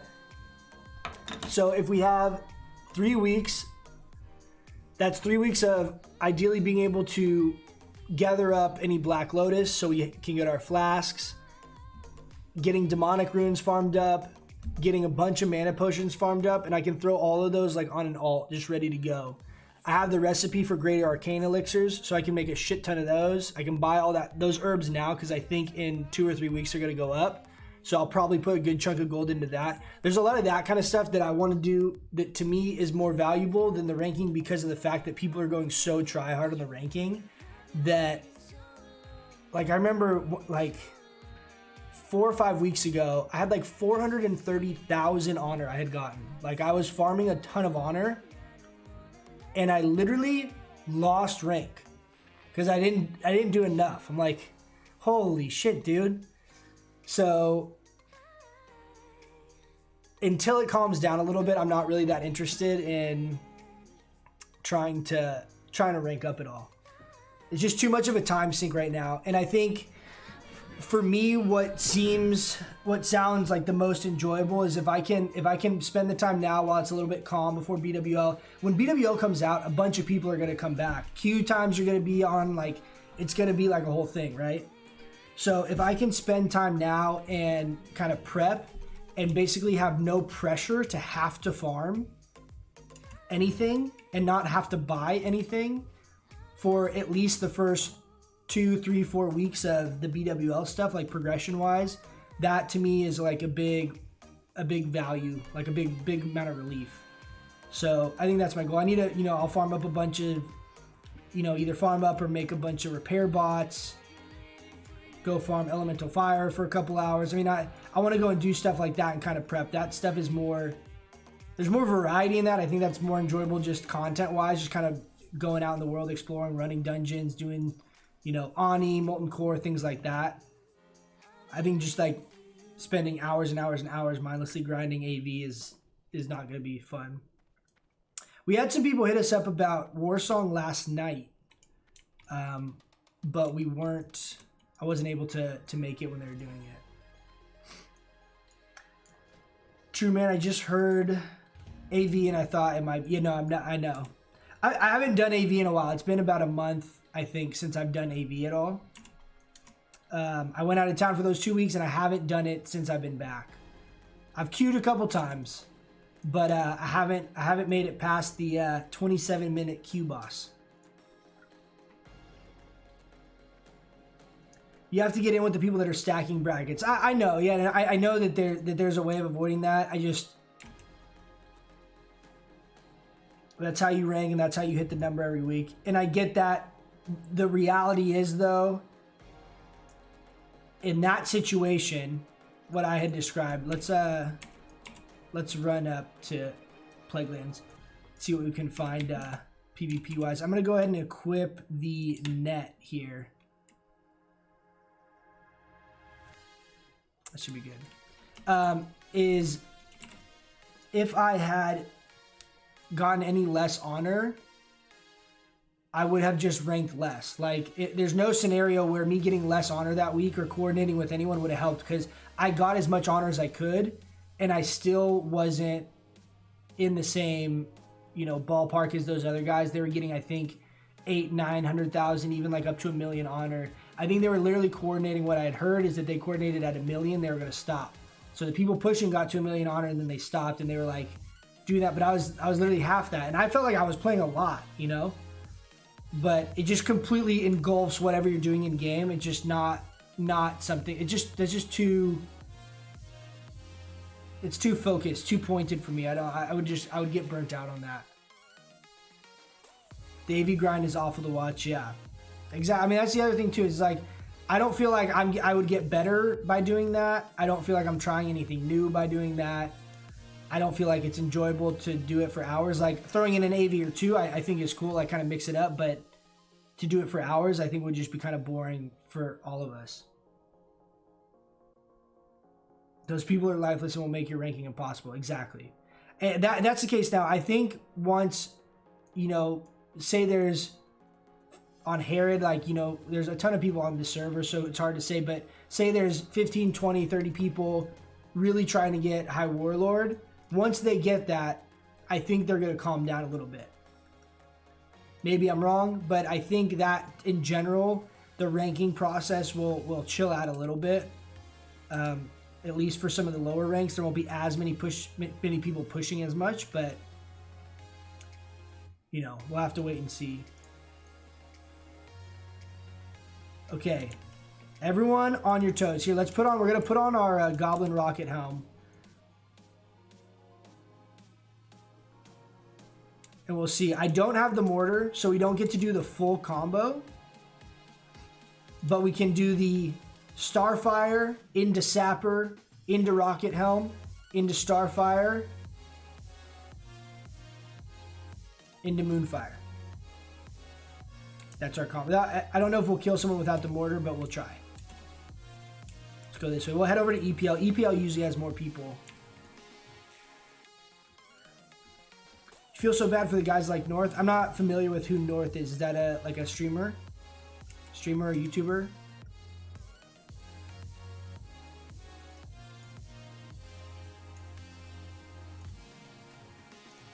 Plague Bloom. I don't want it to go in the middle of that pack. That pack's a pain in the ass. I have gone in there before. Fool me once. Shame on me. Fool me, can't get fooled again.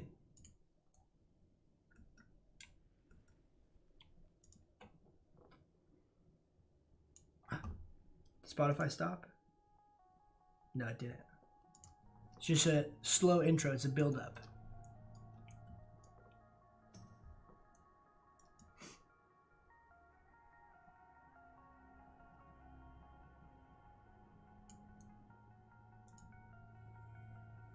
No luck so far.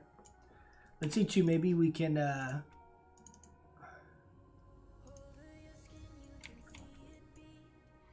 let's see. Hopefully that doesn't get a little laggy. Let me know if the video quality or anything is getting kind of weird if we just bump up our settings. Dreamfoil, that's my shit.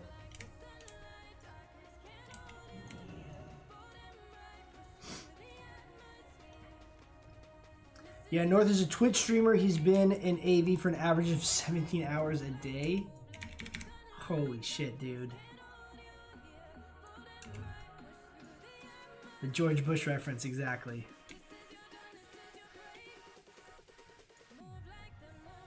"17 hours a day." Dude, I remember when Asmon was watching Frostadamus's video, and he's going about like making money, you know, in game, how he's made gold, different ways he's made gold and all this stuff. And then like basically 3/4 of the way through it, Frost is like, well, yeah, I've played, you know, I have this many slash days played since the game's been released, and it like averaged out to like 15 or 16 hours a day. And Asmon's like, well, fuck it, of course you have a fuckload of gold. It's like, if you just are always playing the game, that's the secret. It's not any particular thing you're doing. Just playing nonstop. You'll eventually just start accumulating gold. Those people that initially got 60 early, I think were really able to capitalize on all the Black Lotus. That's one thing that, I mean, it varies, I'm sure, a lot by server. But I know for us on Herod is really tough. Black Lotus is like rare. Like right now they're going for 100 gold all day long. And it's like, it's pretty brutal. So, from what I understand, in future phases, Grave Moss actually has some value. I don't think it's really worth much right now. But I think there's a recipe. I can't remember what it was. I looked it up a while back. Look, let's surprise this guy. All of a sudden, a majestic Moonkin just appears in your face.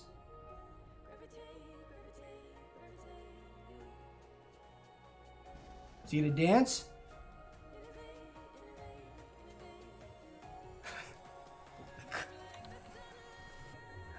Invite me to the group. Need some help, homie? What's going on? You want some help? You're good, you don't need help.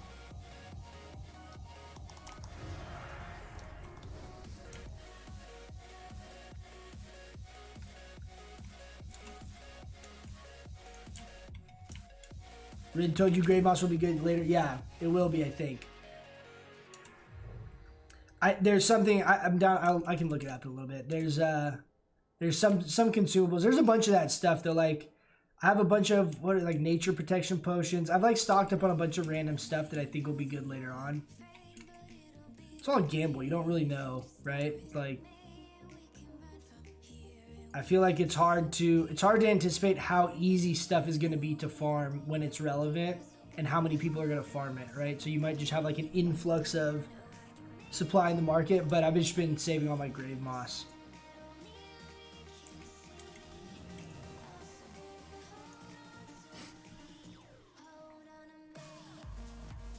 We'll see though. I'm glad we're getting real efficient. I have the Greater Arcane Elixir. We got someone in our guild that's got the Mana Potion one. We also have the Flask recipe. We haven't been using flasks, but we have it. So, oh baby. Okay, 57. You are so screwed. If I can get up this stupid hill. Sorry, homie.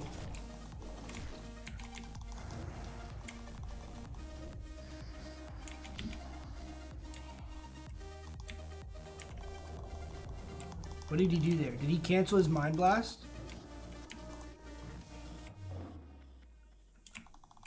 Let's see him dispel those rank 1 Moonfires. See ya.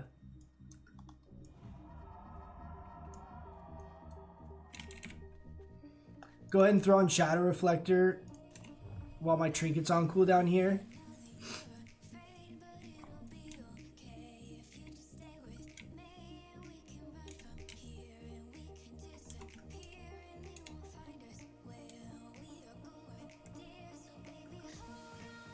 We'll see. Supposedly there's a Black Lotus spawn up here. I've never seen it though. I have gotten a Black Lotus down here. And I know it can spawn up here too, but I'm good about checking all these spawn points, but it's so hard to get any of them. And I feel like even still, if you get the timer, I feel like it's still so hard to...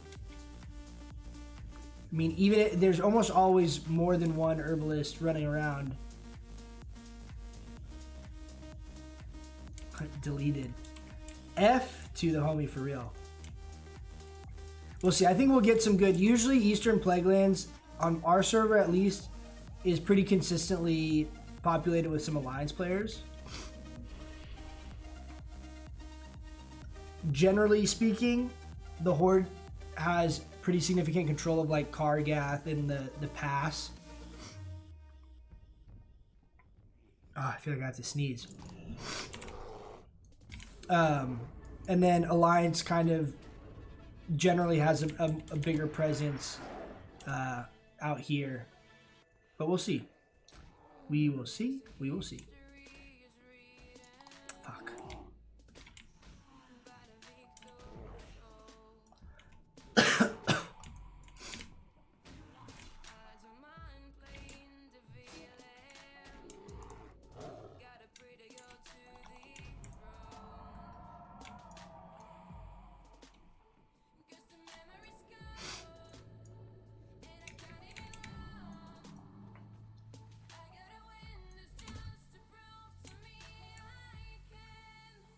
Seeing Alliance for you in the world on Scarm feels like a major rarity. I think that's the case, honestly, on a lot of servers. I mean, all of that, in my opinion, is 100% on Blizzard. Because there's plenty of ways they could have helped prevent that and help figure out queue, like server populations and queue times, and they just didn't release enough information and enough servers. And if they had done that ahead of time and didn't have 6 servers, it'd be very different, right? Because people would be able to plan ahead and have been playing on servers intentionally rather than playing on them to try and avoid a queue or whatever.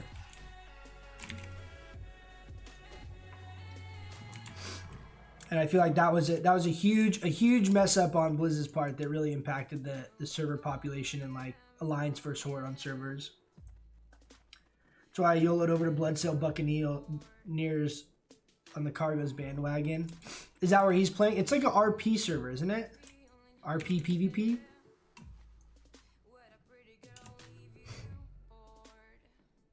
I thought that's what he said the other day. Sungrass, I don't care about.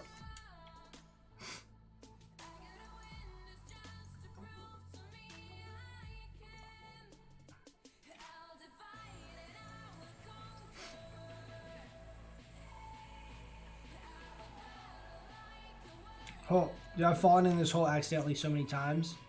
Like running straight across this, right here.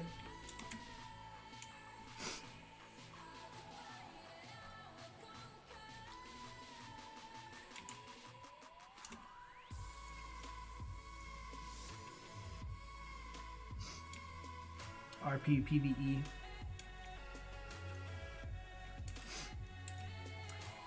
Yeah, I don't know if I would like that. Being honest, I don't know if I would. A huge part of what I like is like the just going out in the world and being able to gank people, being able like all that shit happening. Oh.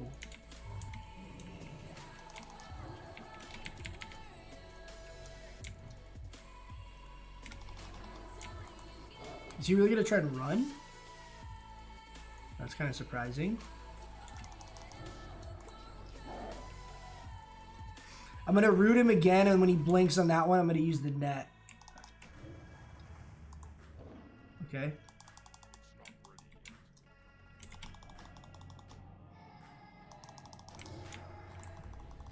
Okay.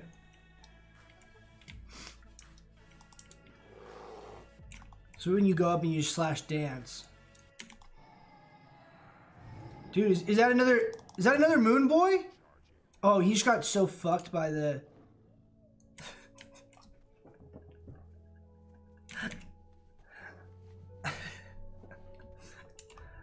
You don't play yourself.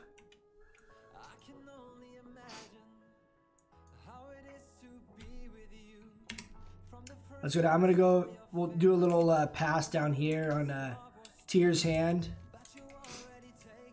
How's our queue timer looking? About 15 minutes in. But what I was saying is I really like the whole like world PvP element is really fun. So I think I don't mind leveling and having world PvP and ganking be a thing as much as I think I would mind being max level and not having the ability to like go cause havoc, you know? Alright, I don't like that song.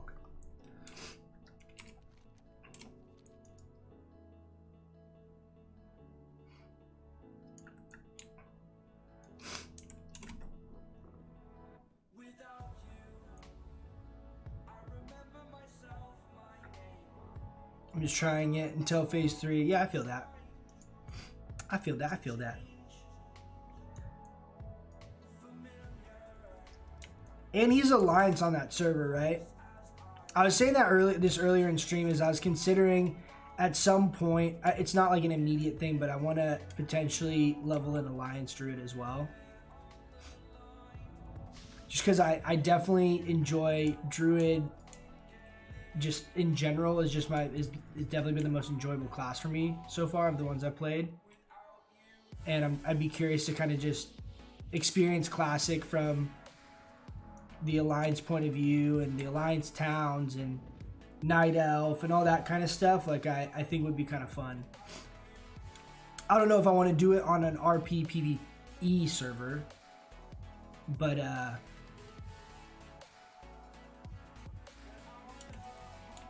we'll see. Maybe.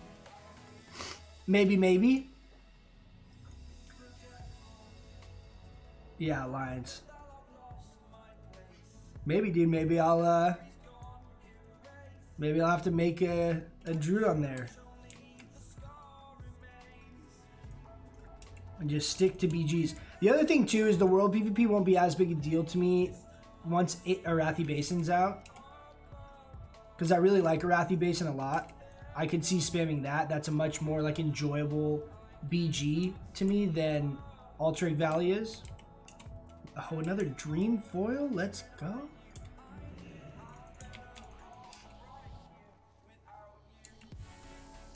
So when that's out too, I feel like the world PvP thing will probably even be less existent, because I know there's other people that also feel that same way. And if you can queue Arathi Basin and you can queue Warsong, right? Like, why even go out in world PvP? Like, you can go farm or whatever.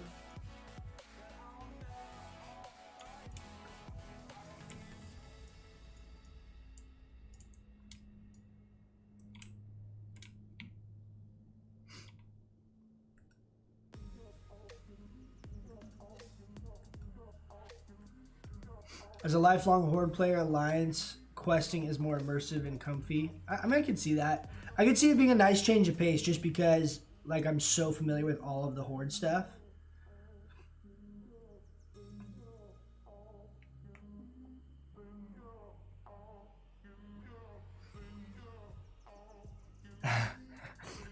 Me and Cargo's tanking and off-tanking Anixia. BWL. MC, dude, let's hit it all. How funny would that be, dude? That'd be so funny. I don't know how realistic that would be to even be able to pull off. But it'd be entertaining for sure.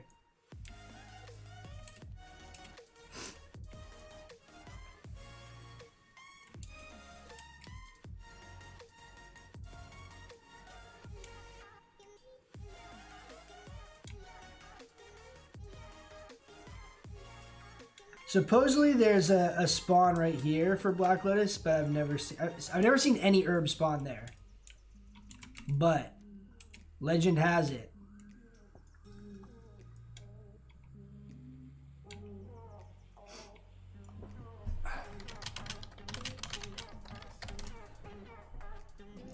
God damn it, dude. One thing I don't like in this game is the stupid daze mechanic.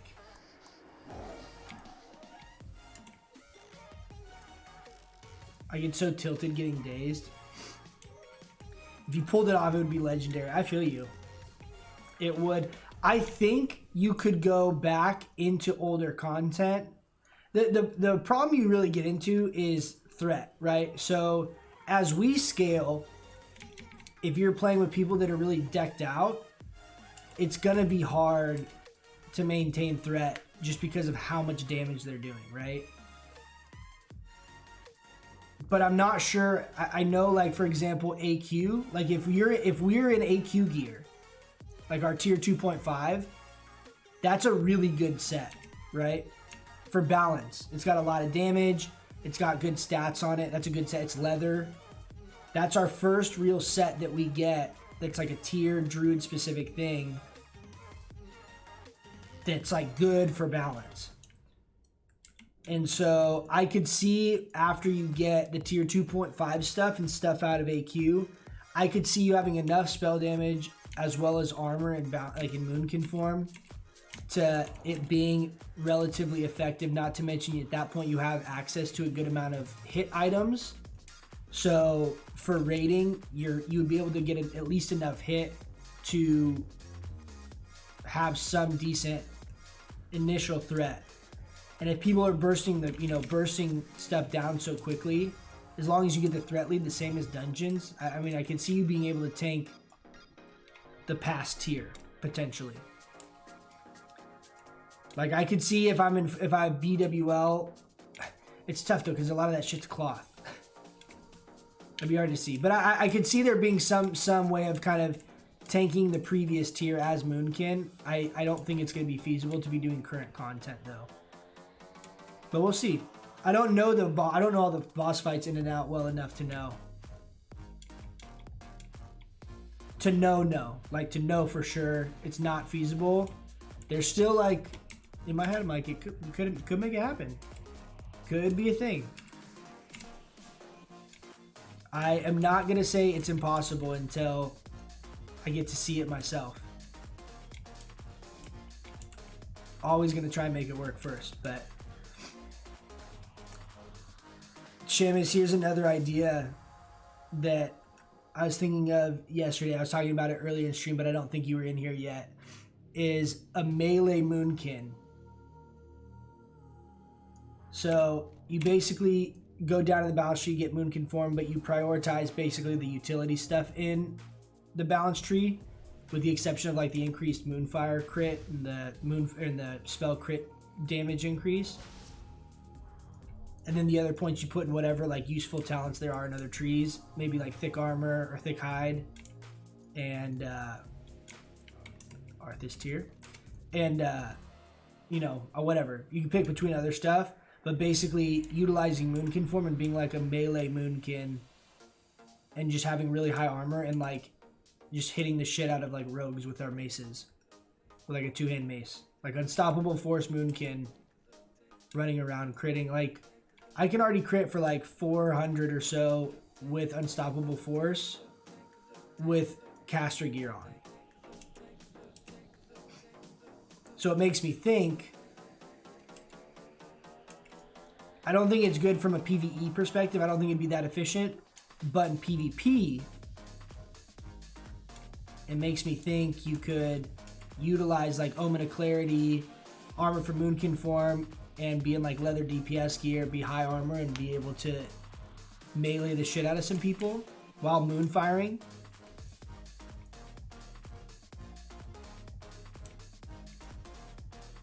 And if you auto into the moonfire, like you auto and then moonfire as soon as the auto goes off, it won't mess with your swing timer that much, since you'd be casting it as your swing timer's resetting anyway. You just would have to time it.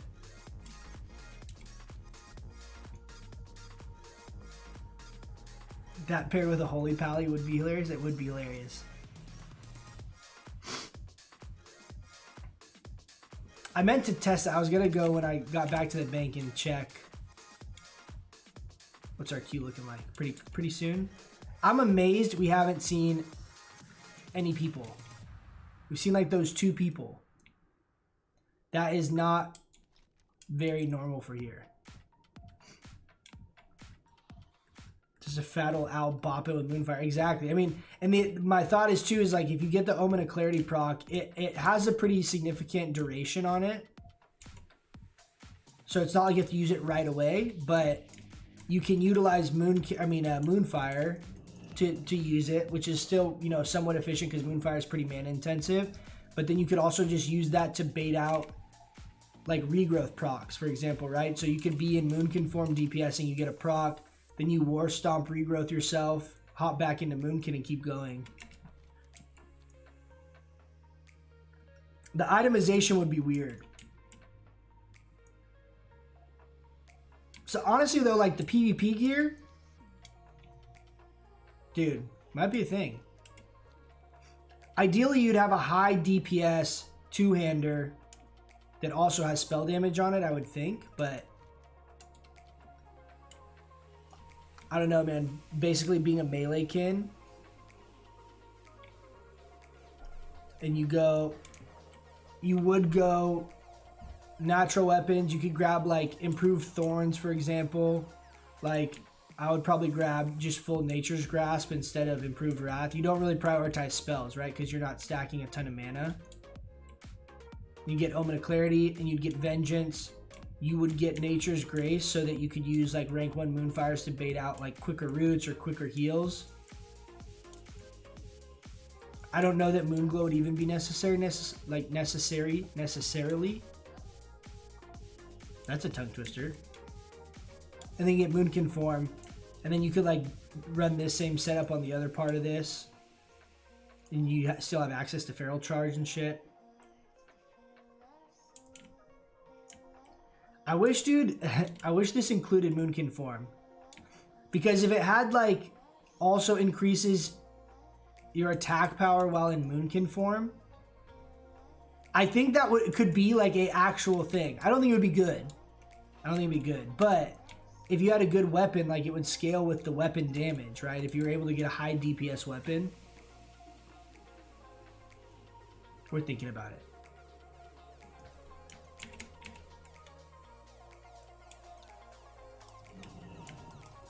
I'm not gonna touch him. I'm just gonna scare him. Come on, dude. I was gonna come dance with you.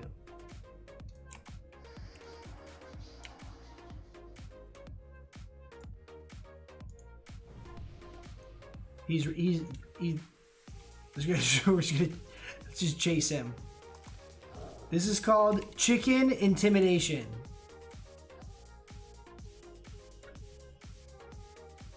We're gonna cast 0 spells at him.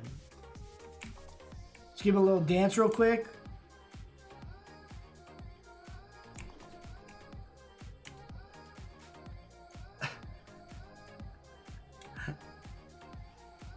How long do you think he's gonna run away from me for?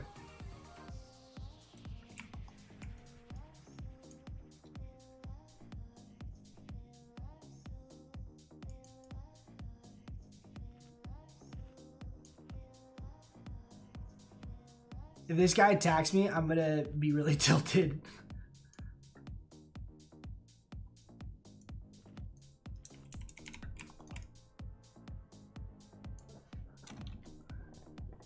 This is how you assert dominance. Is you just hey. Hey, excuse you. I was not done.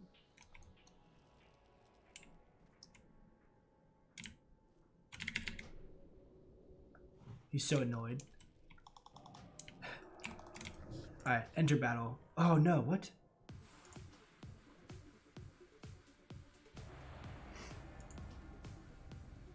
He was casting Mind Blast at me, that little fucker.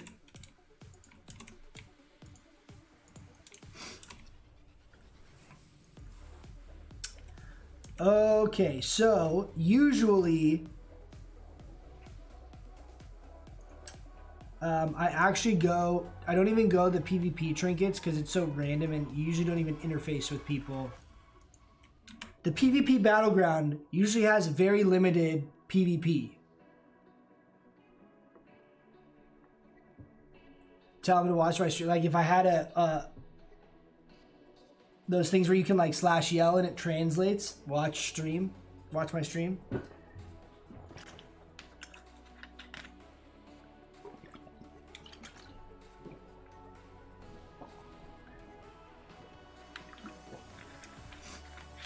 I mean, all right, back to the very pressing topic of Meleekin.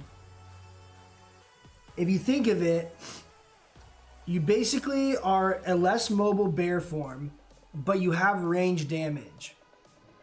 So outside of feral charge being able to clear the gap, I also think you'll do more damage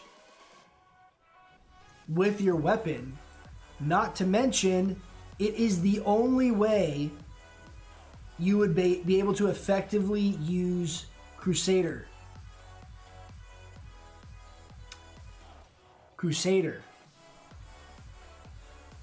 That's some next level shit.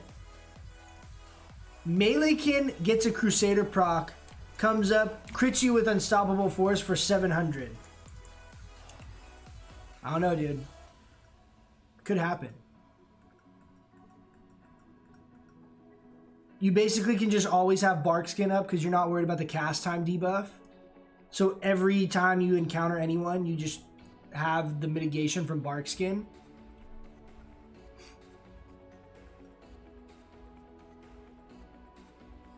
You can still hibernate in Moonkin form. You can still root in Moonkin form. If people are running from you, you can just root them, catch up to them, and just bop them. We'll see. I could try it.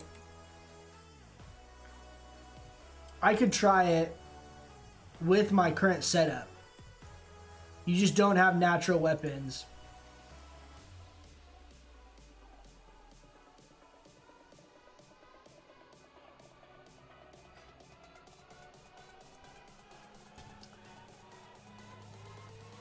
Sulfurous Moonkin. I like that idea. Do I like it 7,000 gold worth? I don't know. But I like it. Is Hand of Rag even that much more DPS?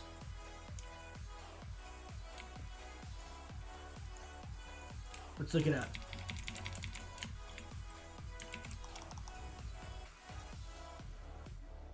Is it?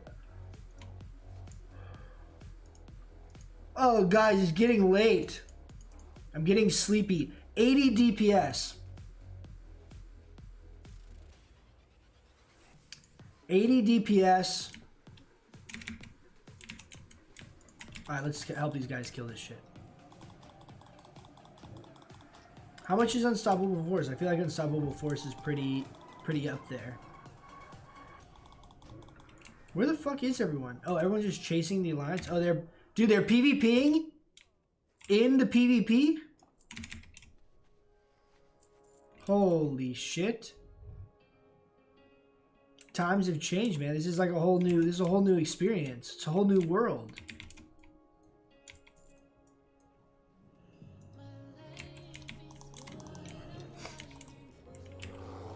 We let one get away. I'm ready to feral charge. If anyone tries to get by. You think it's... Dude, it was 80 DPS. You were spot on. Let's see what...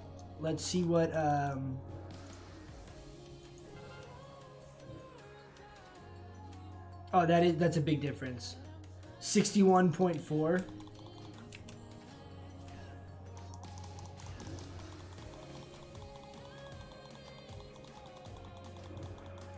There's the Draconic Maul.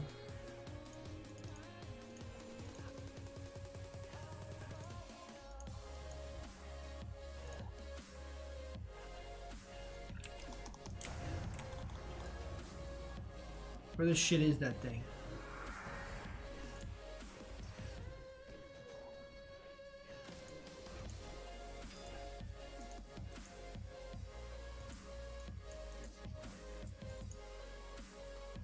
Am I missing it? It exists somewhere. That could be good for that melee kin build because it actually has pretty high melee, like the actual DPS on the weapon's pretty high. Or I know there's some things I've seen in Nax too that are like, they look like kind of like enhanced shaman weapons kind of. They're like two-hand maces or like Ret Pally. Oh, Travelocity? The irony is you ain't going nowhere. Oh, see ya. See ya.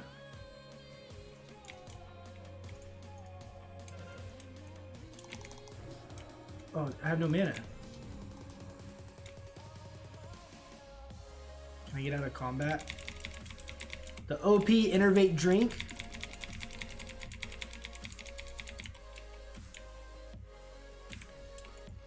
Okay, we'll do the backdoor strategy since we have Scooped. Scooped also going hard. I feel like I'm not going to get out of combat until we kill this shit.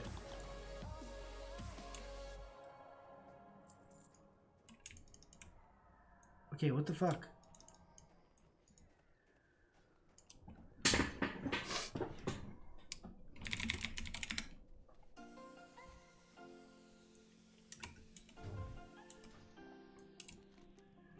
Okay, here's the druid back door. Oh no.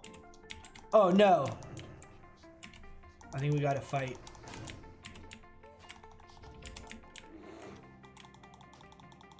They don't know I'm here. Oh.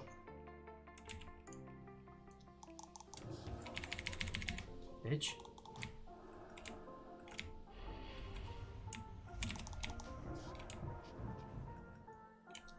Oh, it's another Moonkin. Let's dance with him. Literally, we danced him to death. That's where all that damage that happened to him right there was 100% my moves.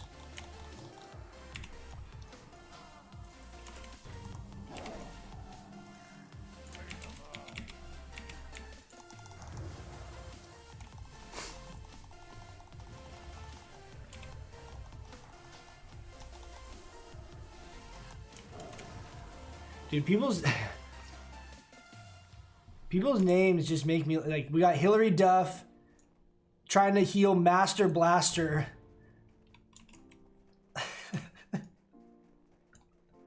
I'm gonna drink real quick before I go back door.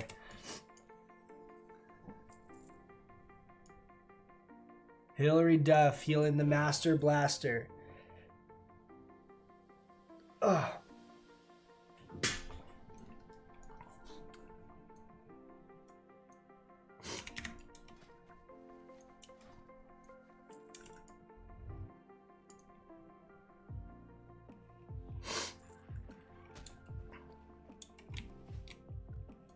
Oh. Oh, Shortwick. Oh shit, there's another guy. Oh no. Oh no. He's coming for me. Oh no! I don't have my PvP trinket on. It's okay, ready?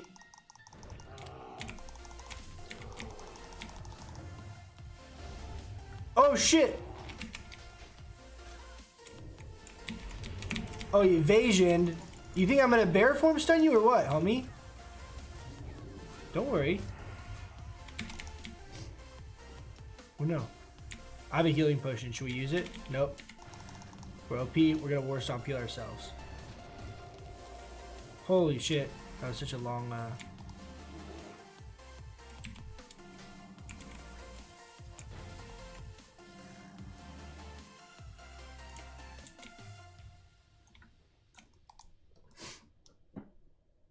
Alright, let's put the PvP trinket on. That was almost really bad.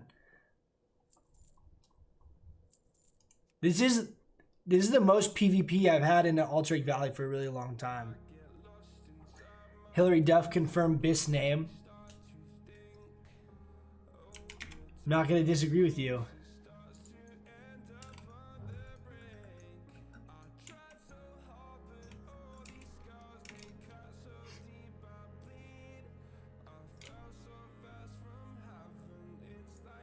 So you gotta do the little hoop-de-hoo hop right here. It's kind of hard on a mount. I have an easier time doing it in travel form, but let's see if we can do it. There. Then you go here. You invis the shit out of this. So this guy ran from here. What happens is the archers can see you. They can like see through your stealth. So you go this way, and you outrange all the archers. Uh-oh. I've literally never had that happen to me the 100 times I've done this. What the fuck? He's got an owl too?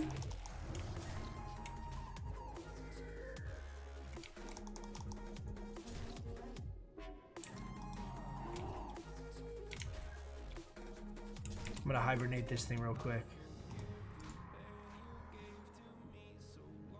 Oh no! Oh, is it this guy's owl? That makes more sense.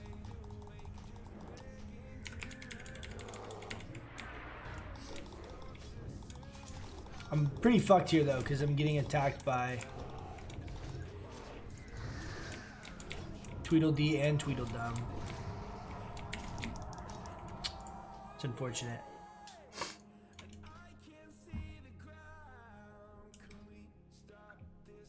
It's a couple of dwarfs, dude.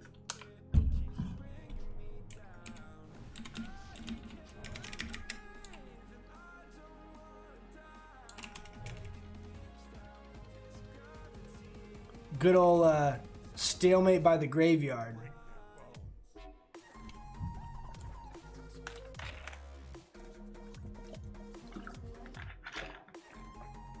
Owl on owl is a hate crime. Owl on owl for sure is a hate crime. I will say this is better, in my opinion, than the 6-minute AVs. We're at a whole 13 minutes now. We got good honor too. 2400 honor.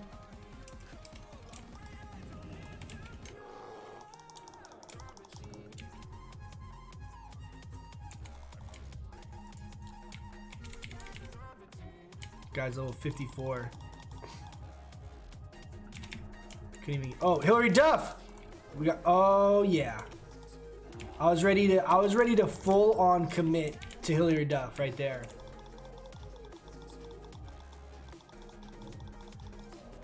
Oh, you love to see that. Oh, see ya, kid.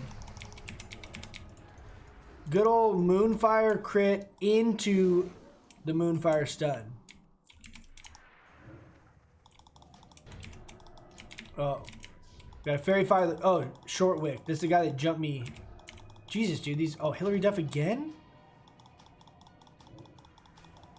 Oh, the Starfire stun. More like Hillary stuffed. Am I right? That's pretty good. Come on, guys, back me up on that one. I'm out of mana again.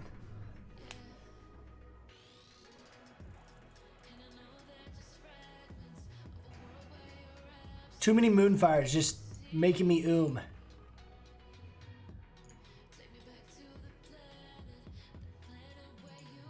Holy shit, dude, they all spawn. Alright. This is a hurricane opportunity. Bark skin. Oh, we're not in range. Fuck. I knew that was coming. Fairy Fire the Rogue.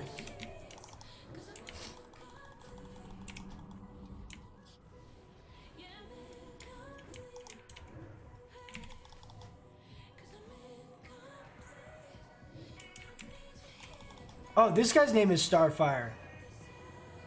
Oh, dude. They just prevented me from starfiring Starfire. That was probably a once-in-a-lifetime opportunity that I just missed out on right there. Up late, I see. What's up, Bernie? How are you doing, my man? I am up late. I mean, I don't have work tomorrow, so but I'm getting pretty tired here.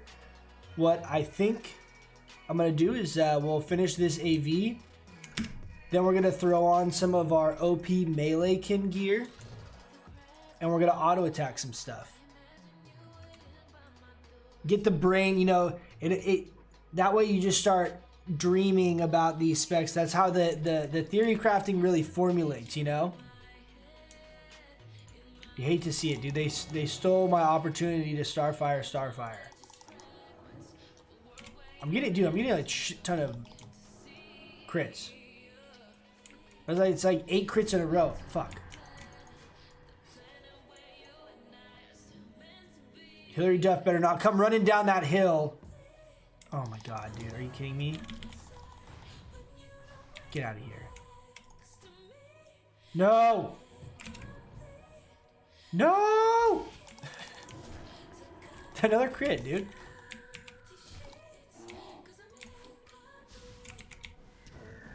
Holy shit, I just got wrecked. Oh, that hunter.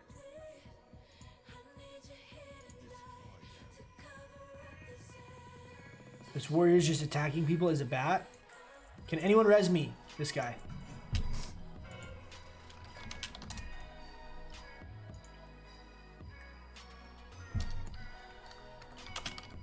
Let's see if we can convince him we're Druid buddies.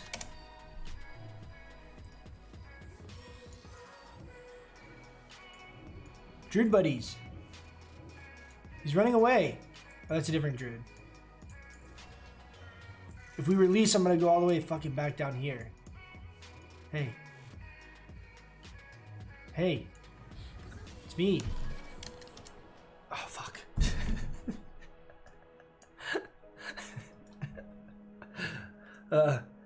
It's worth a try.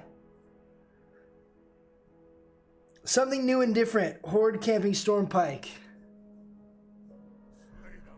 Facts. Facts. Oh, do I still have my... you know, I have my Goblin Rocket helm on still. We'll take that off. So, melee hit cap. What's melee hit cap in PvP? 5%? Is that right? Like for your two, like if you're using a two-hander, like an arms warrior, has to get what percent hit? I think it's 5%. Is it Christmas still? Cookie Monster, I don't think it's Christmas still.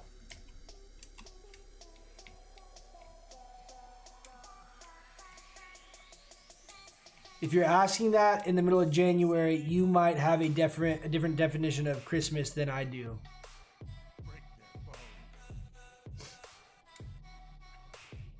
But does anyone know, is like warrior hit cap 5% for PvP? Other guys up here? Oh. Oh, dude, gangsta? We're about to thug up on the gangsta here. Let's see this.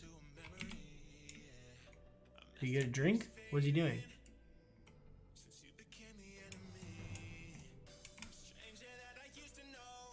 Oh, is it? Oh, it's a dance party. I'm pro at these. Oh, are you kidding me? That's right.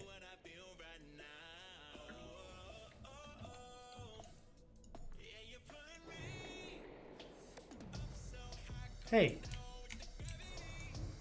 No, don't hurt the little guy. Don't hurt the little guy! Oh!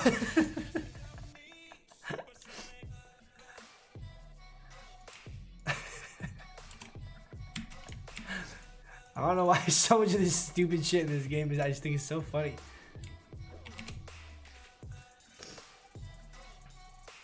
Oh, Christmas! Christmas, I get it. You are a funny guy. Christmas. No, Bernie, you're good. Spam away, my friend. Spam away. 3% in PvP? I don't know why I thought it was 5%. I know spell hit cap is 3%. Like, so, for if I'm playing balance, spell hit cap is 3%. Hey, get out of here, guy. Why are you attacking me? Attack one of these warriors. Where the fuck is everyone? Are they in? This fucking guy's gonna kill me. Holy shit. Fuck! Where's that druid that didn't battle res me? They're all, oh, here. That was literally him that I just hovered over. They're back there. 16 for dual wield. So yeah, like I want to say I thought it was 9% for two-hander and special attacks in PvE. I know dual wield's way higher because of the offhand. And then I thought in PvP it went from 9% to 5%. And then caster's hit cap is 16% in PvE. Is this guy dead? Yep. And then caster's hit cap in PvP is 3%. Oh yeah, baby. Oh, he's running away. I think he's gonna come this side. You know how we know? Track humanoids. There he is, dude. There he is. We're mirroring him. Angle of pursuit. Fuck. He's running away. What's he doing? Fuck. Ah, there it is. You love to see it. Get that fairy fire up for our rogue homeboy. Wow, this guy's got a fuckload of health. Not enough, though. It's higher in PvP because bosses are higher level than we are, yeah. Or in PvE, I'm assuming you mean. Yeah, no, I know that. They're level 63. Okay, 3%. 3% is better if that's the case because with Meleekin, you could get 3% hit and 3% spell cap really easily. So you guarantee you land all your roots and your hibernates and things like that, and you still be able to auto attack efficiently.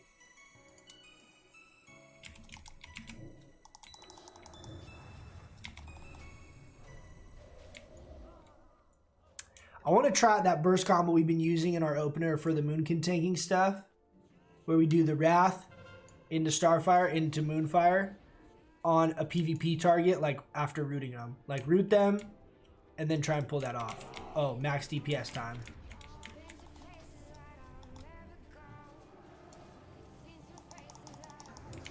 He resisted my fucking... Oh, we got General's War Cry. We're gonna be popping off if we can land any of our fucking abilities.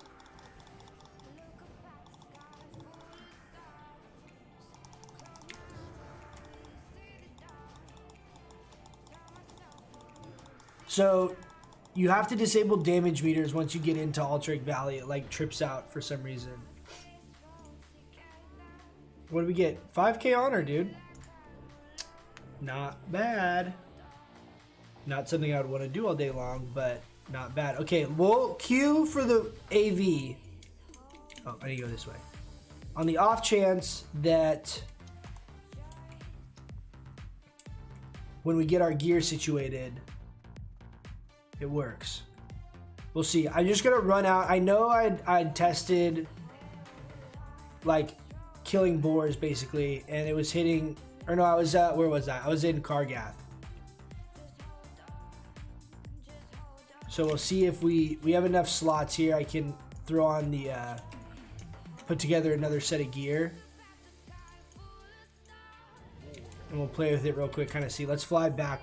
Can someone teleport me?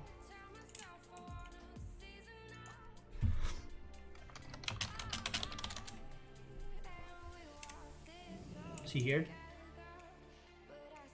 Or this guy? Report me. Report to UC, please. But our attack power is 164. Alright, these guys are all AFK. 164. Oh.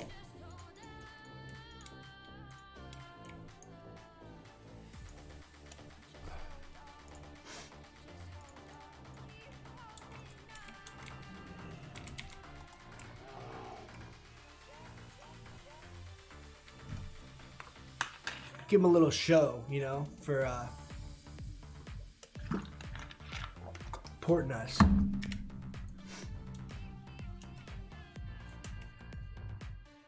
So, if I was gonna really try this, like try this, I would get Crusader on the weapon.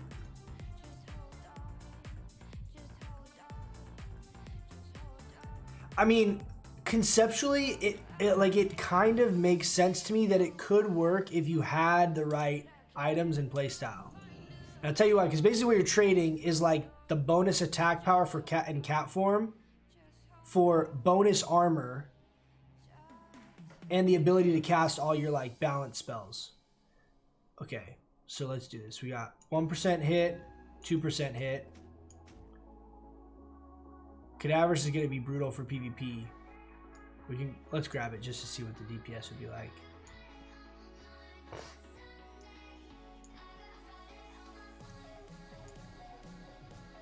Right, we can use something like this helm because we don't give a shit about power shifting. We got this. We got this. We got these, which are kind of shitty because there's no stamina on them, but we'll see how it goes.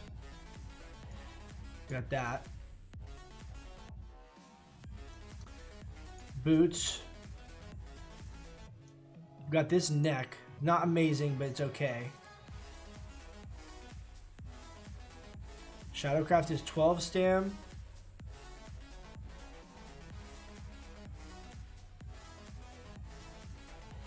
These are the only bracers we have.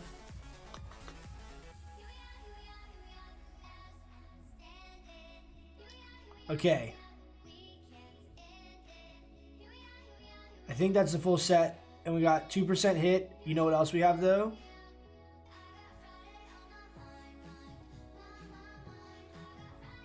Am I just too tired? I'm not seeing it. Where the fuck is it? My trinket.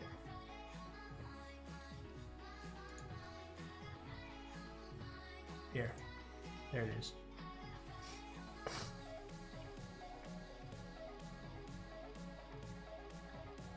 Now, we can also use something like Nifty Stopwatch comes into play. So we can be a really fast Moonkin with Unstoppable Force. Okay, let's put this gear on and see what this comes out to.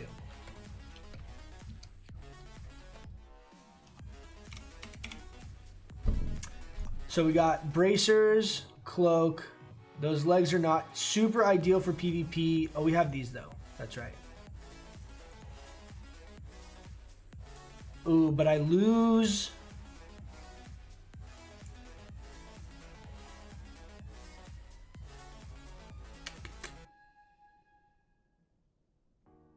I think that's more worth it probably.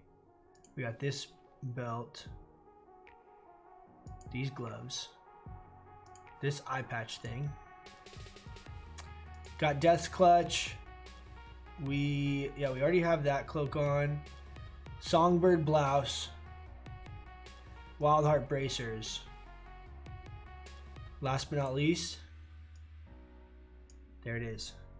Okay, so we got 418 attack power. I don't feel like that's that much.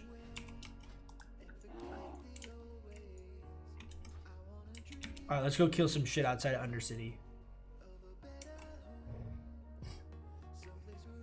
We also don't have that much health. Like if we were in full tier 1, I feel like it would literally be impossible to kill people though.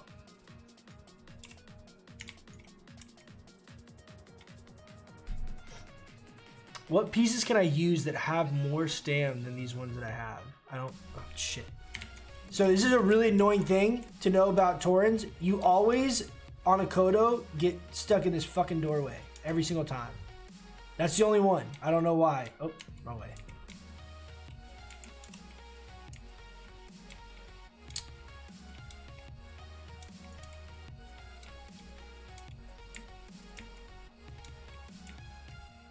But what's our crit chance? Melee hit modifier 3, crit chance 16. Not bad, dude.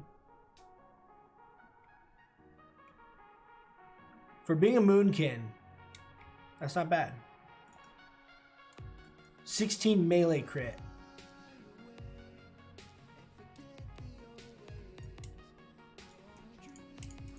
All right, let's find. Okay, this is the ultimate test. It's gonna hit it for 300. 300. Called it. Something about this just looks so hilarious to me. One more. Holy shit! 746 damage? Off of a fucking auto?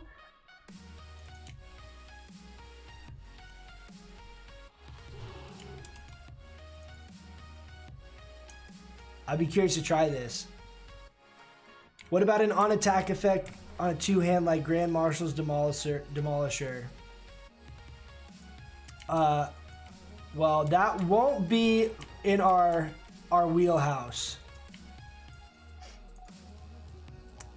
But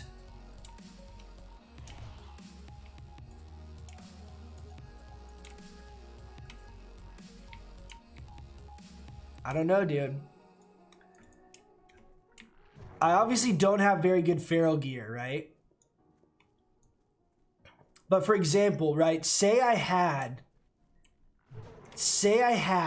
the full PvP set. That would really be better than all of this shit that I'm using, right? If I had the full PvP set, we can throw on something like Sergeant's Cloak. Actually, I wouldn't want to though, because basically we're trading 6 stamina. These are both high armor cloak, and you want the strength for the AP. What is the AP? So 12 strength.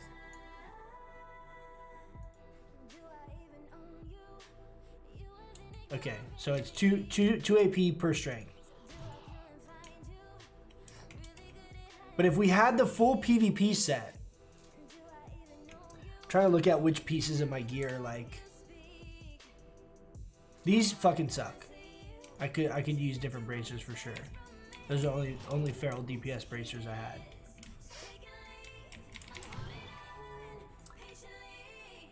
Dude, those are big auto crits for a Moonkin. We're critting for like 7. I mean, granted, these are like low level mobs, but like this is like I could run up to a mage and do that, or like a warlock.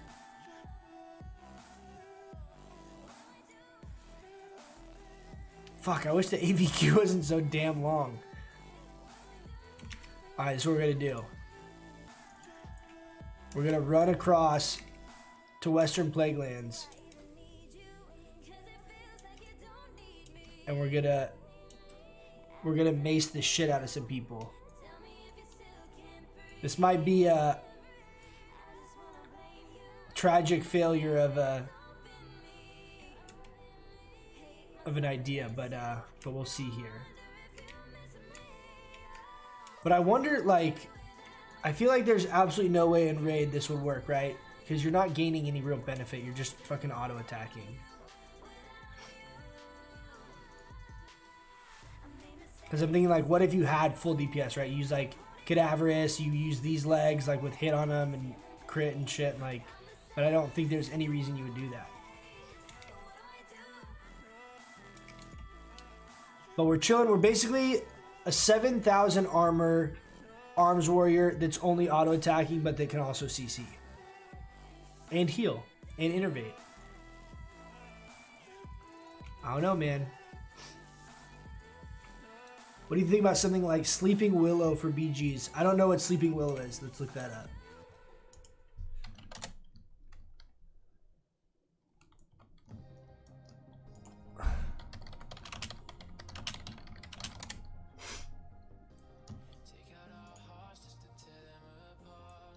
Sleeping Willow.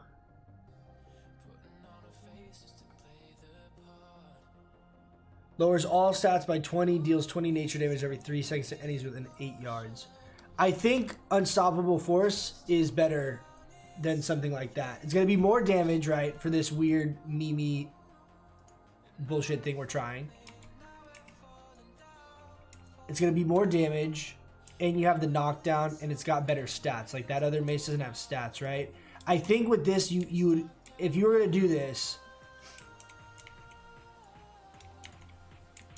your goal is to basically be like kind of a meat shield of a character that has a decent amount of AP while also being able to use like Fairy Fire, Roots, Hibernate, things like that, and also simultaneously having a lot of armor.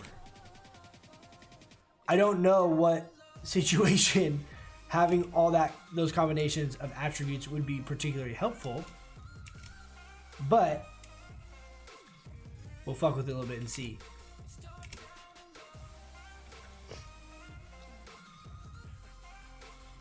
See if we can find an alliance and test it out. I mean, if you could get, you know, 1% hit somewhere else, it allows you to then use, you know, PvP trinkets and stuff like that too. All right, what the shit? Just like stuck on a little ledge.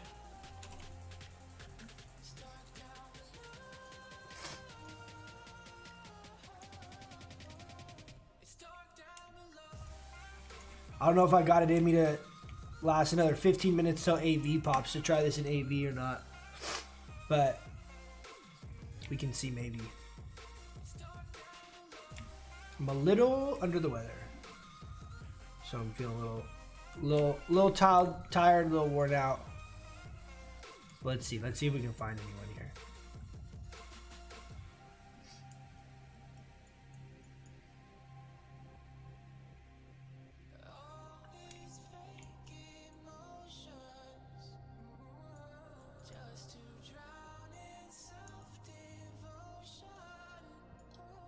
There's almost always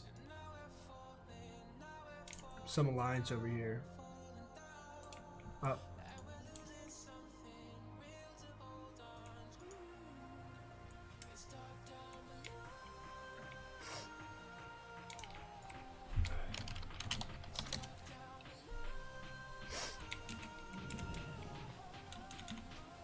Holy shit, dude. I use so much of my mana buffing.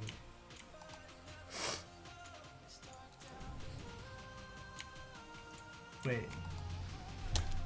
Do me.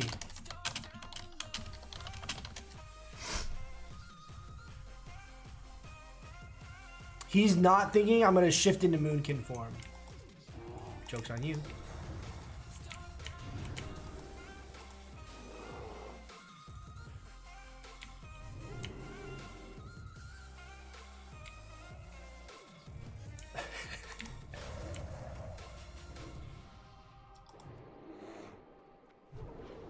Fuck.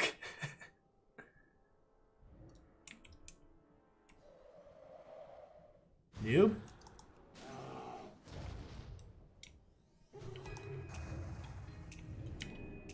Well, so far this doesn't seem very effective.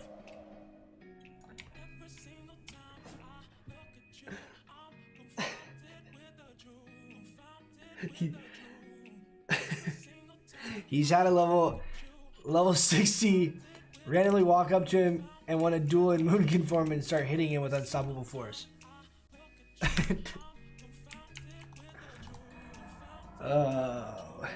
Oh goodness.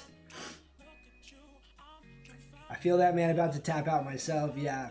I think on that epic duel that we had,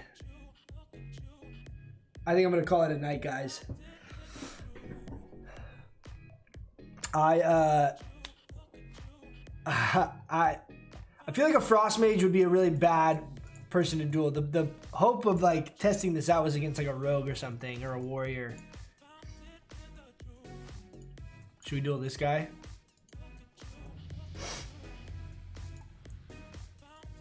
It's rude. Come on, dude, just dance with me. But I think for tomorrow, I'm going to do a Nixia at some point in the afternoon tomorrow. So I'll probably stream that. We're going to be leading that group. We need to get those Nixia skills. So I'm going to put together like a pug group and lead that. So I'll probably stream that a little bit before that, and you know, maybe some after that. We'll see. Sometime kind of like midday tomorrow. I'm anticipating sometime around 4 p.m. Pacific is what I am thinking. So any of you guys that are trying to come hang out, by all means. I also am going to try and work on one of the Moonkin matchup PvP guides here over the next couple days and see if I can get enough stuff together to put the first series of that out, the first video of that out. We'll see though. We'll see. Priority is Anixia tomorrow, and then we'll kind of stream, hang out, do some content, and have a good time. Kick it. Have some fun. Do Moonkin things. Fun stream. Glad I caught it. Hey, thanks, man. I appreciate you guys stopping by. Thanks, you guys, for being cool, supporting. I really do appreciate it a lot. I will do what I can, try and communicate via like on my Discord or things like that. As far as streaming, I'm going to try and put together a stream schedule here pretty soon when I can kind of figure out what my timing is, so it's not just so random. But currently afternoons and evenings, and I'm going to try and do it as much as I can, at least for a few hours, you know, here and there. So thanks again, guys, for stopping by. I do appreciate it. I will catch you guys in the next one. See you guys.